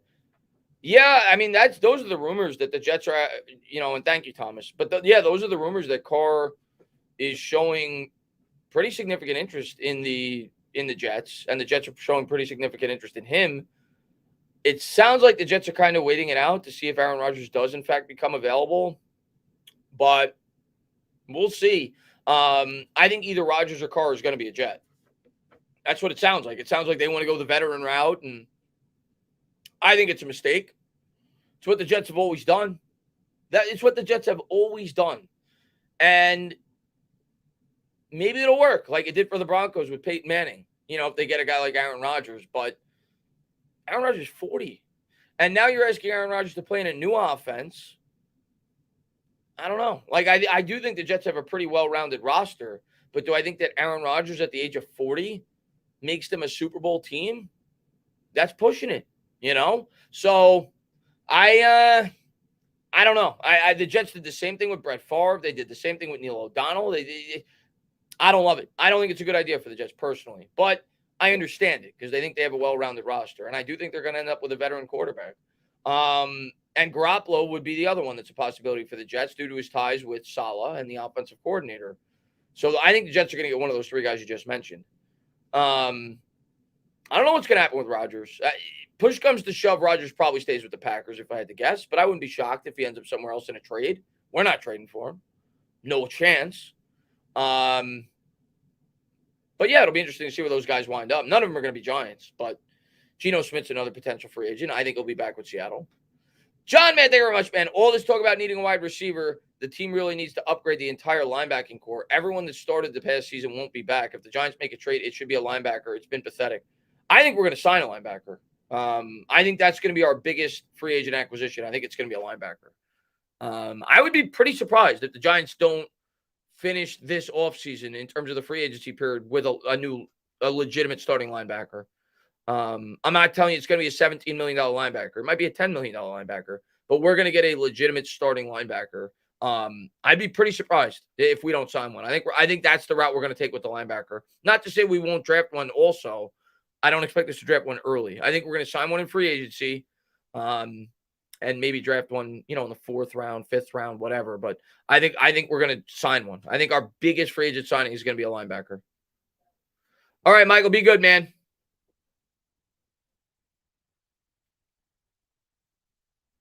They did. I know they did, which is why a lot of people pinned Rodgers and the Jets together.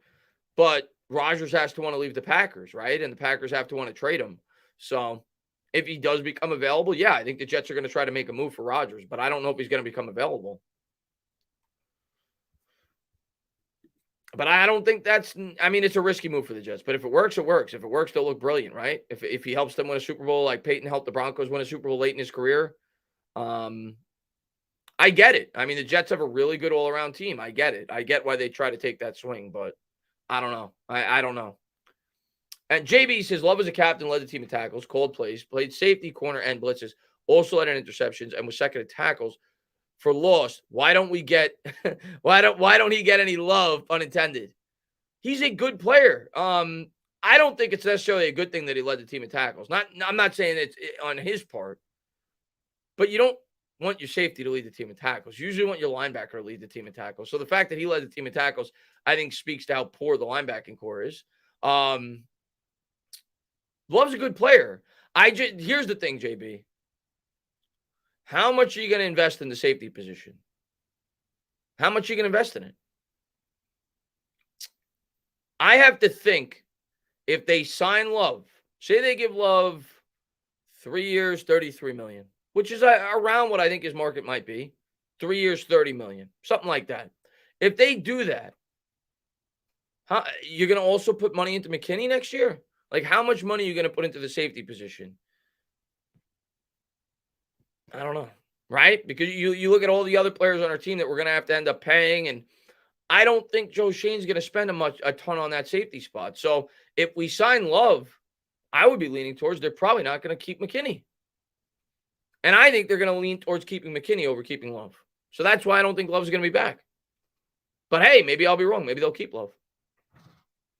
If it's a good contract, I'm completely for keeping him. But if a team's willing to give him $11, $12, $13 million a year, I think I'd let him walk. And they also drafted Belton, right? So I thought that was the reason why they drafted Belton, was to eventually, play alongside McKinney.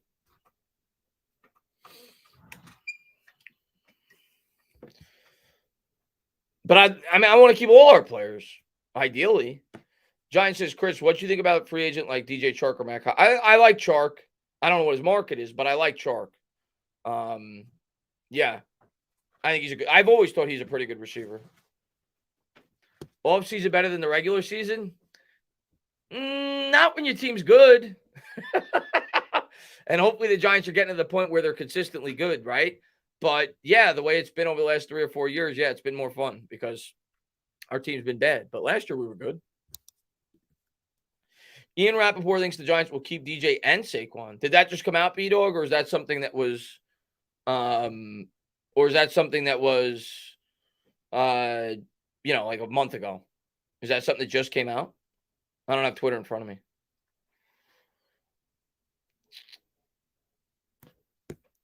Let's see. Chark market is around $8 million average per. Yeah. I mean, if I had to guess, I think that's probably around. He's probably in the same range of Slayton, if I had to guess. And maybe the Giants decide with keeping Slayton because obviously he's got chemistry with Jones and he's played in the scheme. If it was between those two, I don't know, but yeah, I'd guess I think that's where around Slayton's market will be. That's around where Chark's market will be, if I had to guess. But you never know, man. If you would have told me that Christian Kirk was going to get $19 million a year before free agency started last year, I would have called you nuts. So you never know, man. Free agency's crazy. What's up, Sports Love? Thanks for popping in, man. Kevin says, only reason they keep Love over McKinney would be because the team would be disgusted by the ATV incident and didn't let their feelings leak. Possible. Possible. I think they like the kid, though. But nothing would surprise me with the Giants, right? I mean, nobody thought that they were going to handle Tony in the way in which they did. If you would have told me that Tony wasn't going to see the field, if you would have told me that Galladay would never see the field before the year started, before the offseason started last year, I would have said, no way. They're going to see the field. They never saw the field. So, maybe that is true. We'll see. I mean, smart, tough, dependable, right? Like, that is something that Brian Daboll has expressed countless times over and over and over again. So, we'll see. We'll see how they feel about McKinney when it's his turn to sign a contract next year. But the way that they handled McKinney in season last year led me to believe that they still value the guy. I think they're going to keep him. I think they're going to keep him here long term, but maybe not. Do you think Beatty will be starting at third for the Mets?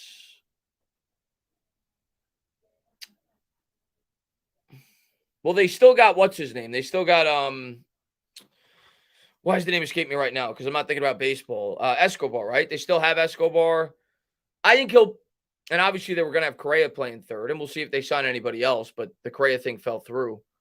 I think it'll be a platoon, if I had to guess. I don't think Beatty will be the everyday third baseman, but I think he'll make the team. I think it'll be Escobar and Beatty. Maybe Escobar gets some DH as well. But I think that'll be the platoon. Escobar's actually a pretty good defensive third baseman too. So I think they'll kind of split time, if I had to guess.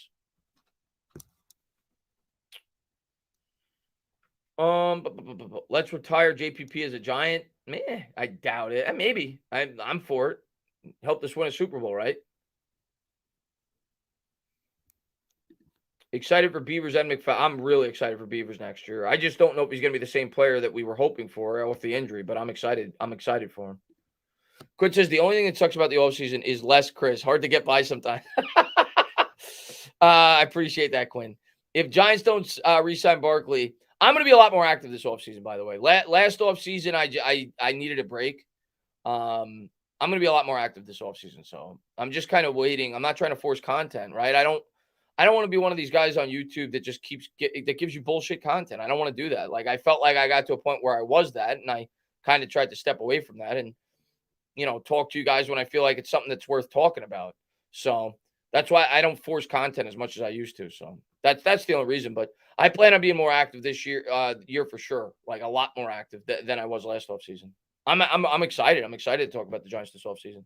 But I'm kind of waiting until the DJ news and the Barkley news, and then because that's when you're really going to get a glimpse of like how they're going to build this team. Milano's a free agent, isn't he?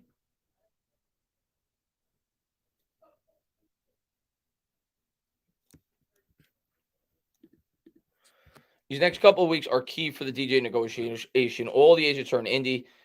Yeah, all I'll tell you is this Giants Chronicles podcast. When I talked to Patricia, who's going to be at the Combine, she told me that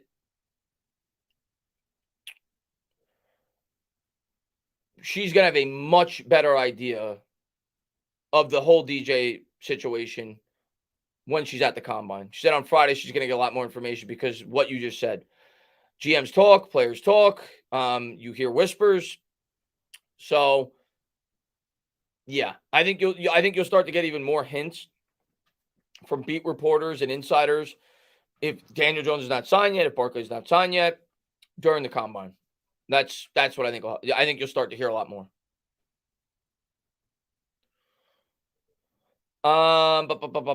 Milano, Edmonds, and Proyer are all free. I think Proyer's a target for the Giants. I've seen a lot of people bring him up.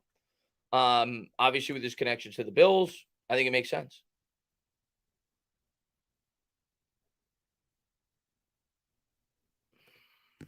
Change the background of the Giants. I should have. Actually, I can right now. Might as well because I'm talking Giants with you guys right now after the Knicks game. So, I could change that. There you go. We talk some Giants. There you go. What did Joe say? Poyer wants a warm weather state and low taxes. He hinted at it in a podcast. Did he? Well, there you go. I didn't hear the podcast, but I've just seen people connecting the Giants to him. That doesn't mean it'll happen, but I've seen that. Knicks might make the finals. I'm not going to go that far, JB. I don't think we're making the finals, but I think we can make the second round. And I've thought that now for about a month, especially if we get the fifth seed.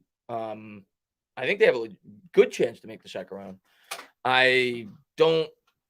You never know. Once you get to the second round, who knows? But I doubt it after that. I don't expect them to go further than that. But I think they could get to the second round. Let's see. I love Jalen Brunson. Jalen Brunson's the man. I'd like to see the Sun once in a while in a state where they don't have to take half your money or something along those. All right, so he's probably not coming here then because New York takes all your money and there's not a lot of sun for half the year.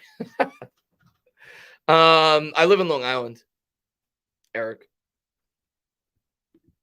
Buck Josh says the Knicks need to win a playoff series first. I think we're going to this year. I really do. I think the Knicks are going to win a playoff series this year. I don't think we're going to get further than that, but I think we're trending. Let's put it this way. At a bare minimum, I think it's going to be a very competitive. I don't think it'll be like last time with the Hawks. I think it's going to be a very competitive first-round series. I think the Knicks are going to have a very good chance to advance at one round this year.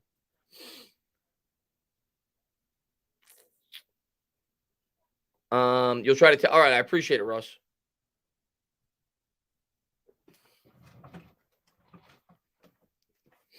Exactly, Joe. Right now, that's the goal for the Knicks. Get to the 5 seed. Get to that 4 or 5 matchup. Give yourself the best chance you can to get to the second round and take it for exactly. Right now, that's the objective. Getting that 4 or 5 matchup. Because if we're in the 6, it's going to be really tough. But the 4 or 5, I think we got a good chance to take on Cleveland for sure. That's got to be the goal for the Knicks. Get to that 5 seed and stay there. Yeah, I think they got exposed too, Christian. I think in the playoffs you double team Randall. The Knicks were an effort team all year. They didn't have the talent. They played above their talent level. And in the playoffs, every team matches your effort, right? In the regular season, you could get by a lot of times with effort against better opponents, especially with a long 82-game season in the NBA. A lot of times teams that are more advanced will, they'll think long term. They'll think playoffs, right? And the Knicks probably, they took advantage of that with effort and everything else. But by the time the playoffs got there, the talent showed. Chris Ebb says, as much as I love the 2021 team, the Knicks team is legit. Just need RJ to stay in a groove. I agree. This is a much better team than the 2021 team. This is a team that could advance around in the playoffs. I don't think they could beat the Celtics. I don't think they could beat probably the Bucks. I think they could take a team like that maybe 6 games, maybe. But I don't think they could beat them. But I do think they could win a first-round playoff series. And maybe give us an entertaining second series. Maybe they could take it to 6. I don't see them beating one of those 2 teams, though, that I just mentioned.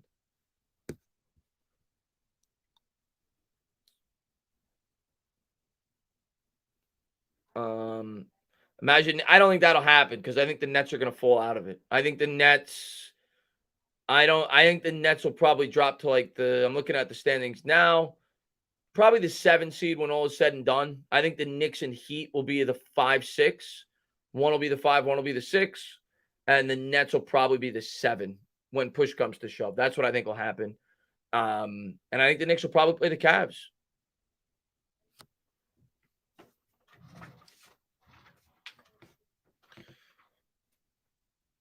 But I agree with you, Chris. I think this is a much better team than that team.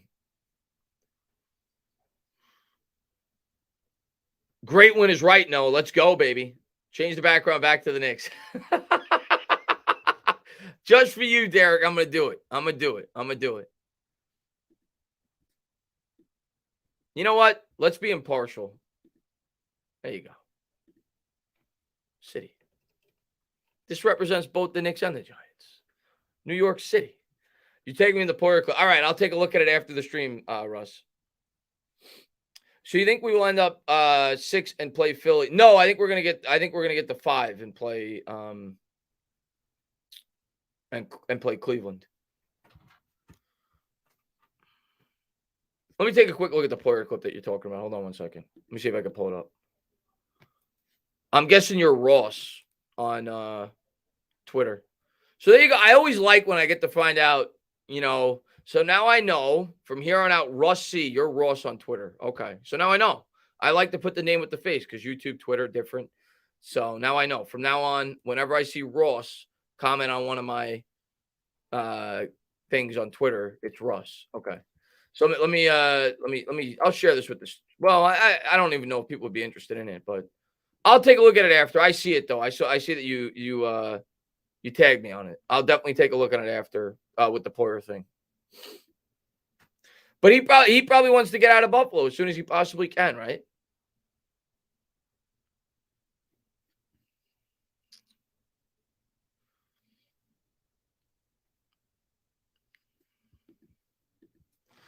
Thank goodness I even hate the Philadelphia Union. Now that we are halfway through, should we have traded? We're more than halfway through. Should we have traded RJ for Mitchell or this sticking pot work it out better? Here's what I'll say, Quinn. It's easy to say now for people to say that we should have made the trade for Donovan Mitchell, and I understand it for sure. But it doesn't mean that it still can't work out for the better in the future. Because here's what I'll say. What the Knicks accomplished this year for me is a lot of their secondary, like quickly, for example, I think significantly upped his trade value. And I'm not saying I want to trade him, but that's the goal, right? You want to get a superstar. So you want your younger players to grow and get better so they potentially could be a piece in a mega trade for you to get a superstar. So quickly got a lot better, right? He's improved his trade value. Barrett still has decent trade value. I know his contract's not great. He's got decent trade value. He's young. A team could definitely value him as a piece of a team for the future. So I think with the Grimes, I think further developed as a player this year. So I think the Knicks now have more developed younger pieces that they can now sell to some of these teams next year if a superstar becomes available. And maybe you don't have to give up as much draft capital because now Quickly is more of a proven commodity. Now Grimes is more of a proven commodity. So maybe now you could include a couple of these players in the trade. You get to keep some of your picks. So I think it could still work out. And maybe they get a player that's a better fit than a guy like Donovan Mitchell would have been. A lot of people were concerned with the fit that he would have been with the Knicks because he was kind of undersized. He was 6'2", 6'3". They were kind of concerned with the size of what the back would be like with him and Jalen Brunson. So I think it could still work out for the better that the Donovan Mitchell trade didn't go through.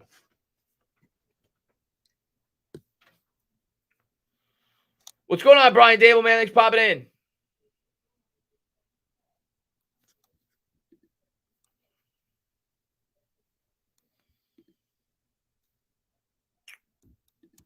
For where Obi was drafted, he has been a bust, sadly. Yeah, Obi's not working out. Yeah, he's not working out. He might be a good player, but not for where we picked him. What's going on? Kush, man, what's going on, man? Hopefully you're in the next Knicks stream. I know you're a huge Knicks fan. We're up to a great start, man. Great start after the All-Star break. Knicks are kicking ass. Chris, man, thank you very much, man. That Mitchell trade was a lot more than just Barrett also. As amazing as Mitchell is, I don't think giving up 4 firsts, RJ, Grimes, and Obi was worth it. Yeah, it was exactly. It was more than just RJ. Who knows if it was worth it? We'll never know. But obviously, it would have been a better team if you had Donovan Mitchell here with Brunson and the way that Randall's playing. Yeah. But would we have been a championship caliber team? I'm not so sure. I don't know. We could still work out a trade in the future. That's all I'm going to say. We still have all those picks. We still have all these young tradable assets. There's going to be other players. I don't think it's the end of the world. Let's put it that way. It's not about 1 year. It's about building a team for sustained success. But, yeah, I mean, I would have loved Donovan Mitchell. It would have been fun. Let's see.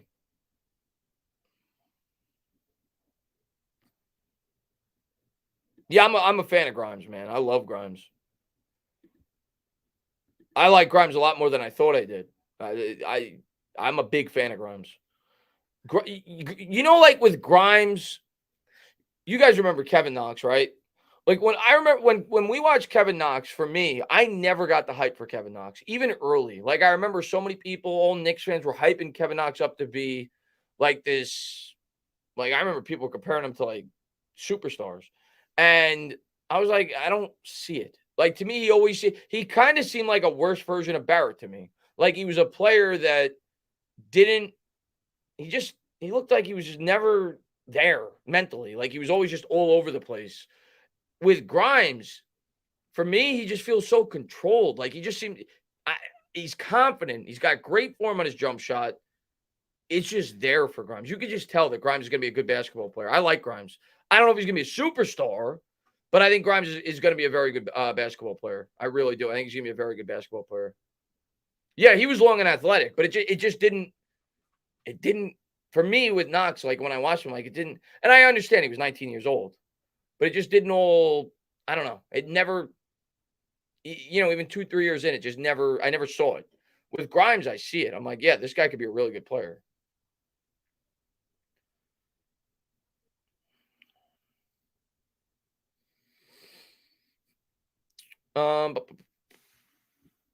I can't see us letting DJ and Saquon go. I could see us letting Saquon go. I don't think we're letting DJ go.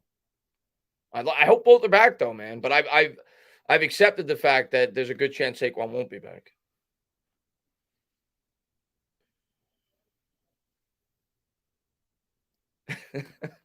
I don't follow his TikTok, Cushman, so I couldn't tell you. But I'm sure what you're saying is accurate. But I like his play on the court. He's definitely grown on me. Like I was surprised that